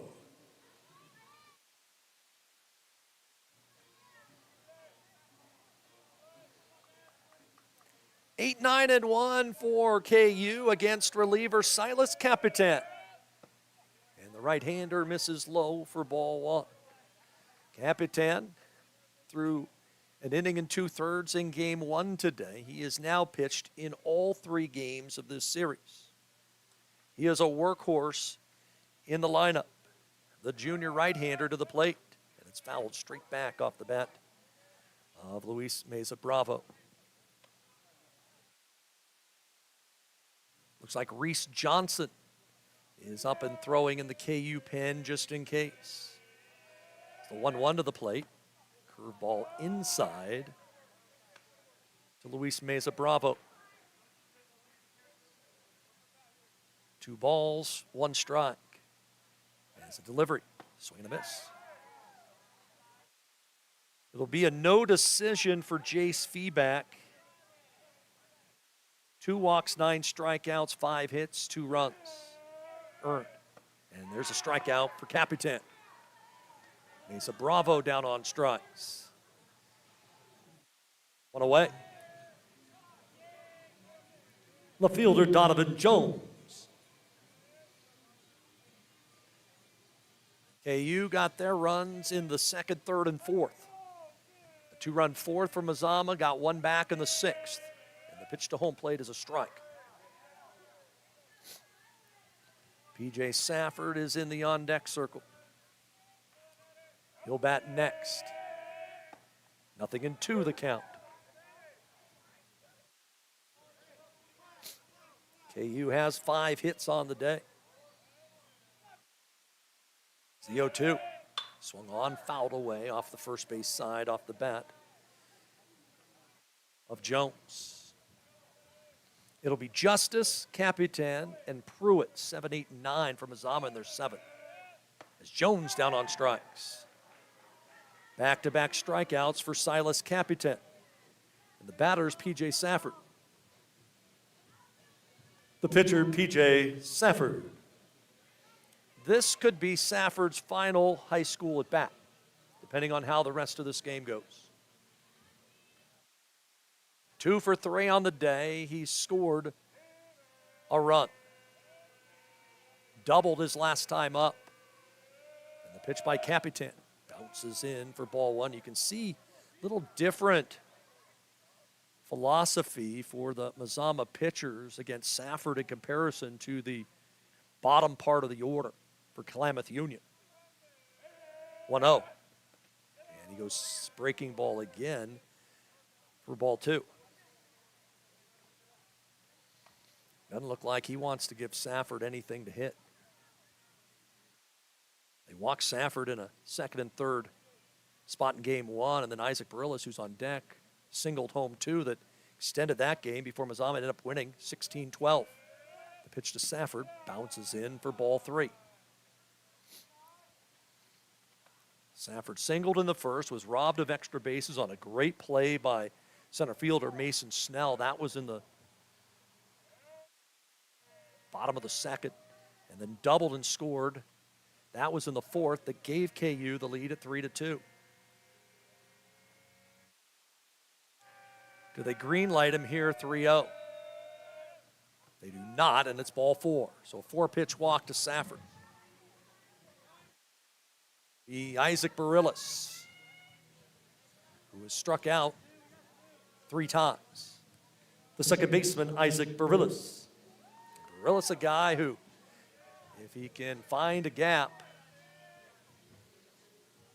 may be able to get Safford in from first. Pitch by Capitan, a fastball. And you notice the difference right there. Did not throw a fastball to Safford.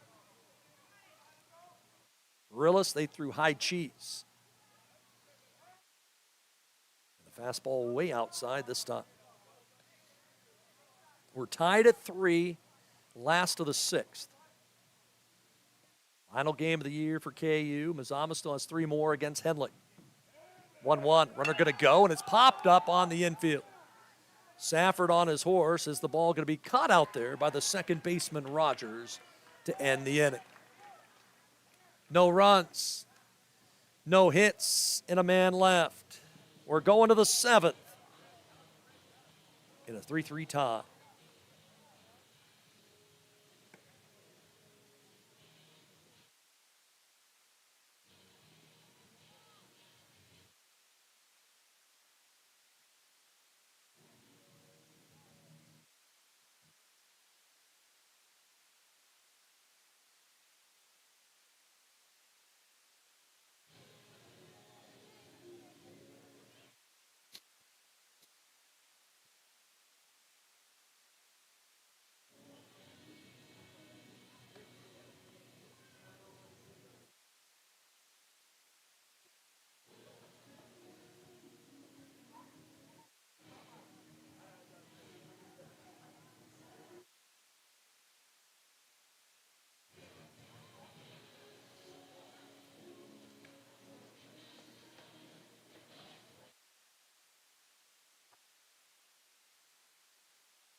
Leading off the Mazama's 7th, first baseman Jaden Justice.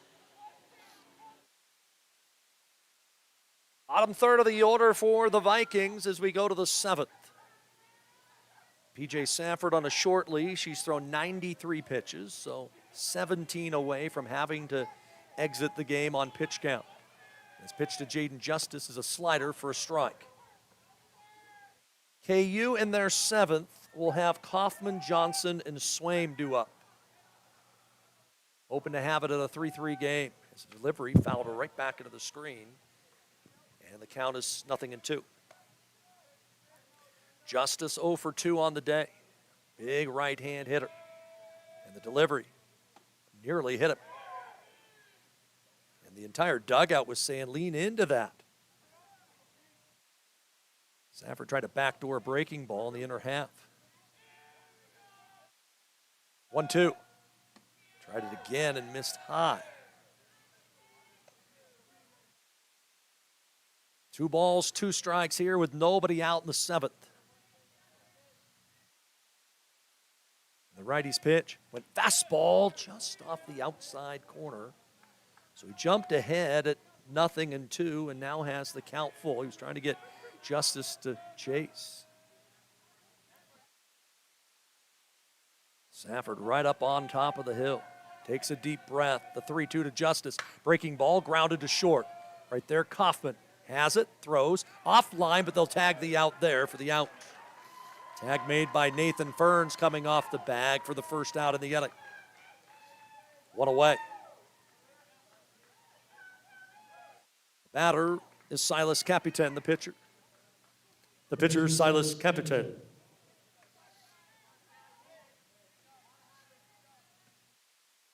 Capitan is 0 for 2. 1 out here in the 7th. And the right-hander's pitch. Taken high. If you're Mazama, you take pitches as much as you can. Try to get the ace out of the game. 2-0. Not sure what happened there with Mesa Bravo. The pitch looked pretty good, and Mesa Bravo just squeezed and missed. 2-0 the count to Capitan, trying to help his own cause. He's on the mound right now for Mazama. And it's 3-0. First 3-ball, no strike count that P.J. Sanford's had today. Takes a big deep breath out there on the hill. The righty's pitch. That's low for ball 4. So the go-ahead run is aboard for Mazama here in the 7th. Sanford at 103 pitches. The batter is Nolan Pruitt, who singled his last time up. Left fielder, Nolan Pruitt. Pruitt slapped a ball away to the right field side for a base hit. Capitan looking like he's going. The slide step and the pitch. And again, dropped by Mesa Bravo.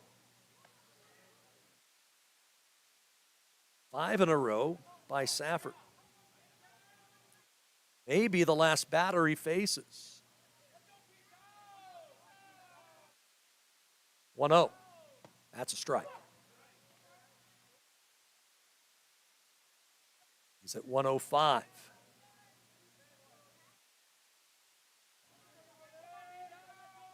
One. Swung on, ground ball to third. Through the glove of Johnson.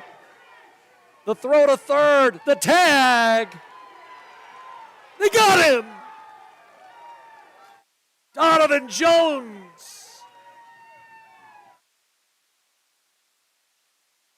2 outs.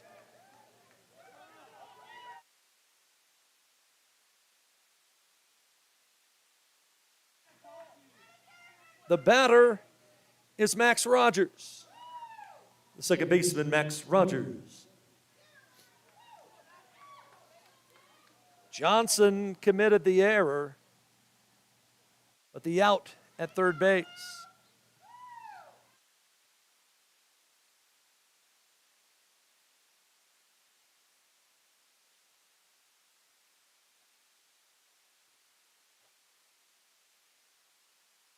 But the go-ahead run is now at second. The batter is Max Rogers.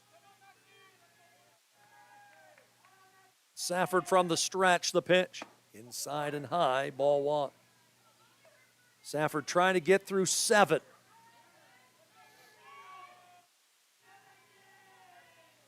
Go-ahead run at second base for Mazama. He's at 107 pitches.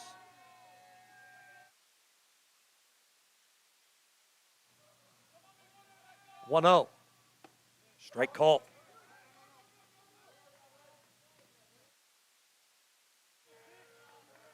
And unless Rogers gets out on this pitch, this would be the last batter that Safford faces.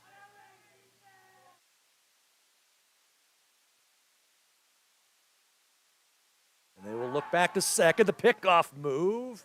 It's a pretty good one. But Barillas was a little late getting to the back.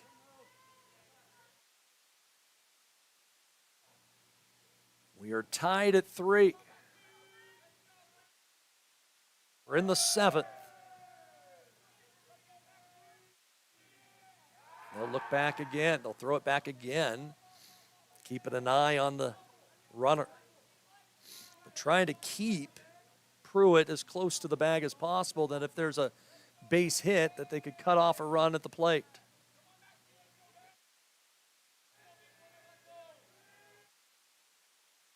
1-1. That one bounces up to the plate, and it's knocked down by Mesa Bravo.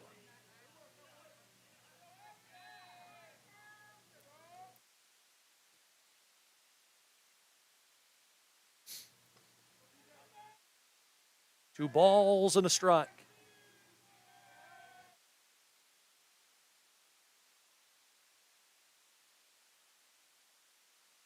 We'll look back to second again.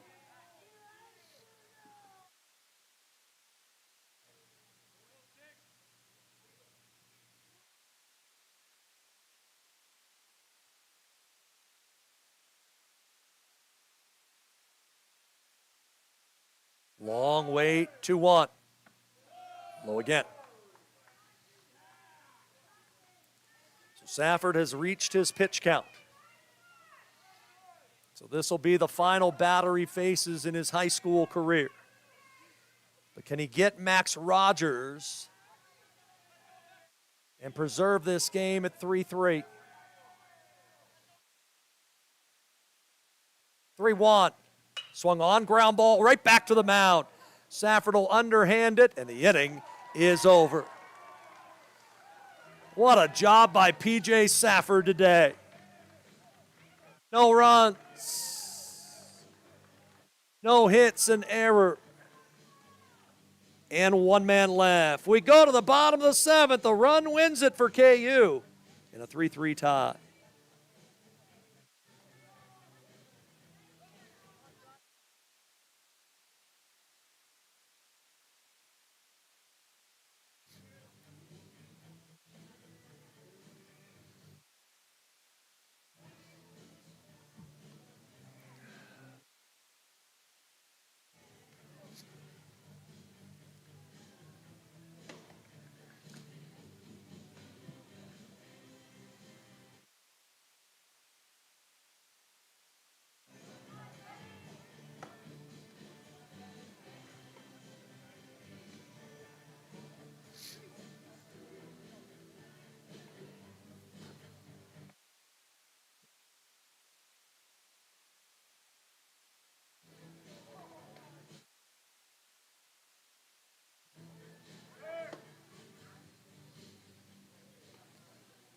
Leading off the bottom of the 7th inning for Klamath Union, shortstop Tilden Kaufman. So for the Pels, it'll be Kaufman, it'll be Reese Johnson, and it'll be Harrison Svang. Needing a run to win it.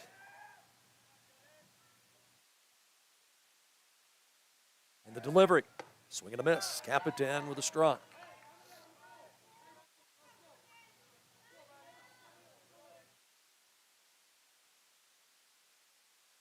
0-1. Swing and a miss again.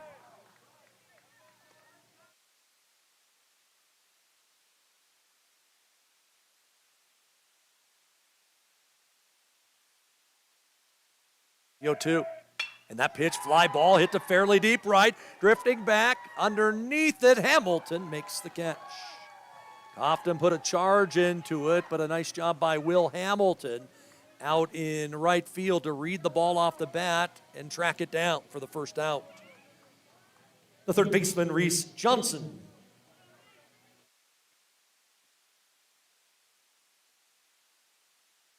Here's Reese Johnson.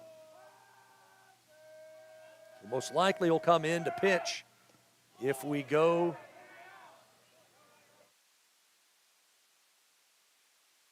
to the 8th. And Johnson can throw up to 45 pitches today. 0-1, taken low. The final line on P.J. Safford, 7 innings. Gives up 3 runs, 2 earned, 4 hits, 3 walks, 9 strikeouts. 1-1. Slider away. P.J. Safford will finish his high school career with 247 strikeouts. 2-1. Swing and a miss. He could pick up his 15th career win if the Pels can score here in the 7th. If not, he will get a no decision. 2-2, downstairs. 3 balls and 2 strikes. Silas Capitan, a lot like Safford, quickly back up on the hill. The payoff, that's way outside, and KU has a base runner here in the 7th. So the winning run on for the Pels. The designated hitter, Harrison Swain. And Harrison Swain, a guy who has some pop. And that outfield for Mazama comes in a bit in right. They can Swain more of a pull hitter. The winning run on at first for the Pels. Pitch to Swain. Swing and a miss. Challenged him with a fastball. And it's funny, I just watched the pitch sequence. Safford came up last inning, saw nothing but breaking balls. Just fastballs to everyone else. That's strike 2. Big play last inning, Donovan Jones throwing out a runner at third after an error by Reese Johnson.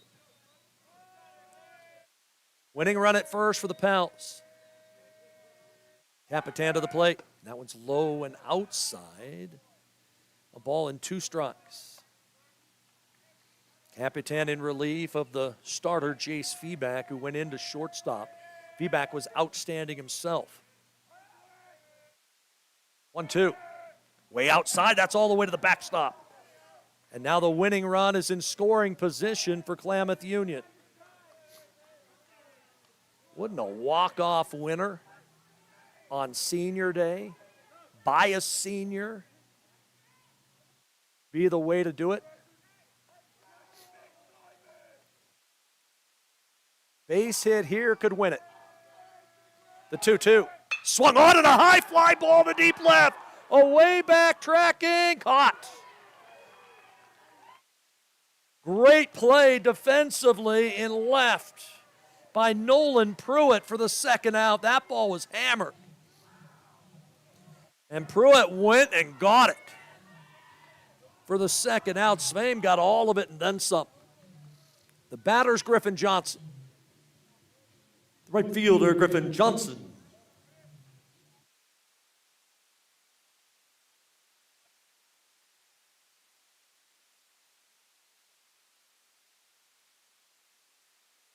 Can Griffin Johnson come through?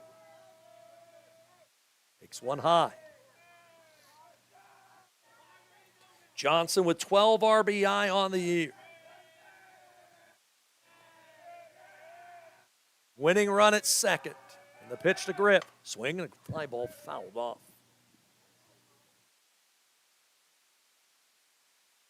If we go to the 8th, it'll be Snell, Hamilton, and Nickerson, 2, 3, and 4 due up for Mazama. 1-1. Swing and a miss. Came in on the hands of Griffin Johnson. And Mazama a strike away from sending this one to extra innings. If Johnson were to reach, Nathan Ferns, another senior, is on deck. Trying to make contact here is Johnson. The pitch. Swing and a miss. We're going to extras. Capitan with a strikeout to end the inning. We go to the 8th. Tied at 3.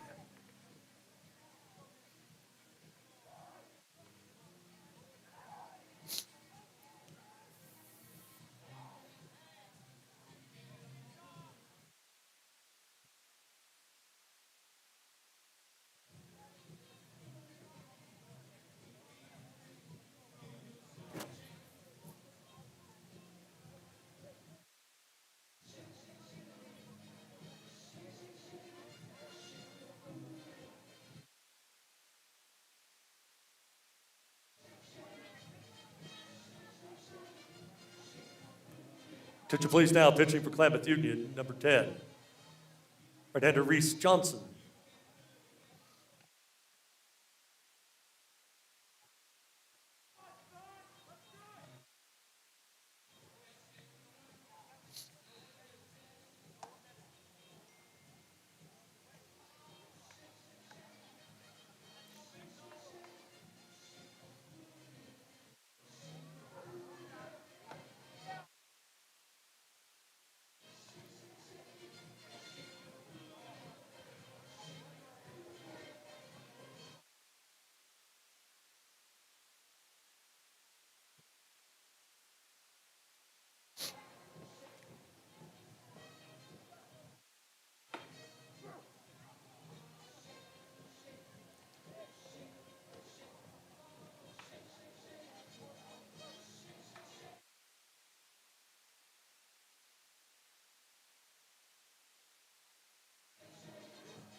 Leading off the Mazama 8th inning, center fielder Mason Snell.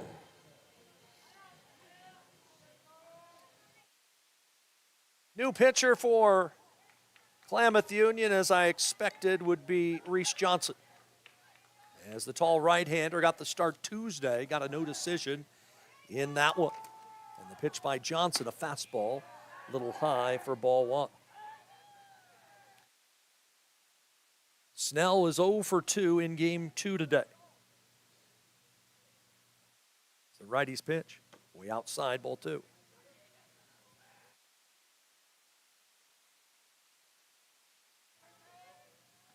Klamath Union had a chance to win it in their 7th, but couldn't get a ball in play. 2-0. Ball 3.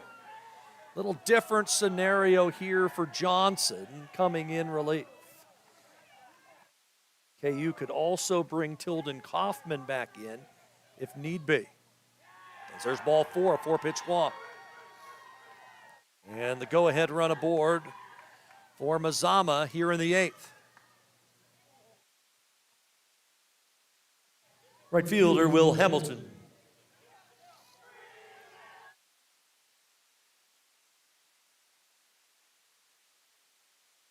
See how the Pels will play it defensively.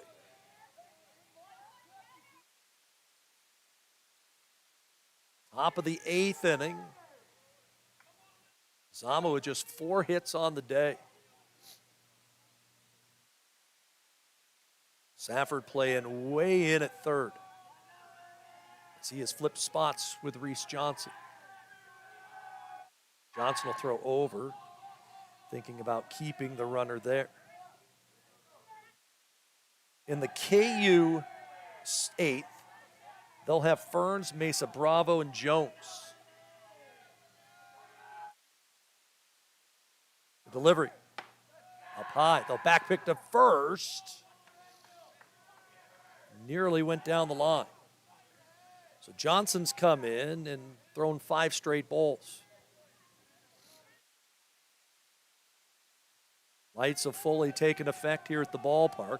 As the pitch, there's the strike, a fastball. Reese Johnson had a good outing against Henley this year. Had a very good outing earlier this season as well against Mazama. Strike 2. Got the outside third to Johnson.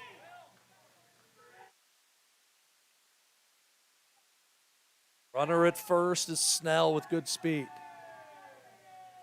Johnson's pitch is on the outside corner for a called strike 3.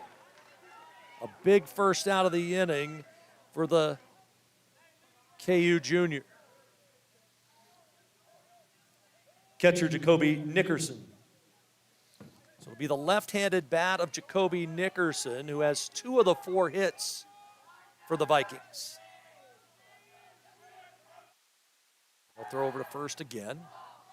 Diving ahead of the throw went Mason Snell. Temperatures have definitely dipped here in the basin. It's Johnson's pitch. That's a strike. So after missing with his first 5 pitches, Johnson has found his rhythm. He's not thrown anything off speed, though. It has been just fastballs. 0-1. Threw it again, and it's fouled off.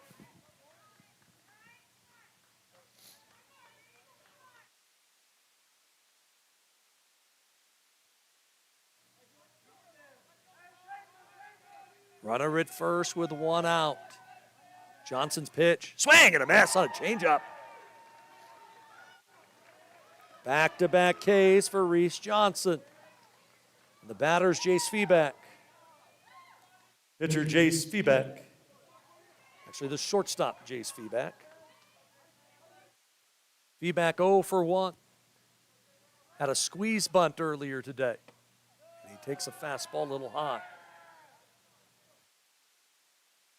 1-0. Outfield for KU playing extremely shallow.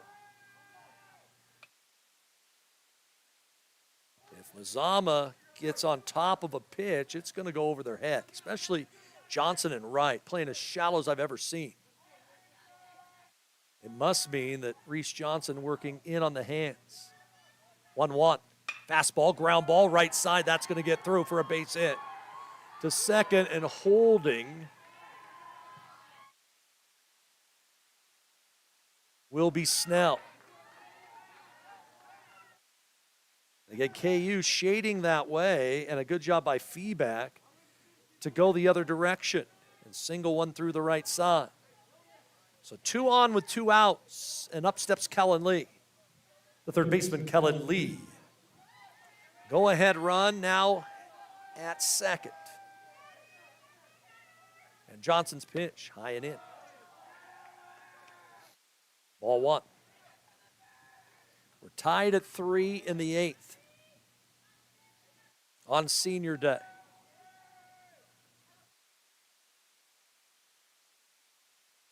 The delivery, swing and a miss.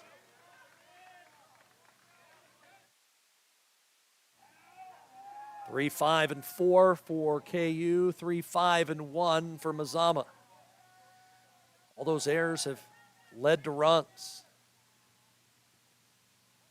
The pitch, fastball low.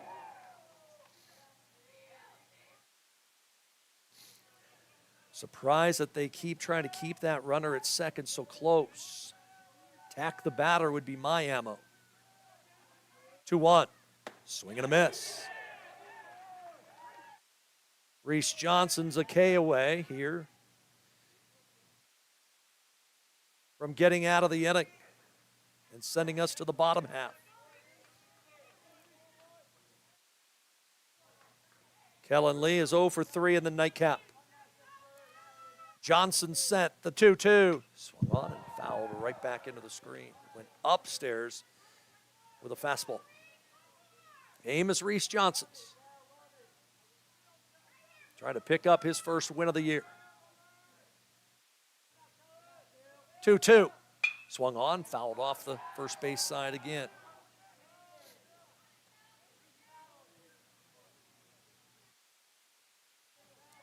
Snell at second, Fee back at first with 2 away.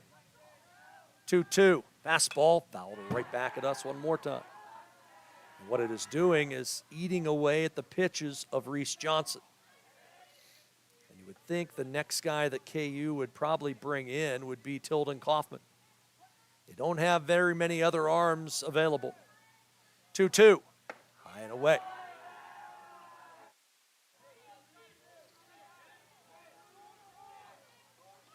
Three and 2.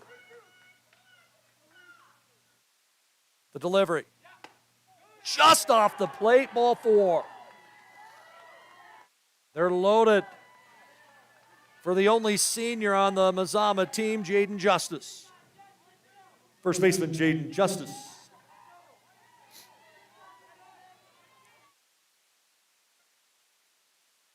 Justice 0 for 3. Johnson's pitch. That's in the dirt. So 2 walks and a single here in the inning for Reese Johnson. Opportunity for the Vikings. The pitch to Justice. Swing and a miss.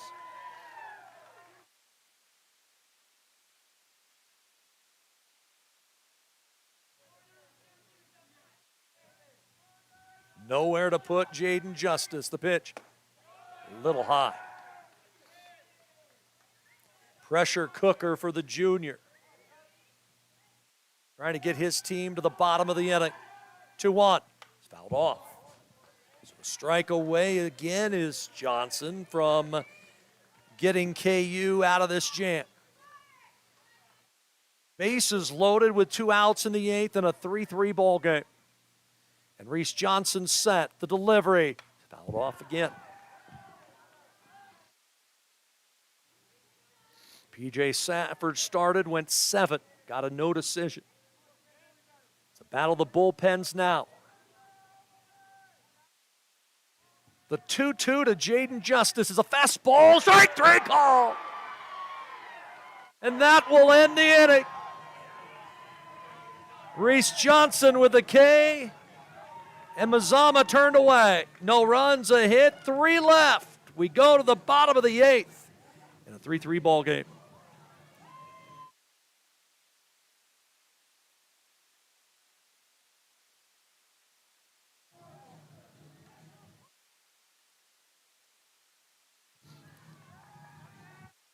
KU number 10, 29 pitches, 2-9.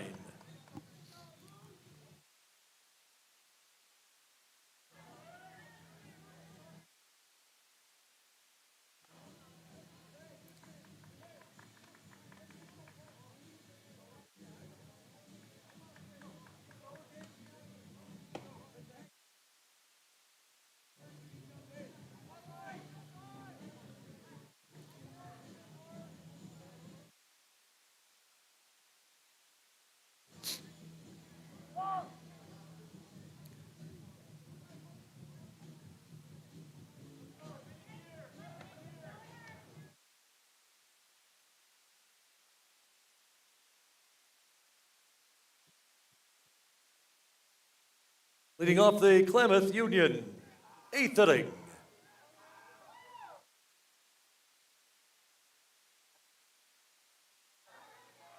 Is the first baseman, Nathan Burns.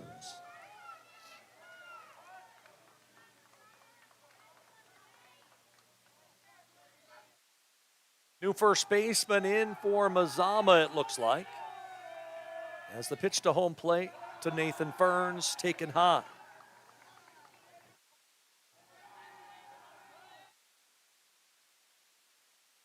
Story will take over at first. I believe Justice was ejected in between innings. And the 1-0. Downstairs, ball 2. Pell's needing a base runner,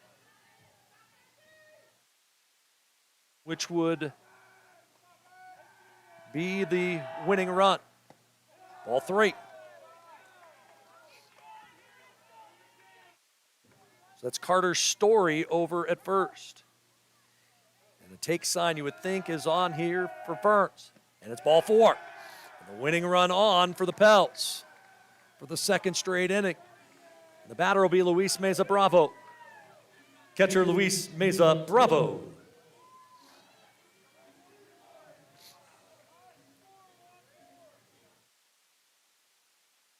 Luis Meza Bravo is 0 for 2.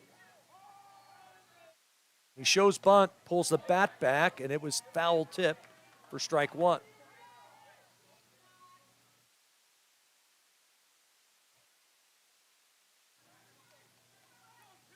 Fern's over at first with nobody out. Corner's coming in, the pitch, it's bunted right back at me. And just like that, the count is at 0-2.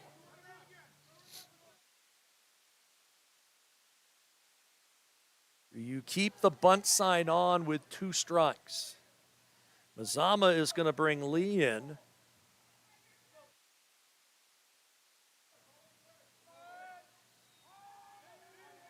As the pitch, Meza Bravo pops it up, first base side, near the screen, and out of play. Capitan has thrown 41 pitches. If we go to the 9th, Reese Johnson has 16 pitches before he has to exit the game. He cannot go over that mark. 0-2 again, outside. Mazama dugout wanted that call, didn't get it. Burns with a short lead at first. They haven't paid much attention to him there. 1-2. Meza Bravo, a base hit to left. And the winning run for Klamath Union is in scoring position.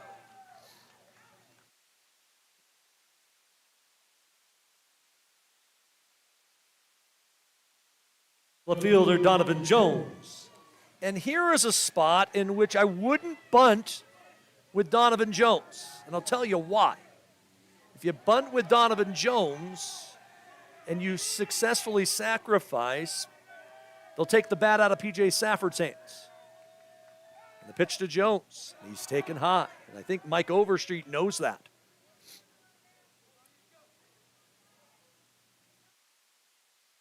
Jones had an RBI single back in the second. The pitch to Donnie. Downstairs again. And the count 2-0. Still nobody out of the inning. Could a senior walk it off on senior day? Jones a senior.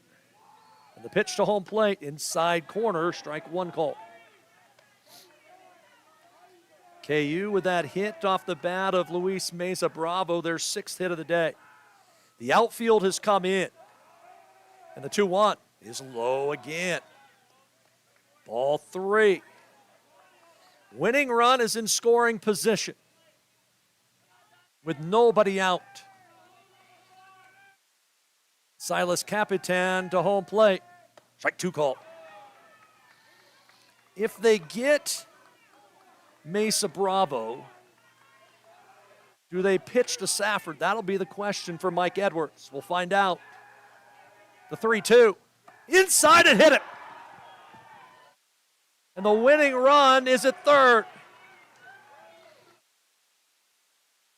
And it'll be an opportunity for P.J. Safford to try to win it. He had a walk-off winner here against the Crater Comets during Legion Ball season a year ago against the defending state champions. It was the first loss that Crater had, and that was in extra innings. And now if you're Safford, you probably crowd the plate, and you're trying to drive a ball to the outfield and try to get a run in, as the infield for Mazama is going to have to come in. I see that as exactly what Jake Overstreet is saying. An opportunity for P.J. Safford on senior day to try and win it. To the plate, the third baseman, P.J. Safford. Infield's going to come in all the way around. Outfield plays very shallow. Can Safford on senior day be the hero? And the delivery from Silas Capitan. Way outside, it's all the way to the screen.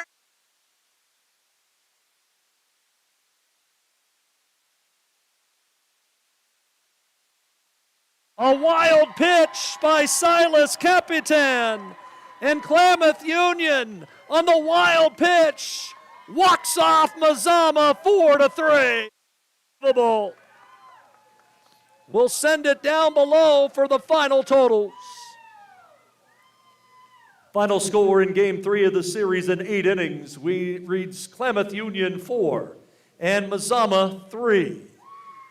For Klamath Union, 4 runs on 6 hits. They commit 4 errors. For Mazama, 3 runs on 5 hits. They commit 1 error. Winning pitcher Reese Johnson, now 1-4 on the season.